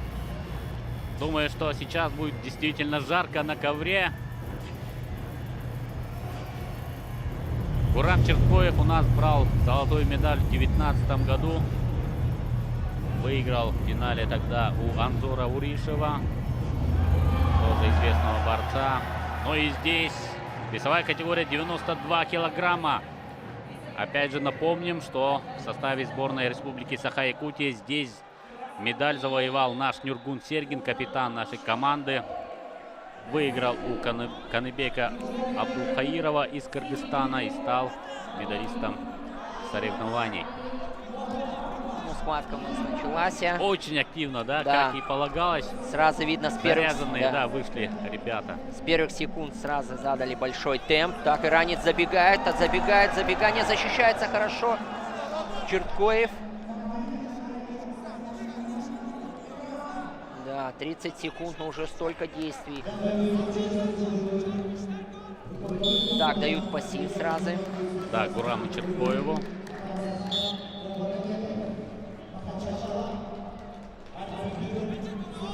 Активно иранец действует, подгрузил голову. Да, из такого далека прилетел, конечно, он будет очень активно показывать себя, будет стремиться к золотой медали. Борец из Ирана Мохаммад Асами. Гурам Черткоев. Опытнейший тоже борец.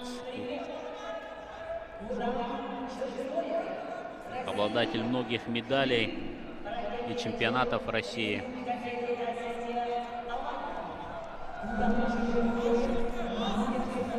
Да, иранец действует поживее. Подвел к зоне, но прихватил два локотка у нас Гурам Черткоев. Да, без действий. Вроде так подошли прям к опасной зоне.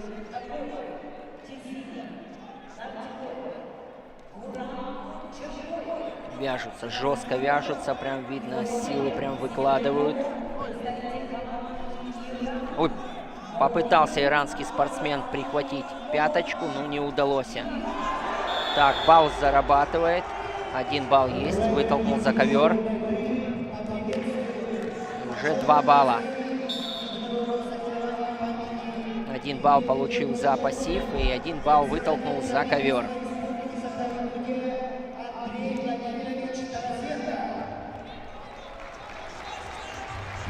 Занял центр ковра, навязывает борьбу. Надо Черткоеву пробовать что-то делать свое, тоже пробовать. Опять поджимает к зоне. Как плотно поджимает. Да, выталкивает и еще Мощь. балл набирает. 3-0.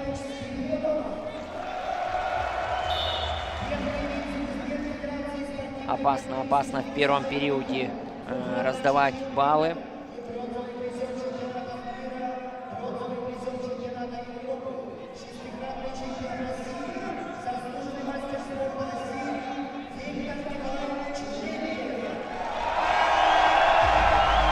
Да, в ногу проходит иранец, но вырывается Гурам Черткоев. Пока счет не изменен, остается всего 17 секунд до окончания первого периода. У нас представляют наших почетных гостей и, конечно, очень горячо приветствуют наших гостей трибуны.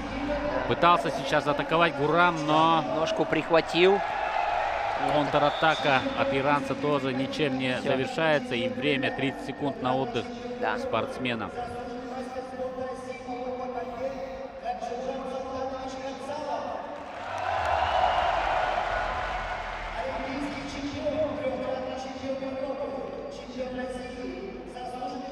Вот смотрим повторы первого периода. Да, здесь блестящая атака иранца. Еще одна. Да. Уверенно вытолкнул 2 раза, он уверенно прям. Но мы видим, да, насколько мощный этот атлет. Вот как раз на представлении, когда он стоял на фоне вот этого экрана. Гураму во втором периоде надо обязательно включиться и навязывать борьбу. Так, Гурам будет придумывать.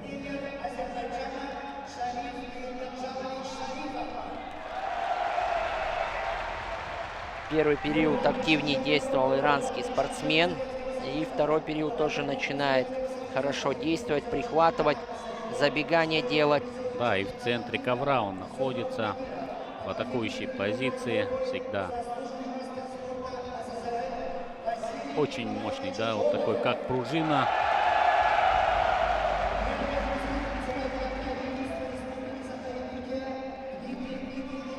Прессинг хороший демонстрирует. Да, поддавливает, да, подгружает и тем же дает...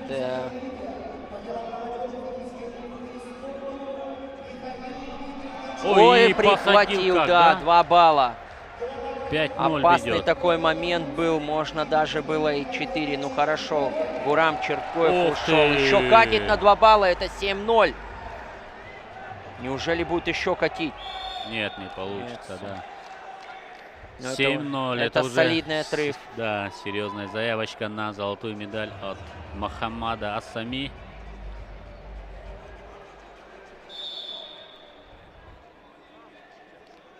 Да, наши гости, которые приехали из дальних стран, из Кубы и Ирана, уже готовы. 125 чемпион стал Салас Перес, Куба. И сейчас близок Иран к своей 92 килограмма, да. Своей золотой медали.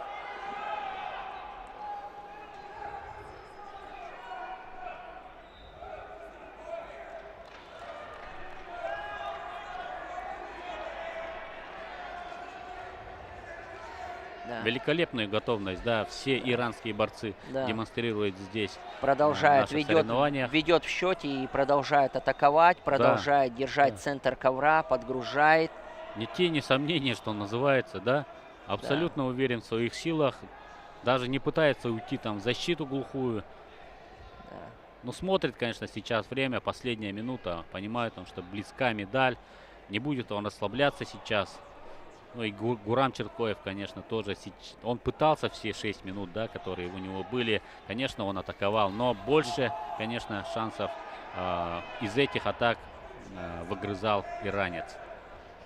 В контратаках он был очень хорош, действительно. Да. Иранский спортсмен сейчас посмотрел на табло, глянул время. Остается, да, 30 секунд, и надо рисковать, надо рисковать. Так.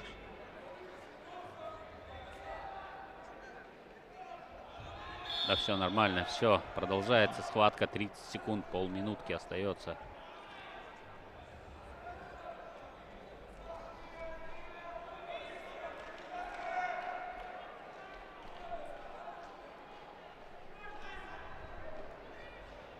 Ну, уже понятно, да, что... Да, и уже... И не атакует, не пытается даже атаковать. Ну, все разбивается, как, да, о камень, эти все атаки. Понятно, что здесь победитель за явным преимуществом, хотя не техническая, конечно, победа, но 7-0, очень уверенная. Не дал и шанса, что называется. Блестящая победа Мохаммада Асами. Поздравляем сборную Ирана с золотой медалью. И трибуны, конечно, хорошо Да, его трибуны поприветствовали. прям приветствуют. Молодец. И тренер, конечно, Гурама Черкоева тоже Так. показал. Молодец. А мы переходим в весовую категорию 86 килограмм. Олимпийский вес. Лидер весовой категории у нас Артур Найфонов. Является олимпийским призером игр в Токио. Трехкратный чемпион мира. Да. Европы, Европы, извините, Европы. Да, и обладатель медали чемпионата мира. Да.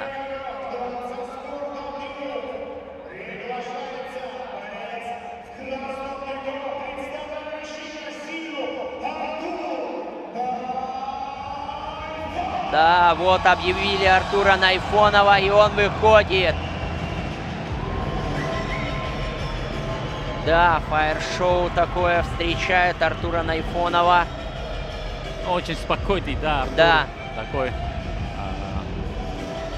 не нагнетая, что называется, обстановку. Абсолютно спокоен, уверен в своих силах. Ну, на позитиве человек видно, да, такой, Да. всегда улыбающийся. Добродушный. Добродушный человек, да. Но на ковре, конечно, лучше с ним не встречаться. Это однозначно.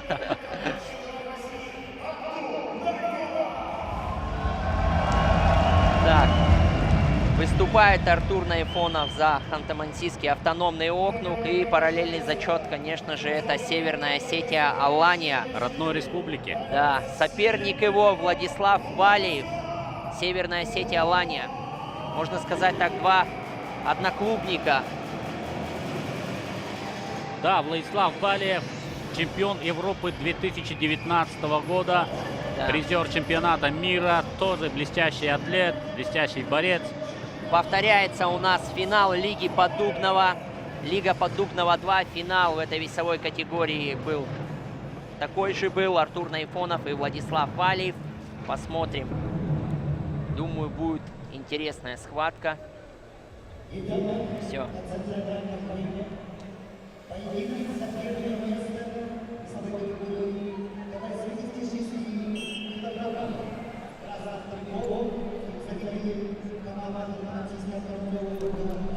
Ну как ты хорошо, активно начинает.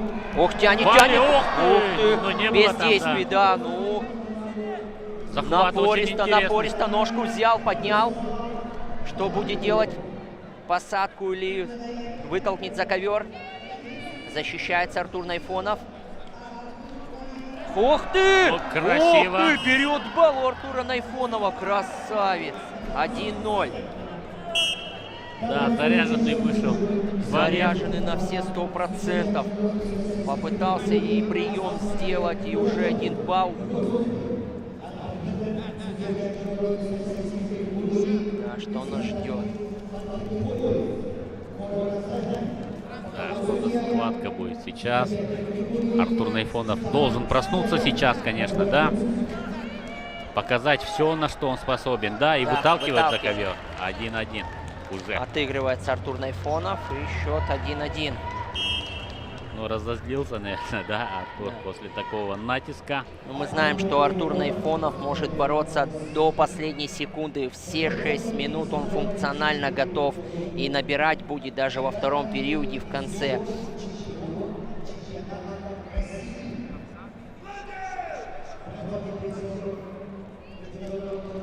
Вяжет. Ищет момент. И Владислав Валиев понимает, что проигрывает встречу при равном счете. И он ищет вот эту атаку. Но за ковер... Нет, по-моему, нет еще. Да, последняя минута. Я думаю, что не будут сейчас наказывать Валиева. Дадут отбороться последнюю минуту. Тем более, что Артур Найфонов сейчас в выигрышной ситуации. Он выигрывает. Ну и шанс у Валиева может появиться. Но пока очень хорошо контролирует ситуацию. Да, Артур. Артур Найфонов хорошо подгружает. И видели, и действия делает. Контролирует центр ковра. Вот, вяжет. В принципе, все контролирует. А время есть. Мы видели, как Сергей Козырев даже не на последних секундах, а именно на последней секунде, да, сумел выиграть схватку, да. Так что Да, расслабляться нельзя ни в коем случае. Валеев это прекрасно понимает. Будет, наверное, взрыв на последних секундах. Да, в любом Попытка. случае, Вот он пытается взять, да, да. как в первом периоде, вот пытается вот так подгрузить его. Вот уже рывки. Да. Но, да, попытка. Последняя! Блестяще! 2 Два балла! балла есть на последних секундах. Е-е-е! И вырывает победу Владислав Валиев. Выигрывает Артура Найфонова. О чем мы и говорили. Это был план Владислава Валиева, который сработал. Да, сработал. Он сработал. Он сработал на все 100%. Давно я не видел, чтобы Артур Найфонов проигрывал. Смотрите, Давно. у него даже, по-моему, слезы небольшие появились. Да. Эмоции просто на глазах у Владислава Валиева, которого мы поздравляем с этой блестящей победой. Это была действительно тактически очень грамотная, блестящая победа Владислава Валиева, осетинского борца, против олимпийского призера, против трехкратного чемпиона Европы. Это действительно дорогого стоит. Это то, о чем вы можете потом рассказывать, как вы видели финал, блестящую победу Владислава Валиева. Да, полностью поддерживаю, согласен тебя, Степан. Давно мы не видели, чтобы Артур Найфонов вообще кому-то проигрывал на международных турнирах и на чемпионатах России. Да, вот это подарок он сделал всем болельщикам, зрителям. Ну, конечно, для человека, который персонально не болеет за Артура Найфонова, но здесь матч, да, скажем, когда не фаворит выигрывает, а человек, против которого, в общем-то, были большие, скажем так, да, сомнения, но он выиграл. Да, у нас начинается шоу. Да, очередное шоу, и мы с вами тоже насладимся этим представлением.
А мы, друзья, возвращаемся на ковер. И нас ждет встреча до 79 килограмм. Радик Валиев. Да. Но заканчивает свое представление гимнасты Государственного цирка Республики Саха-Якутия. Благодарим их за это представление. И ждем наш финал.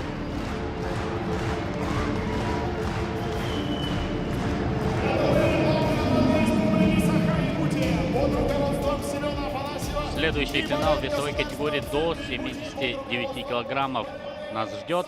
Да, здесь встретится у нас Радик Валиев, Северная Осетия, Алания, и Ахмед Усманов, победитель Кубка мира в Белграде и также победитель Лиги Поддубного. Дагестан. Да, Дагестан, Осетия, принципиальная такая встреча двух спортсменов. Как стенка на стенку, Дагестан, Осетия, тоже две сильнейших державы.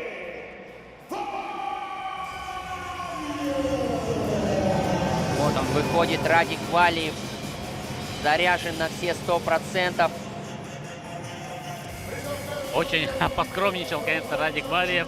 Видимо, действительно скромный человек. Вышел, немного постоял, 2 секунды, да? И так, бочком так вышел.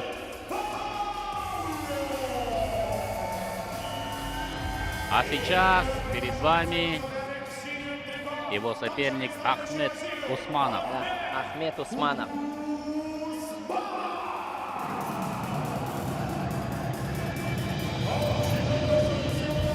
Тоже очень быстро не стал стоять. Тоже скромный парень. Но все они покажут на ковре. У них будет 6 минут нашего внимания, в центре нашего внимания. Так что все возможности для того, чтобы показать все свое мастерство, у них есть. И самое главное, они в финале. Это борьба за главный приз, за золотые медали. Свисток, поехали.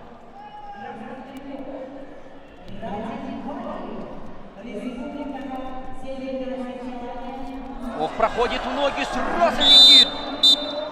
2 балла у Валиева. 1 балл, да? Да, вытолкнулся ковер, оценили в 1 балл. Опять проходит, начинает атаковать и атаковать. Видит все, отключил ручку Ахмед Усманов. Но видно сразу, что это противостояние принципиальное, да, как начали сразу. С первых секунд прям да, такие активные и Усманов действия. такой сразу встал и в центр ковра пошел с таким желанием отыграться сразу же.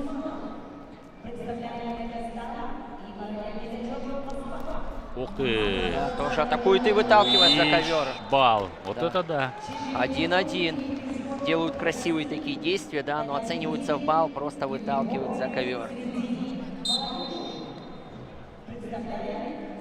Моментально, можно сказать, отыгрывается Ахмед Усманов.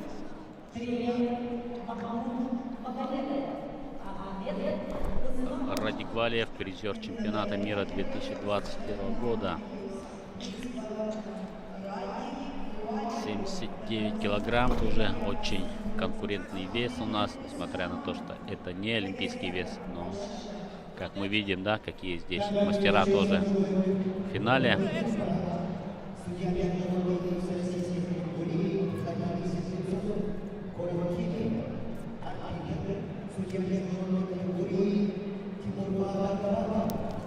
Ох, ножку Проход прошел, ноги. да, и есть посадка. На обратный тянул Да. Усманов. 2 балла показывает, мы видим, да. Взял скрестный захват. И 1 балл. 2-1, 3-2 сейчас счет схватки должен быть. И скрестный захват, но не пошел Усманов, мне кажется, да. Пока защищается здорово. Да. И 2-3, да, в пользу Усманова. Замечательно сейчас он прием сделал. Об обратный потянул своего соперника, да. И заработал 2 балла. Ну, а Валиев, в свою очередь, вышел за спину и заработал 1. Да. Соотношение 2 к 3. Взял на скрестный захват. Шансы были, но хорошо защищался Ахмед Усманов.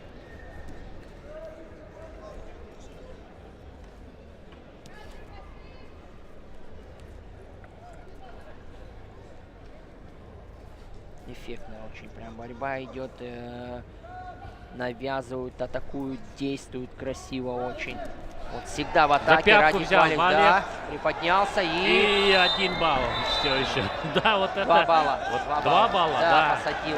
Да, 4-3. Блестящая схватка. И сейчас мы с вами наблюдаем. 40 секунд до окончания только первого периода. Нет, все-таки 1 вот показывает, да. Ну, да, 3-3 счет. Да, вытолкнул.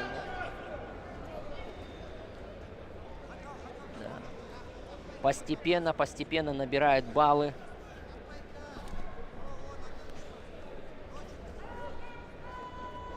Очень красивая схватка и очень равная, да, что радует тоже. 2 равных борца. Да, по очереди атакуют. Я думаю, интрига будет у нас сохраняться до самого конца здесь тоже. Да, хороший темп задали. Прям 10 секунд остается до конца первого периода. Надо чуть-чуть перевести дух, отдохнуть, послушать наставления тренера. Да, абсолютно нет у меня никаких сейчас догадок насчет того, кто выиграет эту встречу. У меня вообще нет. Степан, такая же ситуация вообще, даже не представляю. 2 достойных борца, 50 на 50. Абсолютно равные шансы. Вот. Блестящий, да, переворот. Да. Да, вот раз и физически, да, сделал, перевел в опасное положение Спартера. А тут вот, как зацепил пяточку, прям раз и поднял. Очень хороший, да, видите, контроль. И посадил здесь здорово, конечно. Но, видимо, посчитали, что вышел уже далековато, да, за ковер. И стали это засчитывать за 2 балла, дали 1. Ничего страшного, все еще Валиев ведет за счет последнего активного действия. Да, второй период у нас продолжает активно действовать и проходит в ножки Ахмед Усманов. 1 балл. Выталкивает за ковер, становится счет 4-3. Да. Вроде, да, активное такое действие на бросок, ну 1 балл. Вот за зону прям такой рывок сильный, мощный. И но они хорошо, да, друг друга знают и, видимо, тоже опасаются и контратак, да, они лучше, лишь бы заработать балл, да, на движении, сразу же выталкивают за ковер, когда у них есть возможность, да, как на инерции, лучше да. синица в руках, чем журавль в небе. И проход уже, в свою очередь, от Валиева, но защищается пока Усманов. Поднимается. Валиев пытается поднимать соперника. Здорово сейчас вытянул ногу, да, но... Контрит. Очень хорошо сейчас боковая, но контратака от Усманова, которая пока к действию не привела. Хорошо пока контролирует тоже ситуацию Валиев, но здесь пока без оценок. Но, согласитесь, это был очень мощный момент, да? Красота борьбы не только в атаке, но и красота борьбы заключается и в защите. Надо уметь защищаться и красиво это делать, грамотно это делать. Атакует опять Валиев, все видит Ахмед Усманов. Продолжается борьба. Очень интенсивный темп борьбы.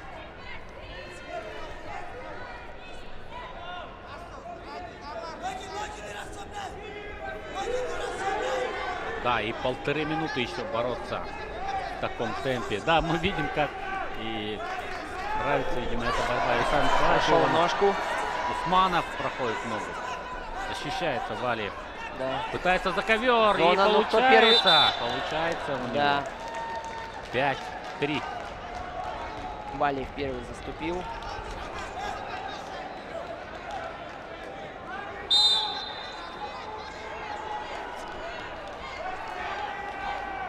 Да, Радик Валиев пока уступает.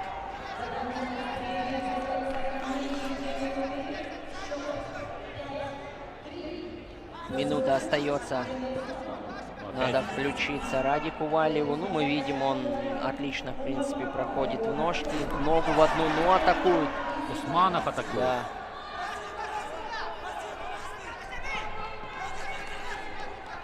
Да, накал страстей растет. 30 секунд остается до завершения схватки. На 2 балла будет пытаться делать сейчас. Да, надо прием рисковать. Валиев. Одного ему недостаточно. Да и сил не так много осталось. Очень много они оставили сил. И в первом периоде... Проходит? Нет, отбрасывает. Издалека пытался сейчас пройти в ноги Радик Валиев. 10 секунд последних остаются. Будет ли рывок последний? Еще разок. Защищается Нет, 5 Ахмед секунд, Усманов. 4. Все. Да, не получается. Ахмед Усманов. Да. Да, как видите, как нравится, да, борцам бороться именно в такой обстановке, когда переполненные трибуны, Да, когда вот такой стоит гул. Да, все трибуны переполнены, даже Абсолютно уже на все, боковушках уже люди сидят, просто зал. ЦСП «Триумф» полностью переполнил, друзья. Да, ну это где-то 3 с лишним тысячи точно есть здесь зрителей. А мы, может, даже 4. а мы поздравляем Ахмеда Усманова, поздравляем сборную Дагестана с победой. Да, и видим тоже эмоции, да, после финала, как они, о многом они говорят, эти глаза, да, сколько человек отдал, сколько пролил пота, сколько крови, да, и боли испытал за то, чтобы стать чемпионом. Это звание чемпиона, оно очень высокое, действительно. Ну и Радика Валиева мы тоже давайте поздравим от всей души. Это был блестящий финал, это блестящая, да, схватка двух отличных атлетов, борцов, достойных друг друга, достойных этого финала. Да, вот смотрите. Да. Ахмед Усманов становится чемпионом нашего турнира. Блестящая победа. И очень хороший финал. Действительно хороший. Ну а мы ждем одно из главных событий нашего вечера. Да, олимпийский вес 74 килограмма. Олимпийский чемпион Заурбек Сидаков, представляющий Ханты-Мансийский автономный округ, параллельный зачет Северная Осетия, Алания. Двукратный, да, вот он выходит, двукратный чемпион мира, олимпийский чемпион, друзья, на Коркинском турнире. И взрываются трибуны, да, от восторга. Все его встречают. Видно, что он уже больше, да, привык к вниманию, а предыдущие борцы даже 2 секунды задерживались на этом пьедестале, а Заурбек Сидаков уже да. хорошо понимает, что это часть шоу, что надо тоже пообщаться и с публикой, да, показать себя. Да. И это хорошо всегда. И его соперник, друзья, Курбан Шираев, молодое дарование, Дагестан, чемпион Европы, чемпион международных, чемпион России, чемпион международного турнира Иван Ярыгин. Молодой, да, но уже опытный борец Курбан Шираев. Да. Дагестан. Очень он начал интенсивно набирать по весу и в 65 выиграл олимпийского чемпиона Сослана Рамонова. Перешел в 70 килограмм и сейчас уже борется в 74 килограмма. Перешел в олимпийский вес. Тоже блестящий атлет. Мы видели его схватки с нашими борцами. В финале чемпионата Европы в 65 килограммов он боролся с нашим Нюргуном Скрябиным. Боролся он и с Виктором Рассадиным, вы видели, и полуфинал Ярыгинского турнира этого года, когда наш борец стал чемпионом. Так что вы его очень хорошо знаете, этого борца. Дагестанский проспект, один из самых перспективных борцов, наверное, не только России, но и мира, Курбан Шираев. Давайте посмотрим, что он сможет показать Заурбеку Сидакову, олимпийскому чемпиону, двукратному чемпиону мира. Ух, эмоции, Степан, переполняют, да, честное слово. Да. Такая встреча, такая схватка. Она пройдет в любом случае в активном ключе. Мы прекрасно знаем, как проходит Заурбек Сидаков в одну ножку. Да, это его знаменитый проход, да, от которого, наверное, невозможно защититься, если он его подготовит и сделает правильный момент. Приемов против него нет. А главное, не просто проходит. Хорошо, как сейчас. Пытался сейчас за спину пройти Курбан Шираев, и чуть было у него это не получилось. Хорошо, да, продернул. Мы уверены, что сейчас и вся Осетия на ногах, и весь Дагестан сейчас болеют за своих борцов.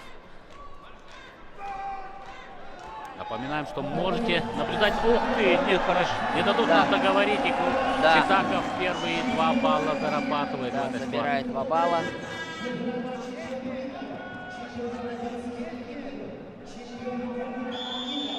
Так, стойка. 2 балла уверенно забирает Заурбек Сидаков.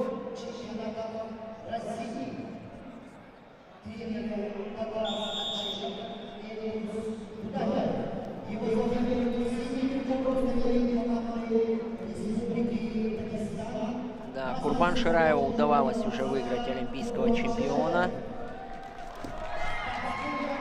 Есть ли шансы и сможет ли он это повторить?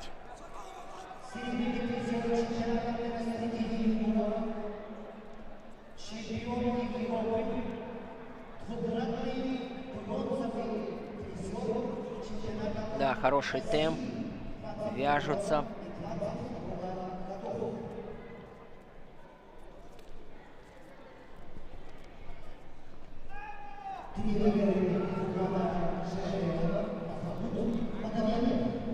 Одна минута до завершения первого периода. Да, можете себе представить, у нас на центральном ковре сейчас лучший борец планеты. Ну, это можно смело так говорить. Это двукратный чемпион мира и чемпион последних Олимпийских игр, да. Заурбек Сидаков мог приехать сюда и Магомед Хабиб, Кадимагомедов, и устроить повтор финала Олимпийских игр, да, и была такая, ну, в общем, возможность, да, об этом говорили и организаторы, но вот в последний момент сорвалось, к сожалению. Да, к сожалению, тоже. Как было бы интересно здесь и публика, и зрители, абсолютно все ждали Магомед Хабиба Кадимагомедова, серебряного призера Олимпийских игр.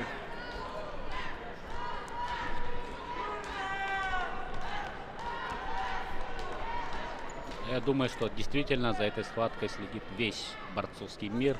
И я думаю, и в США наверняка, да, смотрят, конечно, за Заурбеком Сидаковым, за такими лидерами всегда, конечно, большое внимание.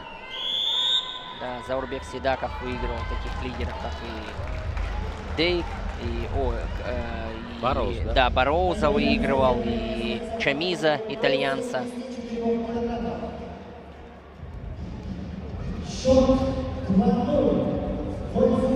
Вот, смотрим, как здорово, да, провалил и за спину вышел. А Кайл Дейк был в сетке на Олимпийских играх у Кадимагомедова. И Магомед Хабиб расправился с ним технически, 11-0 выиграл его в Токио. Да, удивил тогда, конечно, да, всех, сделал это сенсацию. Он был фаворитом, да, тогда. Я Кайл в тот Дейк. день разбудил всех соседей дома. Многоквартирного, скажи, дома. Да, многоквартирного, верно. Опять хорошо проходит, ну все видит Заурбек Сидаков, хорошая защита. Курбан Шираев зарезан тоже, конечно, понимаем, молодой парень. Для него это серьезнейший экзамен, это схватка с олимпийским чемпионом. Он тоже переходит в олимпийский вес, 74 килограмма, он будет пробовать свои силы, чтобы стать лидером сборной России. Второй турнир уже у Курбан Шираева в этой весовой категории. Он ездил в Белоруссию, в Минск, где недавно стал чемпионом турнира Александра Медведя.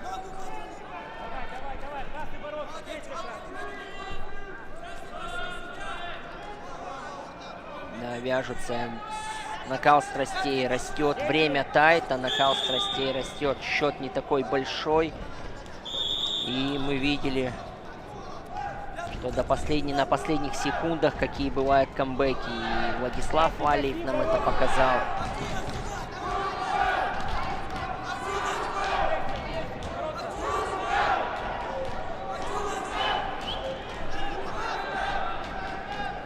Да, зрители в зале кричат «Курбан, Курбан». Проход в ноги фирменный от Сидакова, но Шираев здорово защищается и даже пытается сейчас разорвать захват и пройти за спину соперника.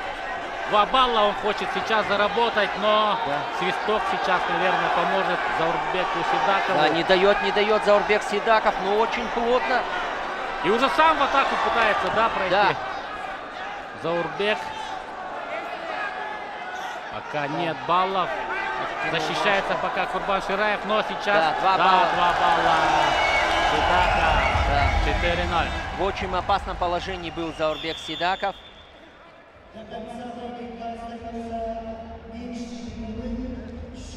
Последняя минута, но, конечно, рисковал и Курбан Шираев, когда пытался в этом захвате, из этого захвата взять максимум. Конечно, он хотел победы, он хотел 2 баллов сравнять, и уже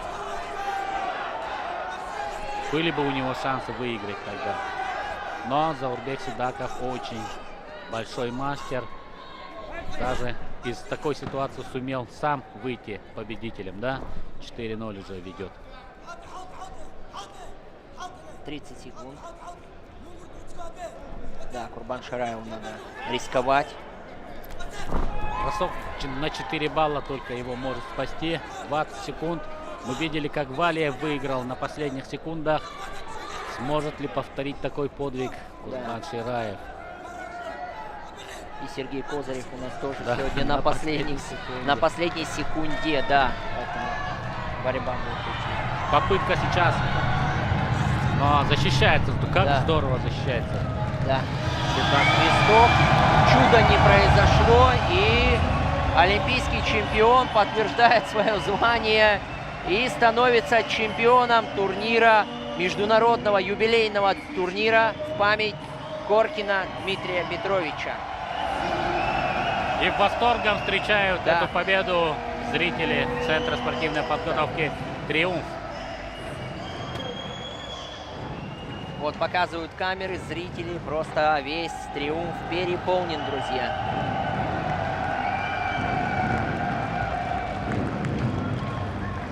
У нас начинается концерт. Да, представление мы посмотрим. Наши финалы. Ну и посмотрим повторы сейчас этой схватки. Блестящая схватка в исполнении и того, и другого. Я думаю, что и Курбан Шираев, ну, конечно, он недоволен, что он не выиграл, но для него это очень хороший опыт. Именно с лидером он здесь встретился, с лидером этой весовой категории. Хорошо отборолся. Все, мы уходим на... Ты приходи в долину Туймада, звучит хомус в порывах ветерка, купается в реке полярная звезда, пополни чашу мира и света и добра, на вечной мерзлоте мы утверждаем жизнь, мороз и дым растопим мы сердцами за северным сиянием неба синь, которую нам предки завещали. Разбудит силу жизни наших сэр и от сухой энергии спираль. Он оберегом станет и развеет страх, и над Сахара склонит и тучи, и печаль.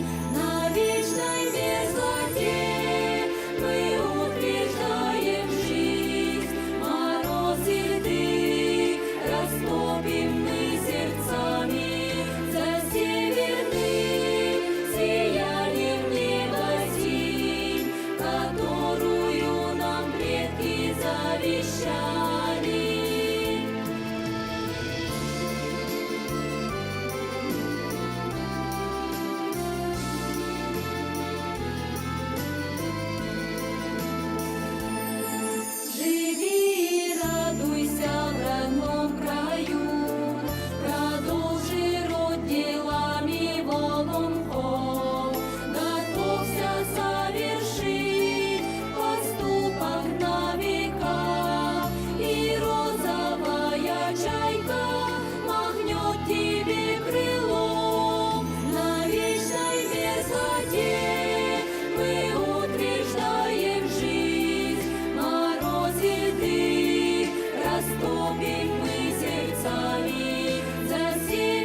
Ансамбль Кенекуо, ваши аплодисменты.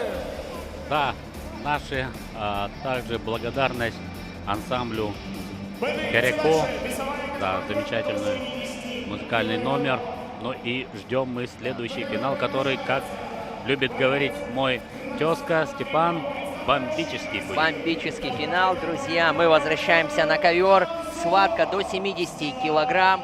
Анзор Закуев, представляющий Республику Крым, параллельный зачет. Кабардино-Балкария. Анзор Закуев. Да. Якутские зрители его очень хорошо знают. Анзор Закуев еще на чемпионате России 2016 года здесь дал бой олимпийскому чемпиону из Осетии. Сослану Рамонову. Да, Сослану Рамонову, да. И это была блестящая схватка. У него были тогда даже шансы выиграть. Все это хорошо помнят. Евгений Жирбаев перед вами. Да, и выходит Евгений Жирбаев, друзья, была у него травма. Вот, восстановился он. Длительное время мы ждали его схватки. Но он залечил свою травму и уже сенсационно выигрывает. Он выиграл здесь 74 килограмма турнир Крылова. Выиграл в финале Исраила Касумова. И сейчас он уже в финале Коркинского турнира.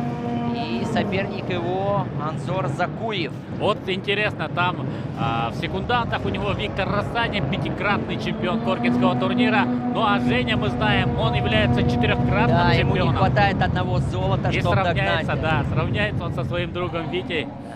Анзор Закуев, Евгений Жирбаев, Крым, Республика Бурятия. Из первых секунд сразу очень активно начинают борцы. И Анзор Закуев тоже очень зрелищный борец. Он блестящий, да, атлет. Он финалист чемпионата России этого года. Сумел взять реванш здесь на Коркинском турнире у Исмаила Мусукаева. Исмаила Касумова, да. Но его же смог выиграть сегодня и наш борец, якутский борец Константин Капрунов, которого мы тоже от всего сердца поздравляем с бронзовой медалью. Порадовал он республику, совершил невероятный камбэк. Да, со счета 0-7 сумел он выиграть 13-9. Два броска на 4 балла действующего чемпиона России и чемпиона Европы. Порадовал он республику. Интервью давал Анзор Закуев и сказал, что на Коркинский турнир он приехал только за золотой медалью. Его не устраивает ни бронзовая, ни серебряная медаль, только золото. Но это понятно, потому что он много раз брал серебряные медали, да, и чуть-чуть не хватает ему. Сегодня в этом году в финале Ерегинского турнира он встречался с нашим Виктором Рассадиным и удостоился серебряной медали. Очень жаль, конечно, что Виктор Рассадин здесь не смог выступить. Он только от травмы сейчас залечивается, да. Уже потихоньку начинает тренироваться. Желаем его скорейшего выздоровления и, конечно, возвращения на ковер. Вот он, кстати, да, перед вот вами. Крупным планом показывает Виктора Рассадина. Все схватки он секундирует, выходит, переживает за своего друга Евгения Жирбаева. Молодец. Борцовское братство. Хороший темп борьбы, но счет у нас 0-0. Взвинтили хороший темп. Ну, это только вот первые, я думаю, да, время. И даже были там хорошие атаки, проходят ноги. Евгений Жирбаев хорошо сейчас контролирует эту ситуацию. Подтягивает к себе соперника. Забирает 2 балла.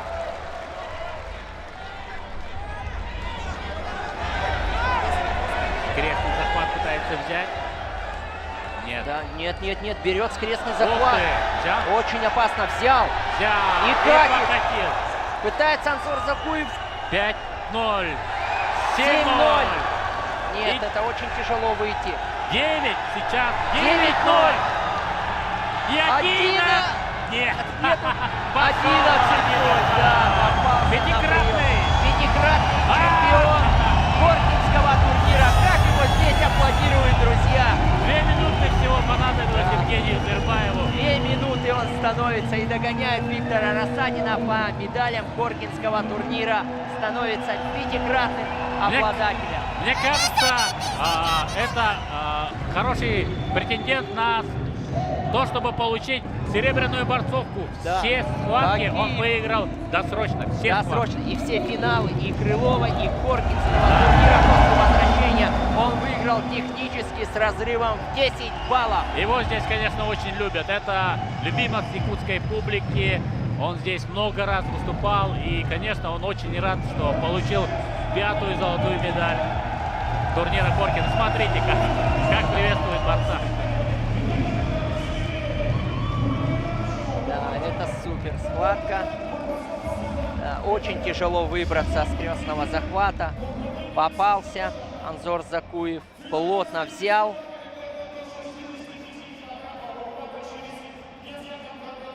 Да, Да, Анзора, конечно, жаль, но всегда эта борьба здесь бывает. Победители есть проигравшие. Вы понимаете, что у нас на турнире 193 атлета выступило, Да, и далеко не все из них станут чемпионами. 13 стран и 18 регионов. Радость такая. Да. Молодец, Евгений Жирбаев, очень тепло. Благодарность публике за такие эмоции. Он сам, наверное, не ожидал, Да. что вот так быстро он сможет, да, одержать победу над блестящим, конечно, атлетом тоже Анзор Закуев. Да. Ну и у нас весовая категория 65 килограмм, олимпийский вес. Здесь встретится у нас Шамиль Мамедов, молодой парень. Выиграл он чемпионат мира по юниорам и уже заявил себя во взрослой борьбе на международном турнире Ивана Ярыгина. Стал там чемпионом, очень конкурентный вес был. Вот, и он завоевал золотую медаль.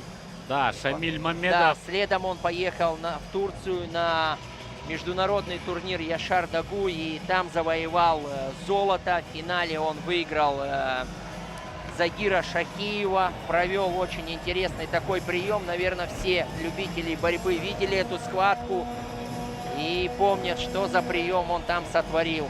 Чудо-прием. Да, блестящий атлет, очень техничный борец. И его соперник сейчас выйдет. Абдулмажид Кудиев. Абдулмажид Кудиев выигрывал уже у Мамедова. И Мамедову надо сейчас отыграться в финале тоже. Для него это очень важная, принципиальная схватка, встреча. Да, Абдулмажид Кудиев, еще одно молодое дарование из Дагестана. Блестящий борец. Он залечивал травму, да, достаточно долгое время, но сейчас Абдулмажид Кудиев хорошо готов. И готов он встретиться со своим хорошим знакомым в финале нашего турнира. О, как. Да, Даже бегом вышел, рвутся, оба рвутся. Как прям цепи сорвались, да. Просто ждем свисток. Да. Шамиль Мамедов, Московская область, Москва и параллельный зачет Дагестан. Да, оба воспитанника дагестанской школы вольной борьбы. Шамиль Мамедов сейчас в лидерах, один из лидеров в этом весе, 65 килограмм. Набрал. Ну и Кудиев возвращается в большую борьбу. Да, Я перерыв думаю, у него был, да, травма была, все тоже восстановился, залечил и уверенно на таком турнире уже в финале. Тоже один из самых интересных финалов.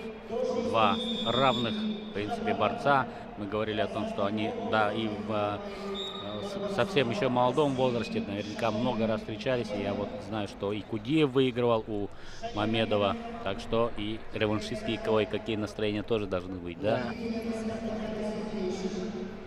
Да, рисковать никто не будет. Но после этой схватки будет схватка, которая принципиальнее, которая, наверное, да, ждут многие болельщики, я думаю, ждет весь Дагестан даже. Конечно, да. И вся Россия. Это Аббас Гаджимагомедов и Ахмед Идрисов. Буквально недавно они встречались в финале, да, на турнире Поддубного, и Идрисов тогда смог выиграть, но и прервал серию побед, да, Аббас Гаджимагомедова, которая длилась на протяжении 2 с лишним лет. Да, 2,5 года точно. Ну а якутские, конечно, болельщики ждут последней схватки, которая завершит наш турнир. Ариан Тютрин и Рейнере Андре Ортега. У нас самое интересное еще впереди, так что Никуда не уходите, следите за трансляцией на НБК Саха. Тем временем Мамедову дали пассив. Кудиев, здорово! Да. Выталкивает балл. Да, они хорошие друзья, знакомые. Да, конечно. И здесь противостояние именно мастерства будет. Да. Хорошие друзья, на ковре соперники, но как только сошли с ковра, настоящие друзья.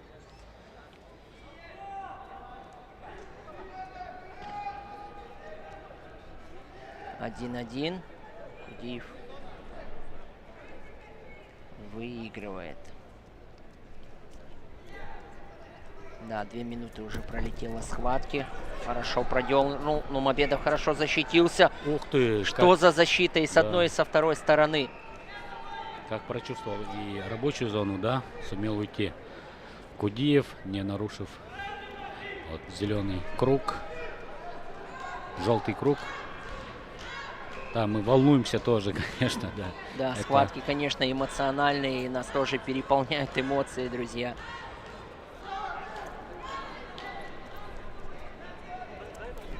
Прошел ножку и вытолкнул за ковер бал. Кудиев. Да, на последних секундах. 2-1. Да.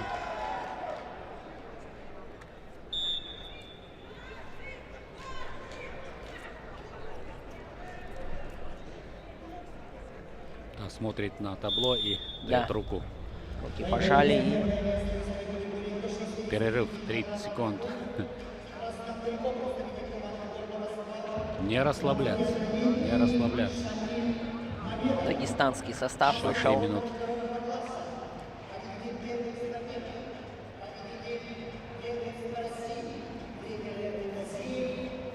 Да, хорошие моменты были.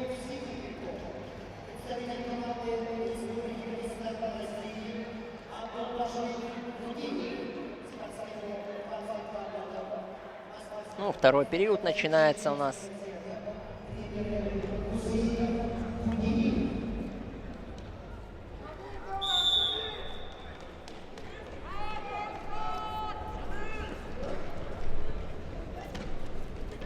Да, Мамедов сейчас должен включиться в борьбу в любом случае. Очень тяжелая у него схватка была в полуфинале с Шахгириевым. Сегодня, кстати, Шахгириев стал бронзовым призером, да? Да, турнира. Здорово сейчас Мамедов атакует, но как хорошо защищает Кудиев. Не ушел таки, не ушел. 2 балла есть. 2 балла есть. Мамедов. Молодец. 3-2. Как вырывался, да, прям как, даже не знаю, как кто, да, как рыба просто из сетей вырывался сейчас. Кудиев, но сумел поймать его Шамиль Мамедов. 2 балла взял таки. 2 минуты. Да, минута пролетела очень быстро. Одно хорошее активное действие. Борьба просто очень высочайшего уровня в наших финалах. Да. Любой специалист вам это подтвердит. Это, конечно, космос, да? Да, 13 стран и международные у нас. И у нас даже есть весовая категория 57 килограмм, даже где нету сборной России. Да. У нас будет Куба и Белоруссия.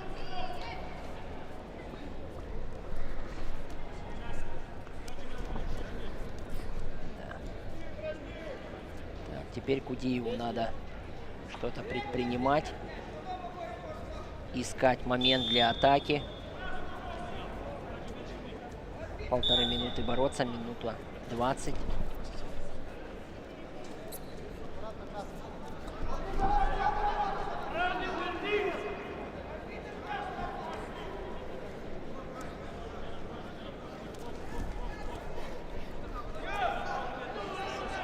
Ну и последняя минута при счете 3-2 в пользу Шамиля Мамедова.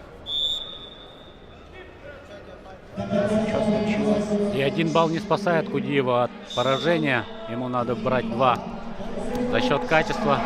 Да, проходит и 2 балла берет, да. Абдулмаджид Кудиев берет 2 балла. Снова услышал мои слова, да? 2 балла. 4-3 ведет Кудиев. Но здесь уже за последнее действие 1 балл спасает Шамиля Мамедова. Услышит ли он меня? Посмотрим за эти 43 секунды. Ты, Степан, как провидец, кстати. Да. Сегодня ты за встречи за 3-е место. Много схваток так угадывал по приемам.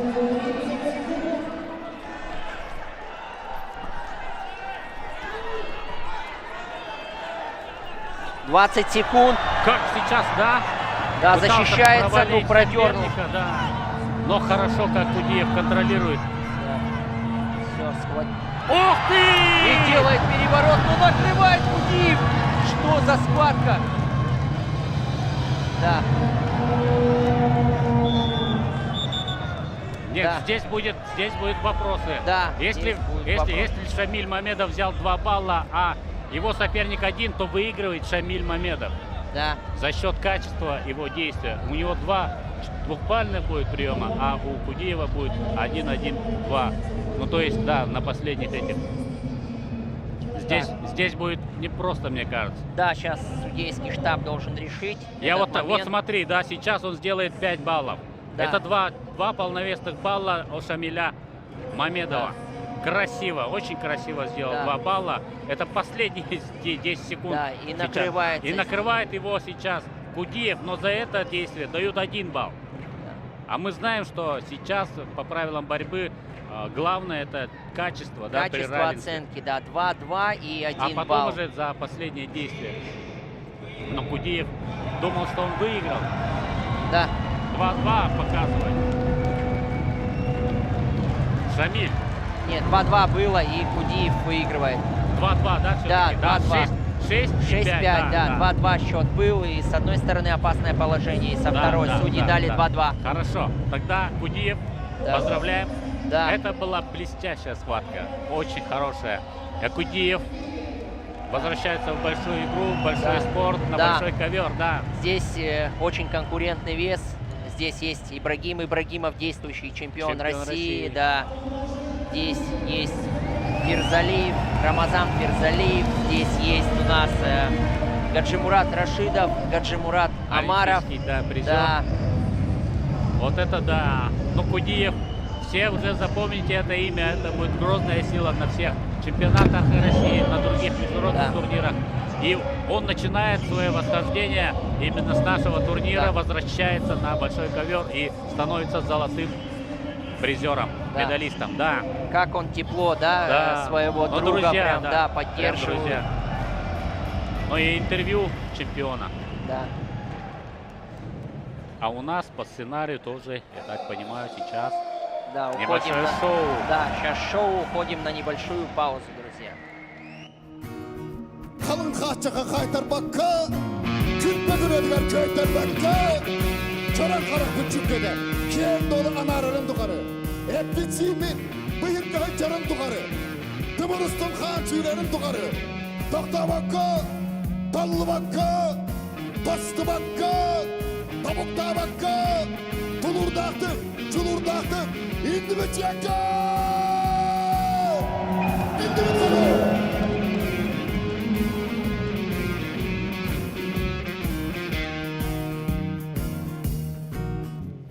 Kim tuttabi, kim käti tuolan, huolta puolan, voi sirkkää kalpipidän.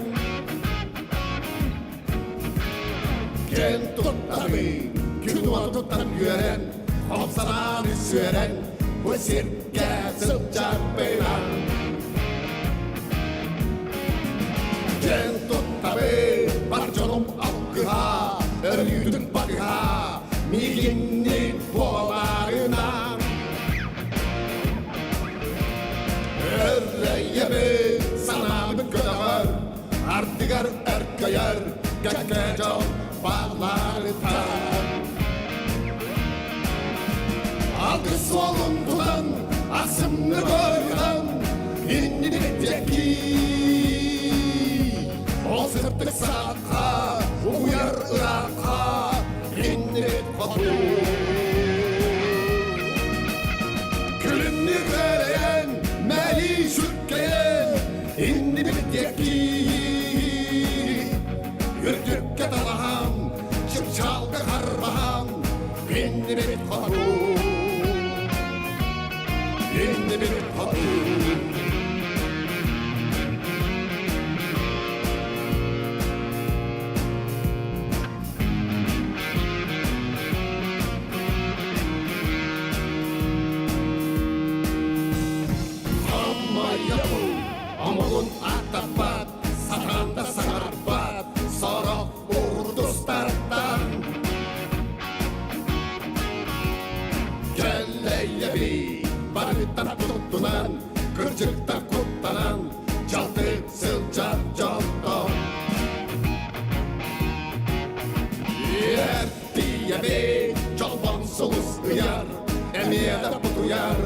Суалун Патапытан Чальдиевей Тыгылю Тасыны Парама Асыны Сатан Торо Ярдытан Алгы солун тудан Асынны ойран Инни бекеки Ол сыздық сағатқа Уғуяр ұраққа Инни бек қоту Күлімні ғараян Мәлі сүркаян Инни бекеки Үртікке бағам Шүпчалға қарбаған Инни бек қоту Инни бек қоту Сағайды Саға Республикадыр, Ероландар, Тусуттар, Улақа!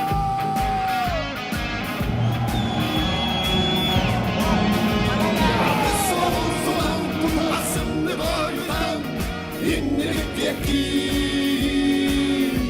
Ол сүрттік сағатқа, ұйар ұраққа, иннелік қоту. Күлінді кәрен, мәйі зүрткен, инді білгеки. Үргіп кәрған, жүпчалғы қарман, инді біл қоту. Инді біл қоту. Инді біл қоту.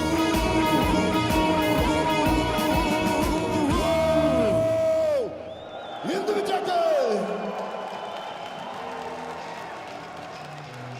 Еще громче! Аскалон Павла, ваши аплодисменты!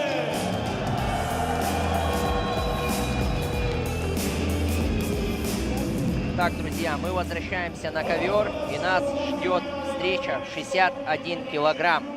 Очень принципиальная схватка. Аббас Гаджи Магомедов, чемпион мира, чемпион Кубка мира, чемпион Европы, 4-кратный чемпион России. На протяжении 2,5 лет он никому не проигрывал ни одной схватки. И только Ахмед Идрисов на спартакиаде сильнейших смог остановить его и разорвать эту цепочку побед. Сейчас здесь будет принципиальная схватка. На чемпионате России в финале Аббас Гаджи выиграл, а на спартакиаде сильнейших Ахмед Идрисов. И вот они уверенно по своей сетке прошли и встречаются в финале. Да, Аббас Гаджи Магомедов зол. Он не отдал ни одного балла на этом турнире. Да. Выиграл всех соперников досрочно. Я думаю, что финал будет действительно бомбическим, потому что Ахмед Идрисов тоже злой выйдет сейчас. Давайте посмотрим. Вот он, Ахмед Идрисов. Встречает публика его. Он даже не постоял. Надо быть более уверенным, Ахмед Идрисов. Но он сконцентрирован именно на поединке, конечно. Ахмед опытный тоже борец, конечно. И это будет очень... Ну, это нокаут страстей, большой, друзья. да, большой нокаут. Это будет супер схватка.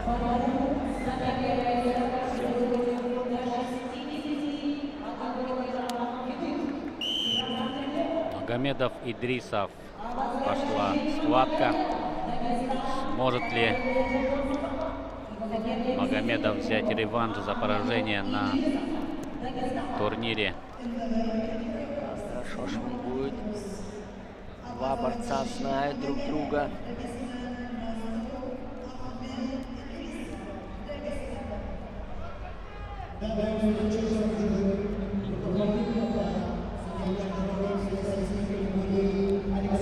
Ну, Аббас Гаджи Магомедов в любом случае застаиваться не будет. На спартакиаде у него была ответственность, все-таки шел без поражений.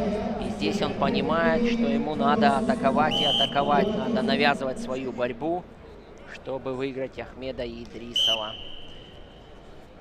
Да, минута прошла, пока вяжутся.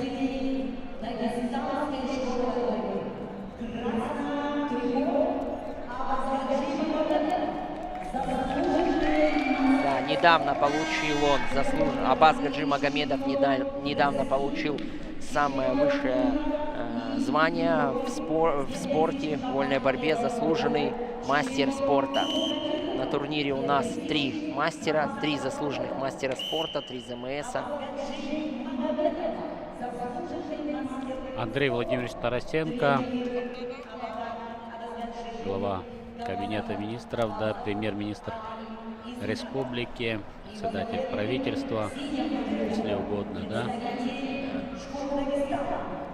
Тоже внимательно наблюдает за схватками, финальными схватками нашего турнира. Ну а нам также надо обязательно поблагодарить главу республики Арсения Сергеевича Николаева, руководителя Федерации спортивной борьбы нашей республики, который сумел в такое непростое время организовать такой большой турнир. Это Многого стоит, стоит да. и дорогого стоит. Прям низкий поклон.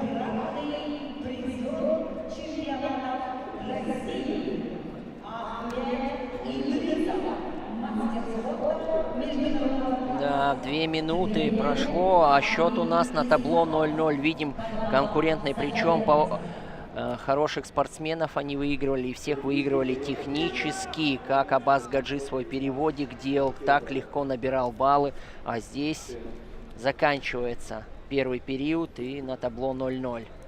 1-1-0, да, в пользу Аббас Гаджи Магомедова. Activity time было у Ахмеда Идрисова, и в течение 30 секунд не сделал он активное действие.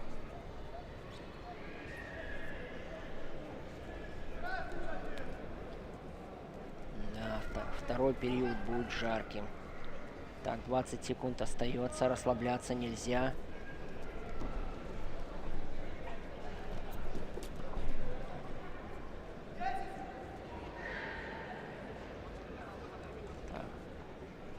Все, дождутся, 5 секунд достоят. Да, решится все в последние секунды, я думаю, что в последние Руки секунды. пожали. Так же, как 2 другие, да, предыдущие встречи и равные соперники, когда встречаются, не бывает там больших разрывов, да, и мы видели блестящий поединок в исполнении Шамиля Мамедова и Абдулмаджида Кудиева. Да, на последних секундах решила судьба золотой медали. Ну и подвиг Радика Валиева. Мне кажется, по-другому это назвать сложно, да, когда он сумел выиграть Владислава Валиева. Да, Владислава Валиева, да. извините, да, Артура Найфонова. Это, конечно... На последних секундах, да, у нас сегодня и Владислав Валиев забрал победу, и Сергей и Козырев, да. и Абдулмаджид Кудиев. Такая завязка у них была в действиях. И 2-2 судьи дали, и 6-5. Какие финалы, да, у нас? Да. Финалы все конкурентные. Ну и ждем финал, конечно, Ариана Тютрина и Рейнери Андрея Ортега. Вот этот поединок мы уже узнаем победителя совсем скоро. 3 минуты остается всего.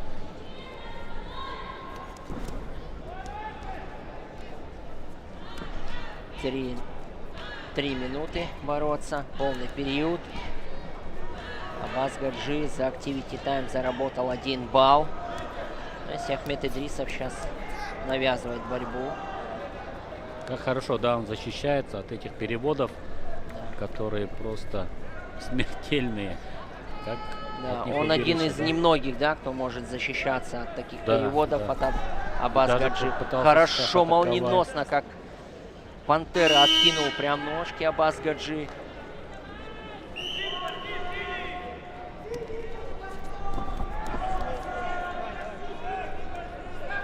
Контролирует руки, да, соперника Идрисов. Да, еще, да, Activity уже да. В сторону уже Магомедова показывают. Да. Это да, 2 минуты остается. Да, 2 минуты, и счет сейчас у нас будет 1-1. И уже в пользу Идрисова будет. Да, в пользу Идрисова. Накал страстей, да. Да, 10 секунд остается у Магомедова. Секунд. Прервать Activity Time.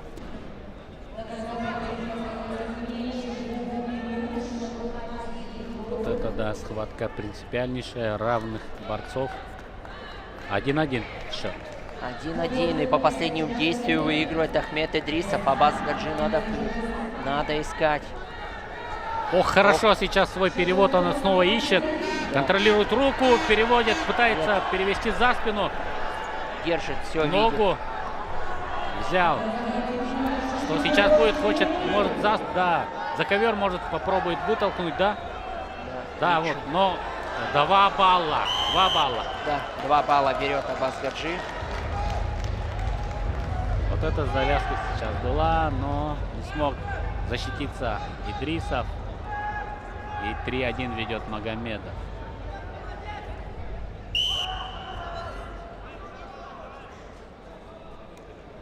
Да, минута остается, надо что-то предпринимать Ахмеду Идрисову. 2 балла, да. Но будет практически, мне кажется, невозможно против такого Магомедова. Он в блестящей форме подошел к нашему турниру, готовился точно, специально, да, думал только о золотой медали, да? Да. Ну, спортсмены такого уровня, каждый спортсмен едет за золотой медалью. И за реваншем, да? Да. Ох, поймал, взял ножку, остается 30 секунд. Надо время вставать еще здесь. есть, время есть. Да, у встает Идрисова. Берет за ногу его Магомедов. Хорошо сейчас защищается.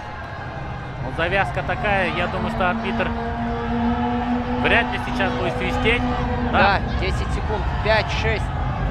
5 секунд, 4 секунды. Идрисов, сможет ли он выйти? Нет, не смог, не успел все-таки. Да. Аббас Гаджи берет реванш и побеждает. 3-1. 3-1. Поздравляем. Это блестящий турнир был для Аббас Гаджи Магомедова. И заслуженная, абсолютно заслуженная победа. Конечно, кидают челлендж даже. На эмоциях, что называется, да? Да. Уже поздно, наверное, потому что там тоже определенный есть регламент, за сколько секунд там можно кидать и так далее. А уже там поднимают руку. Наверное, не стоит сейчас обострять эту ситуацию. Поздравляем Магомедова, Аббас Гаджи с этой победой. Взял он матч-реванш у Ахмеда Идрисова. Тоже публика тепло встречает.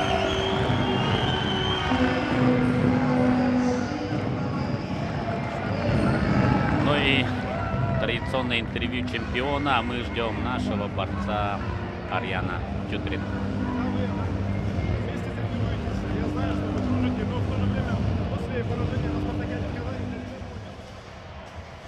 Да, вот подгрузил, но здесь уверенно прям. Вот смотрим, да, как хорошо сейчас, да, прошел-то.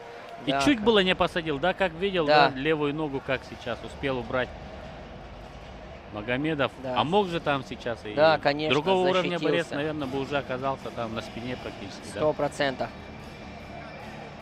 Хороший плотный захват. Да.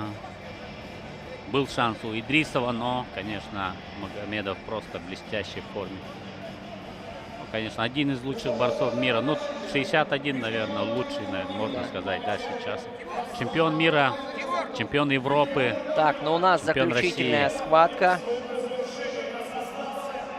Да, Арьян Тютрин сейчас выйдет с красного угла ковра.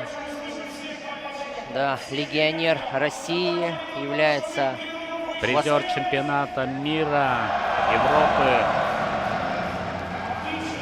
Обладатель также Кубка мира Арьян Тютрин.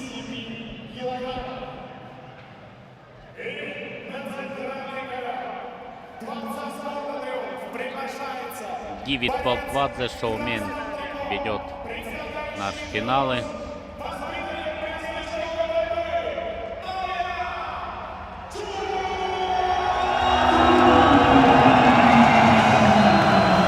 Да, как встречает Тютрина.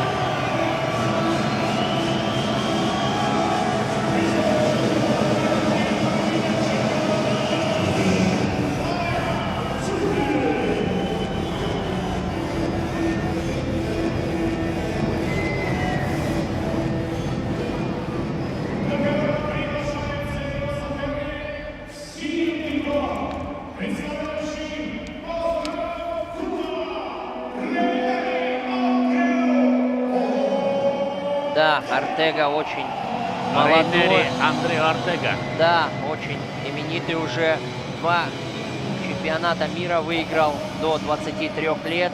1 шаг уже во взрослую борьбу и уже на международном турнире участвует в финале. Да, они уже встречались здесь, в Якутске, в 2019 году на Кубке мира. В составе сборной Кубы выступал Рейнери Артега. И выиграл тогда его Ариан Тютрин с хорошим разрывом. Этот 8-2 или что-то такое. Хорошие броски он продемонстрировал тогда. Но что будет сейчас, это 3 года назад. Сейчас Андре Артега, я думаю, что совсем уже другого уровня борец. Двукратный чемпион мира, еще раз скажем, среди спортсменов до 23 лет. И Ариан Тютрин. Все, начинается Да, эта схватка. начинается схватка. Олимпийский вес, как его называют еще. Ух ты, как Опасно сейчас продергивает. было. Да, защищается Ариан Тютрин. Но плотно действует Артега. Очень мощный этот кубинец. Смотрите, какие у него плечевой пояс, да, какие руки мощные, да. Для веса 57 килограммов, представьте, да. Сумел он на чинном мангуша, финалиста Да. чемпионата, двукратного финалиста Да, чемпионата чемпиона России. Европы. Выиграл призера. Да, ой, да, чемпионата Европы. призера. Сулейману Атлетти в финале Да, проиграл. да. Единственная схватка, да. Как сейчас тоже он контролирует и руку своего соперника. Конечно, он тоже жаждет реванша. Ариан на опыте, да, из такой опасной ситуации сейчас вышел. Так, Артеги. Посмотрим сейчас, только все начинается. Первая минута только завершилась. Ариан спокоен, молодец. Ух ты! Наверное, чуть, да, подальше надо сейчас нам ракурс держать, потому что это борцы 57 килограммов. Здесь молниеносные броски, молниеносные движения. Самый легкий вес. Ух. Ну, в своем фирменном стиле пытается сейчас вести эту борьбу Ариан Тютрин. Броски в 2 ноги, да, такой ошеломляющей атаки. Но пока все равно. Идет 0-0 счет.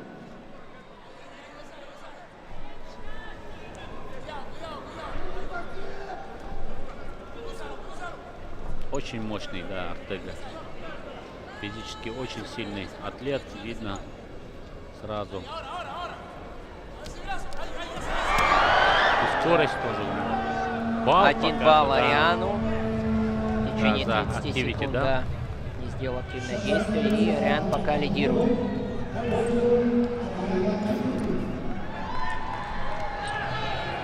Артега как тоже идет всегда в атаку, поддавливает Ариана. Ну, 30 секунд остается до окончания первого периода. Снова Забегай. пытается за спину, да. какое забегание делает. И сделал его. Такие, и даже пытается сейчас сразу накат сделать. 2-1 в пользу Артеги. Свисток. Да. 13 секунд. Ох, радуется, Да. радуется его тренер. Да. Пытался в пятку сейчас пройти Ариан, но не слишком хорошо подготовлена. Это была атака. Утыкается просто в Артегу, как в скалу какую-то. Мощь. Да, пошли на перерыв. И Да, 2-1.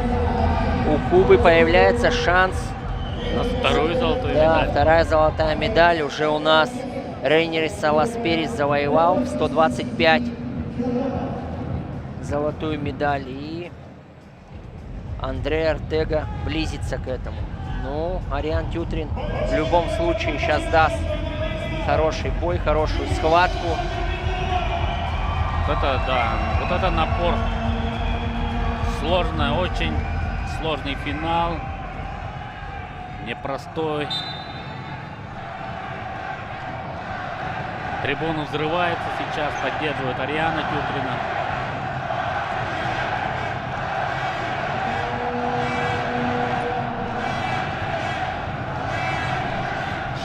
как болеет. Да, просто Атмосфера футбол прям, отдыхает. да, атмосфера прям передается и на наш комментаторский столик.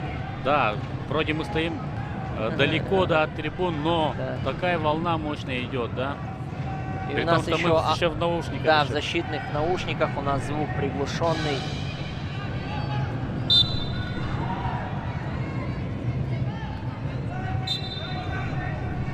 Да. 2-1 ведет Артега. Да. Готовит Ариан в любом случае какое-то действие, какую-то атаку. Понимает, что спортсмен очень опытный. И надо чуть-чуть его вывести на это движение. Хорошо сейчас продергивал соперника, но ускользнул Артега. И скорость, конечно, у него тоже очень высокая.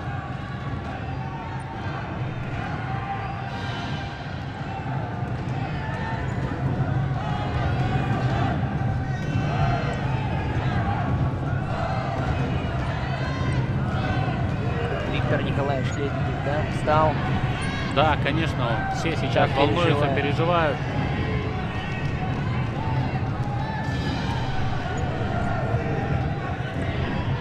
Минута 20. Ну и да, Активити сейчас ушел в защиту Артега. Ариан пытается искать свои возможности. Очень, вот видите, выключает руку его Артега. Арбитру тоже надо в такие моменты вмешиваться, да. Чуть ли не травмировал, по-моему. Очень мощный. Да, я думаю, если Ариан сделает камбэк и выиграет такого двукратного чемпиона мира, может тоже претендовать и быть одним из претендентов на серебряную борцовку. Да, я думаю, что да, но, но до этого еще надо выиграть. Да. Самое сложное, это самое главное. 40 секунд. Пассивничает Артега, все пытается Ариан сделать действие.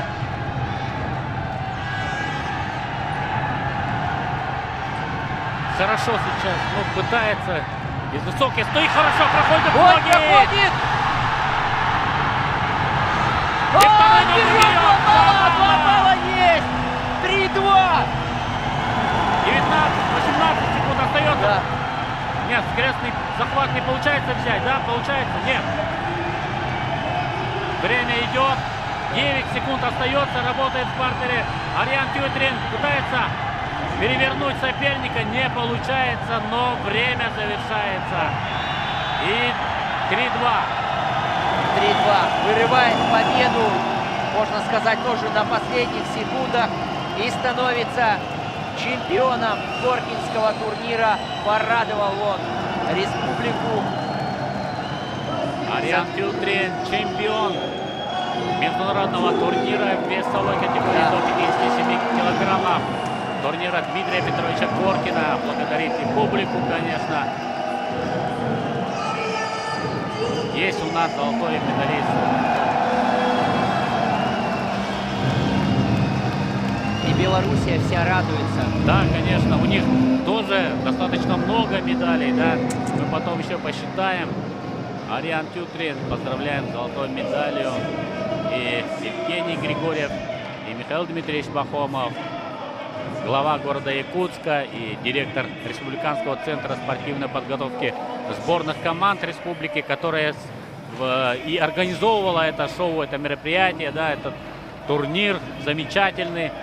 Но сейчас всем зрителям уходить не надо, потому что сейчас нас ждет еще церемония награждения. Давайте мы посмотрим, как сумел взять здесь золотую медаль Ариан Тютрин. У нас повторы на экране. Здесь замечательно, конечно, прошел за спину Рейнере Артега, показал очень хорошую готовность. Да, но все-таки сделал камбэк, перевернул схватку, да. И Ариан Тютрин одерживает победу над именитым таким спортсменом. Двукратным чемпионом мира среди молодых атлетов до 23 лет. И это, конечно, дорогого стоит. Вот сейчас остается совсем немного. Проход в ноги. Да. И вот, Да, за вторую ногу. красиво, и да, сразу на 2 коленки вот. посадил его. Раз, 2 балла. Проконтролировал и на Да. 2 балла посадил соперник. Да, поздравляем Ариана Тютрина, его тренера Ивана Ивановича Дмитриева, всю сборную Республики Саха-Якутия. Ну, он Да. воспитанник нашей школы вольной Да, борьбы, ну и да. поздравляем всю Белоруссию. Сейчас Да. он является спортсменом Белоруссии. Да, и сейчас нас ждут церемония награждения во всех весовых категориях и, конечно же, Вручение серебряной борцовки. Специальной, да, премии от болельщиков Якутии, серебряной борцовки. У нас очень замечательный турнир прошел. Мы, конечно,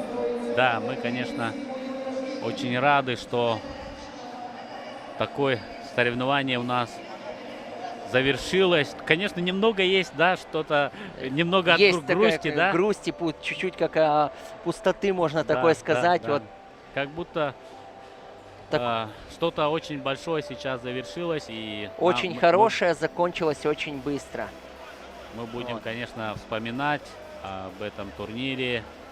Да, и я о Коркинском турнире уже не забуду никогда. И за такое небольшое время пребывания в Саха-Якутии, в городе Якутске, я полюбил ту республику, людей, которые проживают здесь.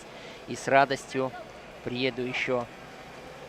Да, будем ждать тебя, Да. Степан. Спасибо большое за твою работу, за то, что ты здесь освещал и наш турнир, и в общем показал всю даже кухню, да, Да. нашу борцовскую. Ты тоже сам борец и, конечно, очень здорово вник во все тонкости нашего мероприятия, да, насколько это большая работа, организаторская работа. Вот Михаил Дмитриевич Пахомов, человек, который тоже очень много сделал для того, чтобы этот турнир прошел на таком уровне. И Виктор Николаевич Лебедев, конечно, тоже вице-президент, ну, заместитель руководителя сейчас, да, говорят, там, Федерации спортивной борьбы нашей республики. Александр Савельевич Оконешников, главный тренер нашей сборной команды. Тоже всех поздравляем. Поздравляем, конечно же, и болельщиков, которые на протяжении 2 дней так хорошо поддерживали. Это была сумасшедшая атмосфера. Я такое еще никогда не видел, если честно. На многих я турнирах бывал. Даже на Олимпийских играх мне удалось побывать на борцовском турнире, но такой аудитории нет нигде. Действительно, говорят, в Иране также хорошо болеют, но, честно говоря, я там не был и Да, сказать я кто не могу. присоединился к трансляции, можно быстро пробежаться по нашим чемпионам, кто завоевал золотую медаль на международном турнире Коркина Дмитрия Петровича. Весовые категории у нас начинались бороться со 125 килограмм. Здесь стал призер Салас Перес, Рейнер Сарас Перес. 97 килограмм Сергей Козырев. 92 килограмма чемпионом стал иранец Мабин Али Асами Махамад. 86 сенсационно выиграл Владислав Валиев. На последних секундах он подготовил атаку и выиграл у призера Олимпийских игр Артура Найфонова. В 79 чемпионом стал Ахмед Усманов. 74 Заурбек Сидаков против Курбан Шираевой. Заурбек Сидаков стал чемпионом. 70 килограмм Евгений Жирбаев. 65 Абдулмажид Кудиев вернулся и сразу выиграл такой международный как турнир. раз, да, лучшие моменты финалов как раз под твоей информацией. Да. Вот. 61 была принципиальная встреча. Здесь встречались Аббас Гаджи Магомедов и Ахмед Идрисов. И удалось взять реванш у Аббас Гаджи Магомедову. И он стал победителем турнира. Ну и, конечно же, как мы со Степаном уже говорили, 57 в олимпийском весе порадовал всю республику Саха-Якутию, всю Россию и всю Белоруссию.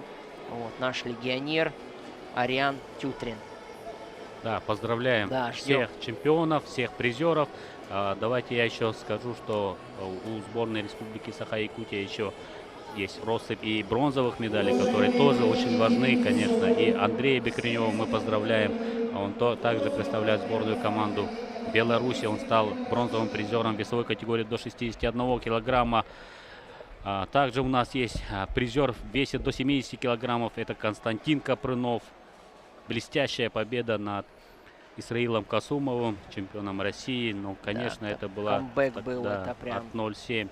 И, конечно, стал призером наш молодой Станислав Севнобоев в весе до 74 килограммов. Он выиграл у Константина Власова, своего же тоже земляка. В весе до 92 килограммов у нас стал бронзовым призером Нюргун Сергин. Тоже блестящее выступление он показал. Ну и, конечно же, бронза, которая для меня лично тоже очень важна. Максим Толмачев стал бронзовым призером в весе до 97 килограммов. Конечно же, мы все переживаем из-за борцов, которые выступают в больших весовых категориях. Да, тоже для нас важно, чтобы и в других категориях у нас появлялись борцы хорошего уровня. Будем болеть за наших молодых ребят. Ну и смотрите, перед вами Евгений Жирбаев, который, я думаю, что один из претендентов, если не железный претендент, на то, чтобы получить серебряную борцовку. Но это решим не мы, а решат болельщики. Мы будем констатировать этот факт. Вот это одна из лучших схваток, которую я увидел на этом турнире. Это, конечно же, борьба высочайшего уровня. И Кудиев стал чемпионом. Борца из Дагестана Абдулмазид, устроили просто битву, вот, и с небольшим отрывом. Тоже один из лучших борцов этого турнира, это Абдулмазид Кудиев, я думаю. Что Да, так же, претенденты как и, на самом деле их Магомедов. много. Сейчас даже вот хорошо. Но Сложно, мне да, кажется, сказать. чисто если даже с точки зрения математики и красоты даже чуть-чуть добавить, да, я думаю, что Евгений Жирбаев заслужил, он тоже выиграл все схватки досрочно, если не ошибаюсь тоже, да. Все я не смотрел, но краем уха я слышал всегда, что за минуту он почти все схватки выиграл. И сейчас финал, самое главное, он выиграл Финал, тоже. да, У финалиста чемпионата России он выиграл за 2 минуты. Это тоже дорогого стоит, да? Да, полностью согласен. Так что это не просто было все. Сказать легко, да, выиграл досрочно. А сделать это другое. Попробуй. У таких мастеров, конечно, это дорогого стоит. Так что я думаю, что Евгений Жирбаев, тем более он стал 5-кратным чемпионом нашего турнира. Так что такой очевидный претендент. Ждем награждения во всех весовых категориях.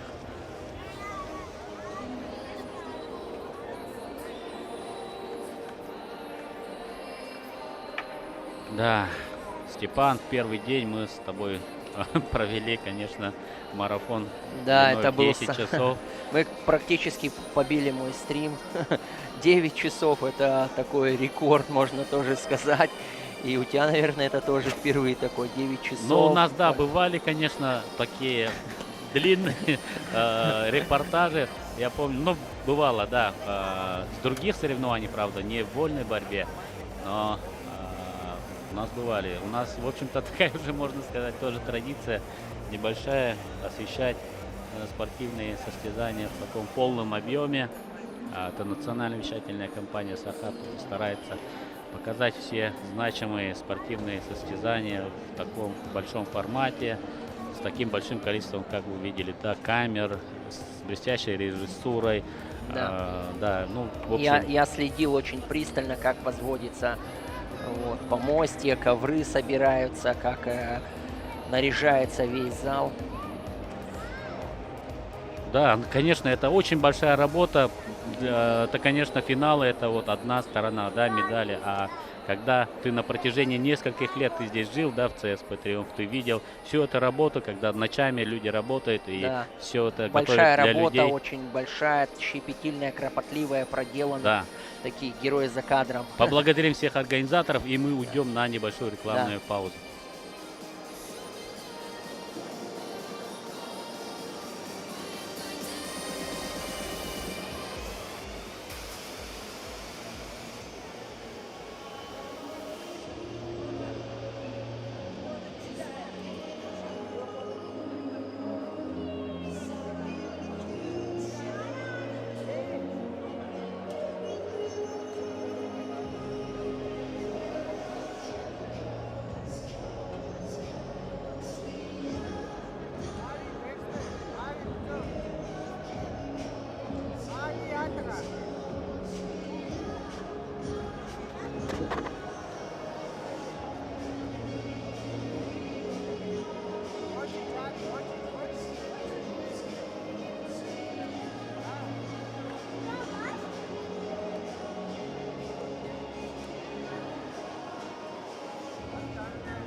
и призеров весовой категории до 125 килограммов.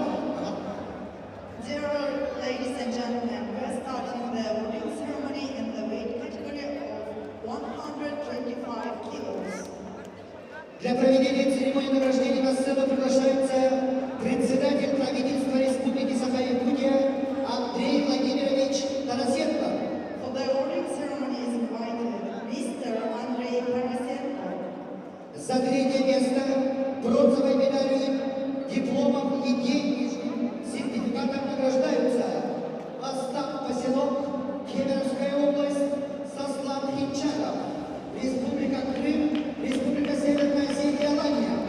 The bronze medalists are Ostap Pasenok, Kemerovo, Saslan Hinchagov, Crimea, and North Ossetia.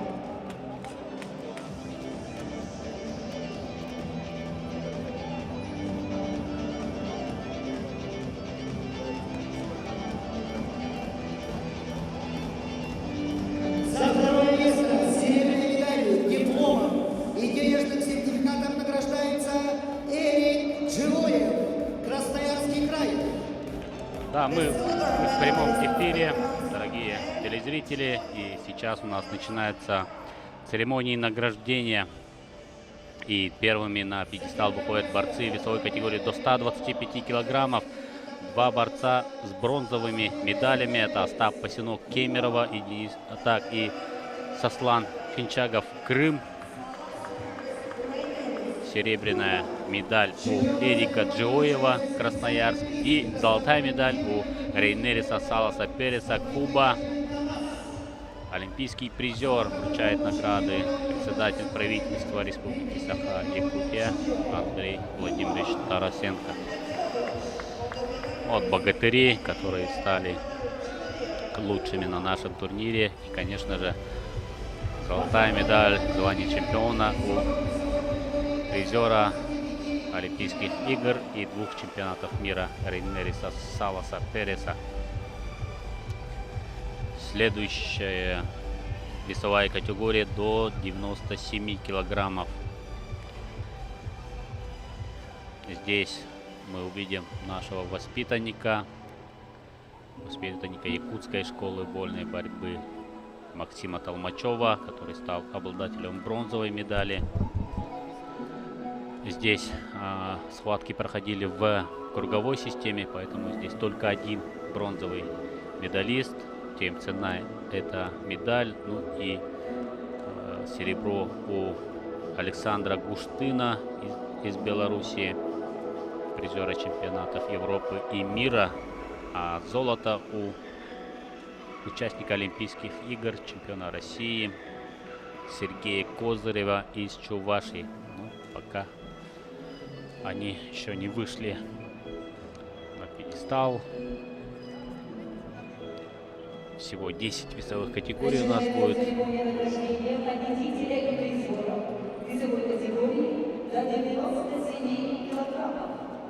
Награждение производит Гаджимурат Салтанович Габзалов, исполняющий обязанности главного тренера сборной команды Российской Федерации, чемпион Олимпийских игр по фигурам. Гаджимурат Габзалов, чемпион Олимпийских игр, многократный чемпион мира, будет проводить церемонию награждения в этом весе, в том числе родном для него весе, да?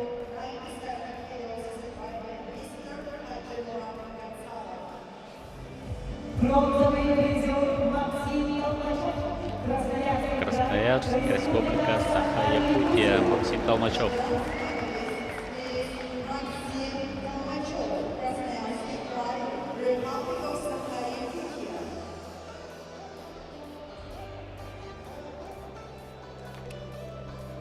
Призер награждается медалью и сертификатом.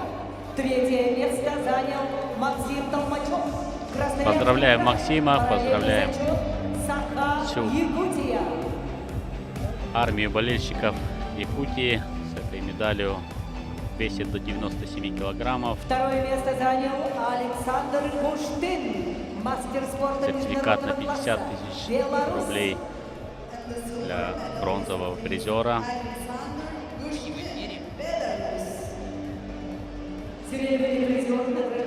Серебряная медаль у Александра Гуштына, это сборная Беларуси.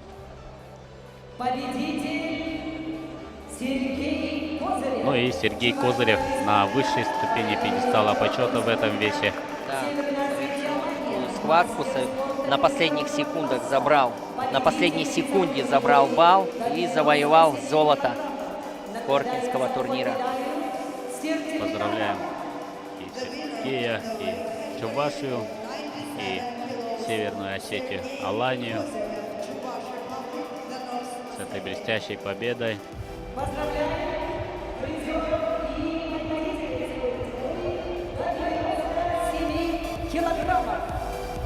Да, совместное фото. Джумурат Гацаловым.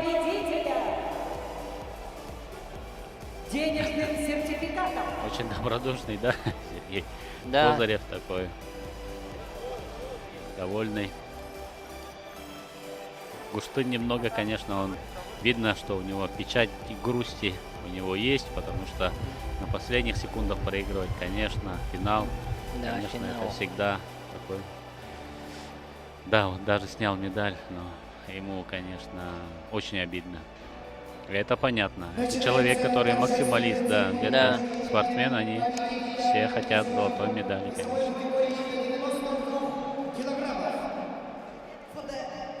Следующая весовая категория — это весовая категория до 92 килограммов. И мы увидим здесь также борца из сборной Республики Саха-Якутия. Вот он перед вами, Нюргун Сергин. Еще один бронзовый медалист — это Осман Нурмагомедов, который представляет Азербайджан. Золотая медаль у иранца. Ну, давайте мы сначала поздравим Нюргуна Сергина. Мог выйти он и в финале в этом весе. 2-2. Да, для полуфинал. Республики Саха-Якутия в тяжелых весах это тяжело завоевать на Конечно, самом деле. да. Но медаль. в последние годы у нас вот появляются ребята, которые дарят нам надежду на то, что будут у нас медали. И в этих весовых категориях Нюргун уже зарекомендовал себя тоже с хорошей стороны на многих турнирах. Следующее. Это серебряная медаль у Гурама Черткоева, который представляет Республику Крым. Параллельный зачет Кабардино-Балкарской республики. Михаил Дмитриевич Гуляев проводит церемонию награждения. Народный депутат Тюмень. Ну и золотая медаль уходит в Иран Мабину Али Асами Махаммаду. Да, одна золотая медаль у Ирана. Ну, достойно он ее завоевал, очень уверенно прошел. И в финальной схватке набрал большие баллы. Да, не дал своему сопернику ни одного балла, в том числе, да, и стал обладателем золотой медали. Блестящая победа, уверенная победа. Вот нам даже показывают финальные кадры из финала. Очень уверенная победа Асами Махаммада.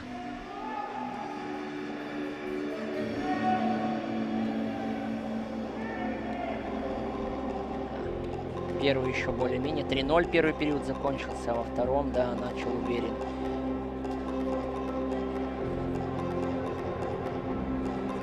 Да, молодой, но уже мастер своего дела.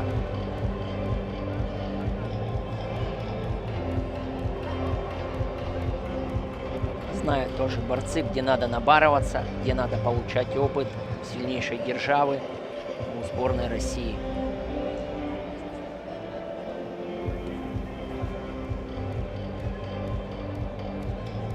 И публика его тоже встречала овациями, аплодисментами.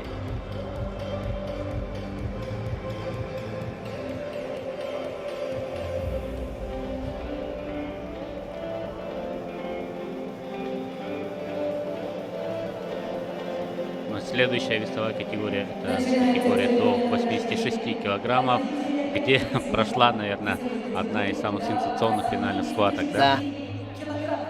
Аж непривычно, если честно, видеть сейчас Артура Наилфонова На второй ступени, Да, да? на второй ступени просто. Так, в этом весе бронзовые медали у Славика Наниева, Ханты-Мансийский автономный округ, и Малика Шаваева, Да. Крым. Хорошую работу провел Владислав Валиев. С таким хорошим, с большим счетом он проиграл на Лиге Поддубного. И здесь уже реабилитировался, сделал ошибки, сделал работу над ошибками и уже выиграл. Припрятал он прием, наконец, на последние секунды. И смог провести действие и выиграть призера Олимпийских игр. Евгений Григорьев, глава администрации города Якутска, мэр нашей столицы, вручает награды, сертификаты. Артур Найфонов, серебряная медаль. Да, кстати, и по сетке Владислава Валика еще и был Малик Шаваев. Он и Да. Малика Шаваева выиграл. Заслуженнейшая медаль, золотая медаль Владислава Валиева, которого мы с этим искренне поздравляем. Подарил он много эмоций, сотворил сенсацию. Осетинский флаг нам показывают, Да. из Северной Осетии, Алания. И да, очень скандируют даже трибуны. Там много болельщиков, которые из землячества, да, осетин. Ну, у нас тоже проживает очень много народов, представителей, да, разных национальностей. У нас и в республике, и в городе Якутске, так что я думаю, персональных болельщиков тоже здесь хватает. Вот, смотрим, да, как красиво это прошла эта схватка. И вот на последних секундах, вот как прошел красиво. За 2 балла посадил на бедро. И эмоции какие, смотри. Да, Вот конечно. Это просто эмоции. Как будто стал чемпионом мира, да, просто. Ну, Но- выиграть у олимпийского призера, этого многого стоит. Да, ну, блестящий турнир для Владислава Валиева. Поздравляем и сборную Северной Осетии Алании.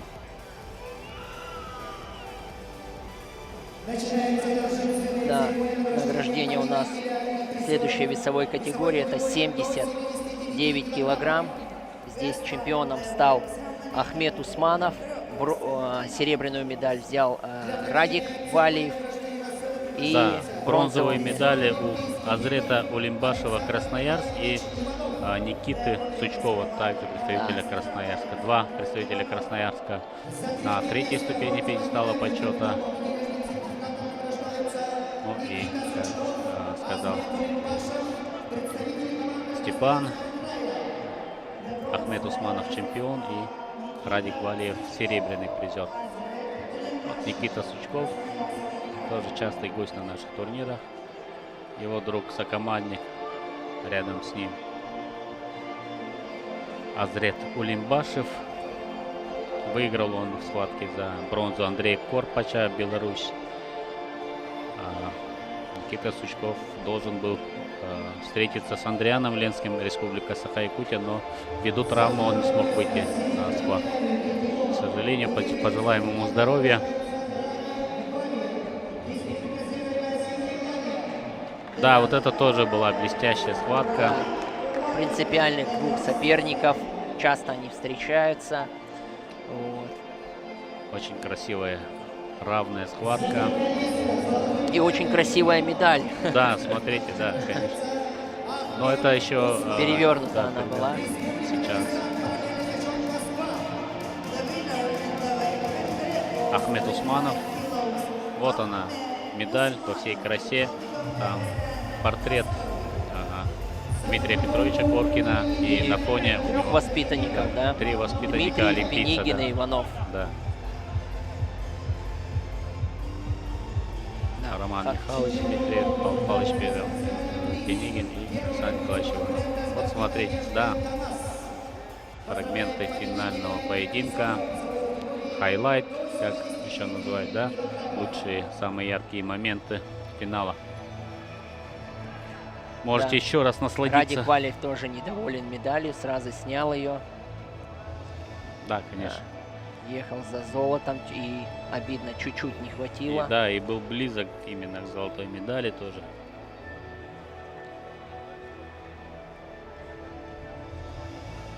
Сейчас еще одна бронзовая медаль в составе сборной Республики Саха-Якутия, и наденут ее молодое наше дарование Станислава Сивнобоева, который выиграл у Константина Власова. А вторая бронза в этом весе до 74 килограммов у Тимура Бежоева из Краснодара. Увезет в Краснодарский Краснодар край. тоже едет одна медалька. Так, Столько много регионов, стран. Да, и серебряная медаль у Курбана Ширяева, Дагестан. Да, Денис Царгуш будет награждать. Да, это его вес 74. Все так по логике вещей, да. Я думаю, что и Джамал будет награждать нашу Ариану Тютину. 57, да. Так что на высшей ступени зайдет Заурбек Сидаков, наш высокий гость и лучший атлет в этом весе, да, 74 килограмма. Олимпийский чемпион Заурбек Сидаков. Ну и бронза у, как я сказал, да, в этом весе у Тимура Бежоева из Краснодара и Станислава Свинобоева. Денис Царгуш, мне кажется, тоже в отличной форме, хоть сейчас выходит на ковер. Да, то же самое и наш сейчас исполняющий обязанности главного тренера, да, России сборной Хаджимурата Гацалова. Я думаю, что он вполне может дать бой сейчас любому, да, атлету. Ну, конечно, это не в принижении, а в том, что наоборот, эти люди феноменального таланта и труда, да, привыкшие держать себя в форме, да, хорошо. Ну, и в тренерской работе они сейчас тоже. Вот сейчас медаль видно, золотую медаль в полной красе.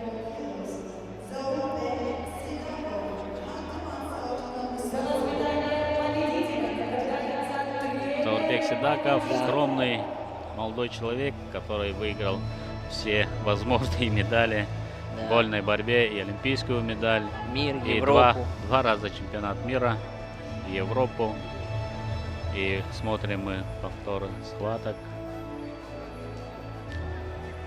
Здесь болельщики тоже, конечно, получают большое удовольствие, которые остались и на церемонии награждения, успевают сфотографироваться с такими олимпийскими чемпионами. Со Степаном Кришановским много фотографий, да, было.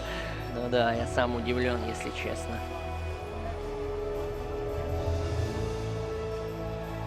Да, показывают красивые моменты. 4-0. Ну, Курбан Шираев, молодой парень, в принципе. Да, он только перешел в этот вес и будет прогрессировать, я в этом просто уверен. Это только начало его тоже пути большого, да? Да. Курбан Шираев, Дагестан. Талантливейший парень, чемпион Европы. Вот буквально 2 года назад он был 65, сейчас 74 и уже в финале. Мне кажется, это тоже дорогого стоит, об этом надо тоже говорить, озвучивать такие вещи, да, что труд спортсмена, он нелегок, очень даже сложный. Это, конечно же, строжайшая дисциплина, это работа 24, да. Курбан Шираев очень быстро набирает в весе, 65, 70, и везде успевает хорошие регалии завоевать. Согласен. Да, следующая весовая категория, это весовая категория до 70 килограммов, одна из самых таких тоже красивых у нас. Ну и одну из лучших схваток вообще в этом турнире показал наш Константин Капрунов, который сумел стать бронзовым призером. Ну и в этом весе также 3-е место занял Нарека Рутюнян из Армении, который уверенно выиграл у Атлака. Да. Армения тоже. Этот вес вообще конкурентный был. Очень конкурентный. Иранец вес, выиграл Загира Шахиева. Чемпиона мира, чемпиона Европы. Да. Еще раз повторяемся. У нас даже вот чемпионы мира не могут зайти на 3-ю ступеньку. Да. Так что да, тут конкуренция была очень высокая. Серебро у Анзора Закуева, финалиста чемпионата России. Серебро у нас на нашем турнире. Да. Это о многом говорит, мне кажется, это. Ну и Евгений Жирбаев, пятикратный чемпион наших соревнований. Один из лучших борцов, если не лучший, но об этом мы узнаем попозже. Да, ну Евгений Жирбаев дал на этом турнире жару. Все схватки выиграл досрочно выиграл на одном дыхании. И награду получает из рук олимпийского чемпиона. Может быть, это о чем-то говорит тоже, да? 300 тысяч рублей, золотая медаль, крепкое рукопожатие, да. Совместная фотокарточка. Все как полагается, да? И презентованная медаль. Да. Да.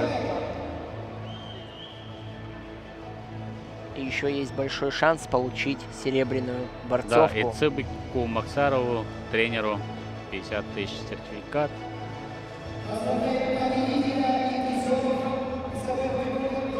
Анзор, конечно, недоволен. Недоволен, грустно, да, лицо. Грустный. Но он же сказал, ни серебро, ни бронза меня не устраивает на турнире. Но все едут за наградой высшей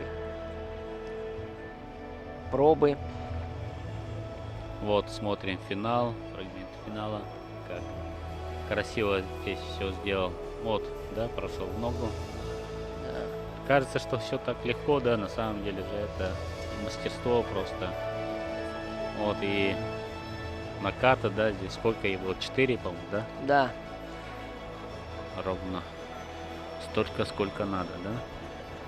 Вот уже 9 и 11-0.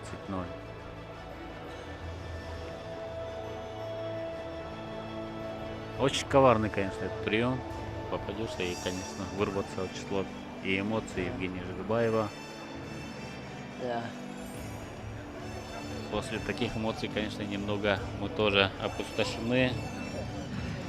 2 дня столько схваток красивых мы увидели. Просто сейчас надо разобраться, да, что вспомнить, что там было уже. Очень много действительно хороших схваток. Так, награждение у нас новой весовой категории, 65 килограммов. Здесь чемпионом стал Абдул-Мажид Удиев. Серебряную медаль завоевал Шамиль Мамедов. Ну и 2 бронзовых медали. Да, Усман Шахгириев, Красноярск, и Виктор Жирбаев, Бурятия, младший брат Евгения Жирбаева, тоже увезет с собой награду нашего турнира.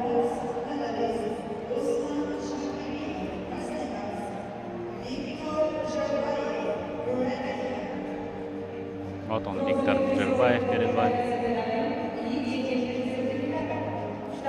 Да, но, к сожалению, Усман Шахгириев уже улетел, успел сегодня, да. поэтому схватка его была нет, да. не по расписанию, его схватка была. А вот он, Шамиль Мамедов.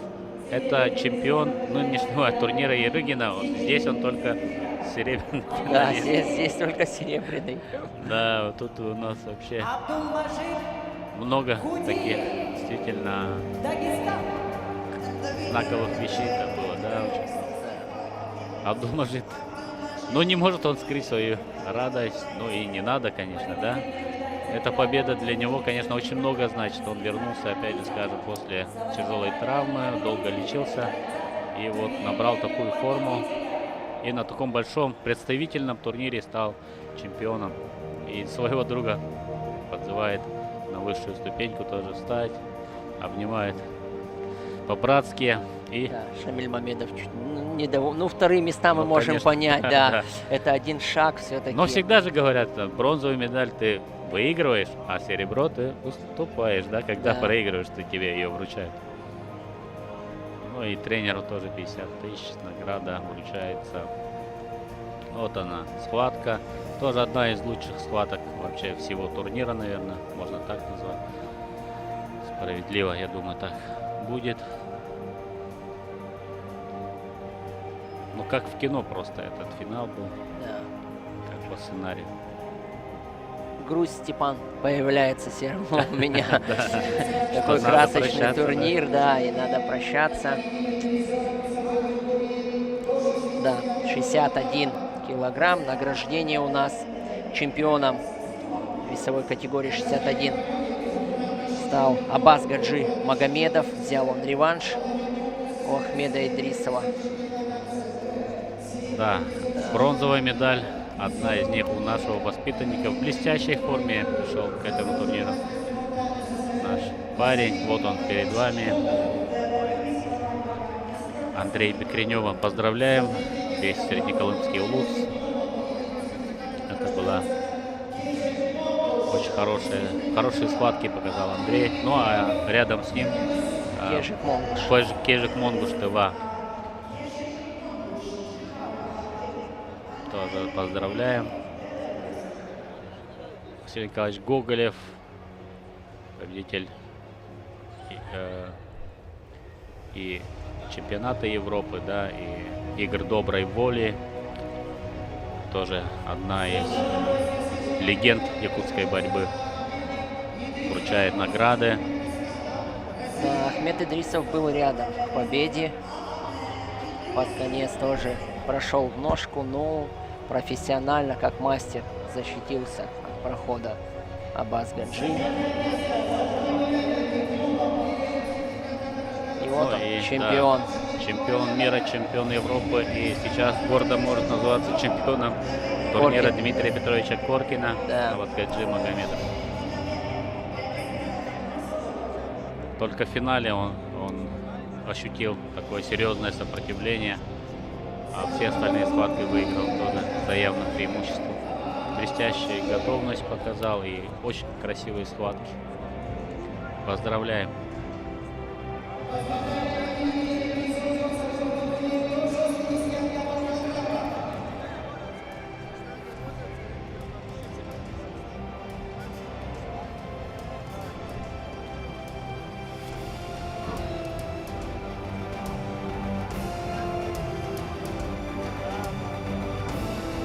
Вот, смотрим повтор финала.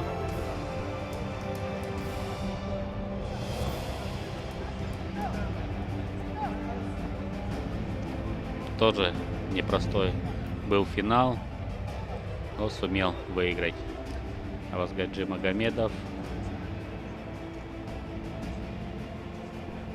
Мне кажется, последнее у нас награждение будет Да, весовой категории 57. 57.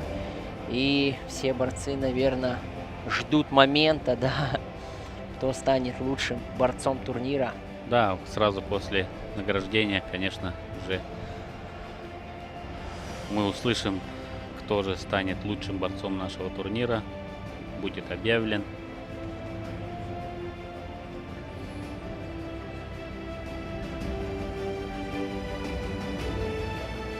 Награждается церемония Начинается церемония награждения победителей и призеров весовой категории до 57 килограммов. Да, и начинается церемония награждения спортсменов весовой категории до 57 килограммов. Да, и Джамал Тарсултанов. Какой представительный состав, да. Смотри. Это просто, да, бомба, как ты любишь, да, говорить. Смотри, Димчик Батамункуев, бронза, да? Начин Монгуш, финалист чемпионата России на третьей ступеньке. На третьей ступеньке, да. Да, вот это конкуренция. Андрей Артега, двукратный чемпион мира среди спортсменов до 23 лет на второй ступеньке. Да. Ну и на высшей ступеньке Ариан Тютрин. Да, состав. Призер чемпионата мира среди взрослых уже. Да. Вот это состав. Великолепный состав и отличная борьба. И Джамал Тарсултанов, тоже легенда вольной борьбы. Олимпийский чемпион игр в Лондоне. Именно в этой весовой категории до 57 килограммов. Для любого спортсмена это большая честь получить из рук такого именитого спортсмена медали. Начин Монгуш, Рейнери Андрея Артега, Куба, да, серебряная награда достойнейший спортсмен. Я думаю, что мы его увидим на пьедесталах больших турниров не один раз. И среди взрослых уже и на чемпионатах мира, я думаю, и может быть даже на Олимпийских играх. Очень мощный спортсмен. Ну и победитель Ариан Тюти порадовал всю республику, Да, Ариан порадовал Тюти. всю Россию. На характере, что называется, да, очень много было у него именно сложных схваток. Он, не сказать, что он все схватки в одну калитку, не было такого, но именно его желание победить помогло ему стать чемпионом и зайти на высшую ступень пьедестала почета.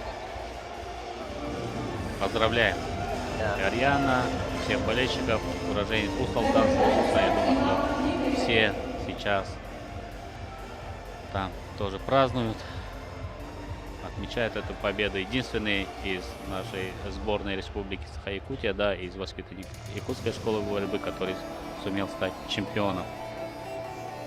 И Иван Иванович Дмитриев, его тренер, тоже получает награду заслуженную. Ну и, конечно, сейчас мы ждем объявления. Да, сейчас будет самое интересное. Лучшего.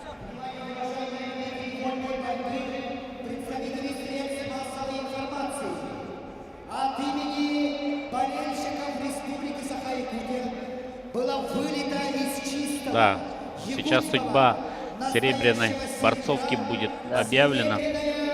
Борцовка. Пришло время назвать лучшего борца 13-го международного соревнования по вольной борьбе памяти. Все спортсмены ждут, все спортсмены ждут.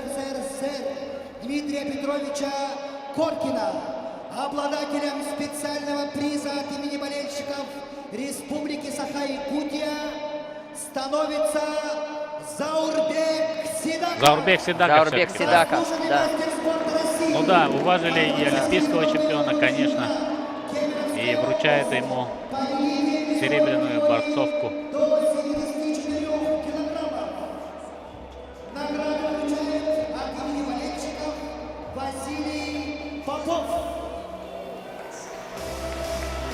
От имени болельщиков Якутии, Да. Василий Иванов. Поздравляем Заурбека Сидакова. Поздравляем. Специальная Да, награда. Северную Осетию, Аланию. Вот это смотрите, награда. это чистое серебро, борцовка. Да, в Осетии есть золотая борцовка, которая принадлежит Арсену Фадзаеву. Он официально не проигрывал 6 лет и 8 месяцев ни одной схватки. Сейчас есть серебряная медаль у Заурбека Сидакова, но у него все впереди еще. Да, и от лица болельщиков Якутии специальный приз. Я думаю, что эта традиция будет продолжена и на следующих турнирах. Борцовка прям сделана. Да, красиво. Поздравляем Заурбека Сидакова. Ну а мы с вами будем прощаться. Да. Да, подведем небольшие итоги. Конечно, это был блестящий турнир. Степану большое спасибо за твою работу совместную. Спасибо тебе тоже за опыт. Степана, здравствуйте. Так, у нас прямой эфир, извините, пожалуйста. Да. Спасибо. Мы с вами прощаемся, видите, да, как именно мы в прямом эфире работаем. Тут есть свои сложности тоже, конечно, но мы надеемся, что вам понравился наши репортажи. Да, наш эфир. На протяжении 2 дней, так что вам тоже большое спасибо за внимание.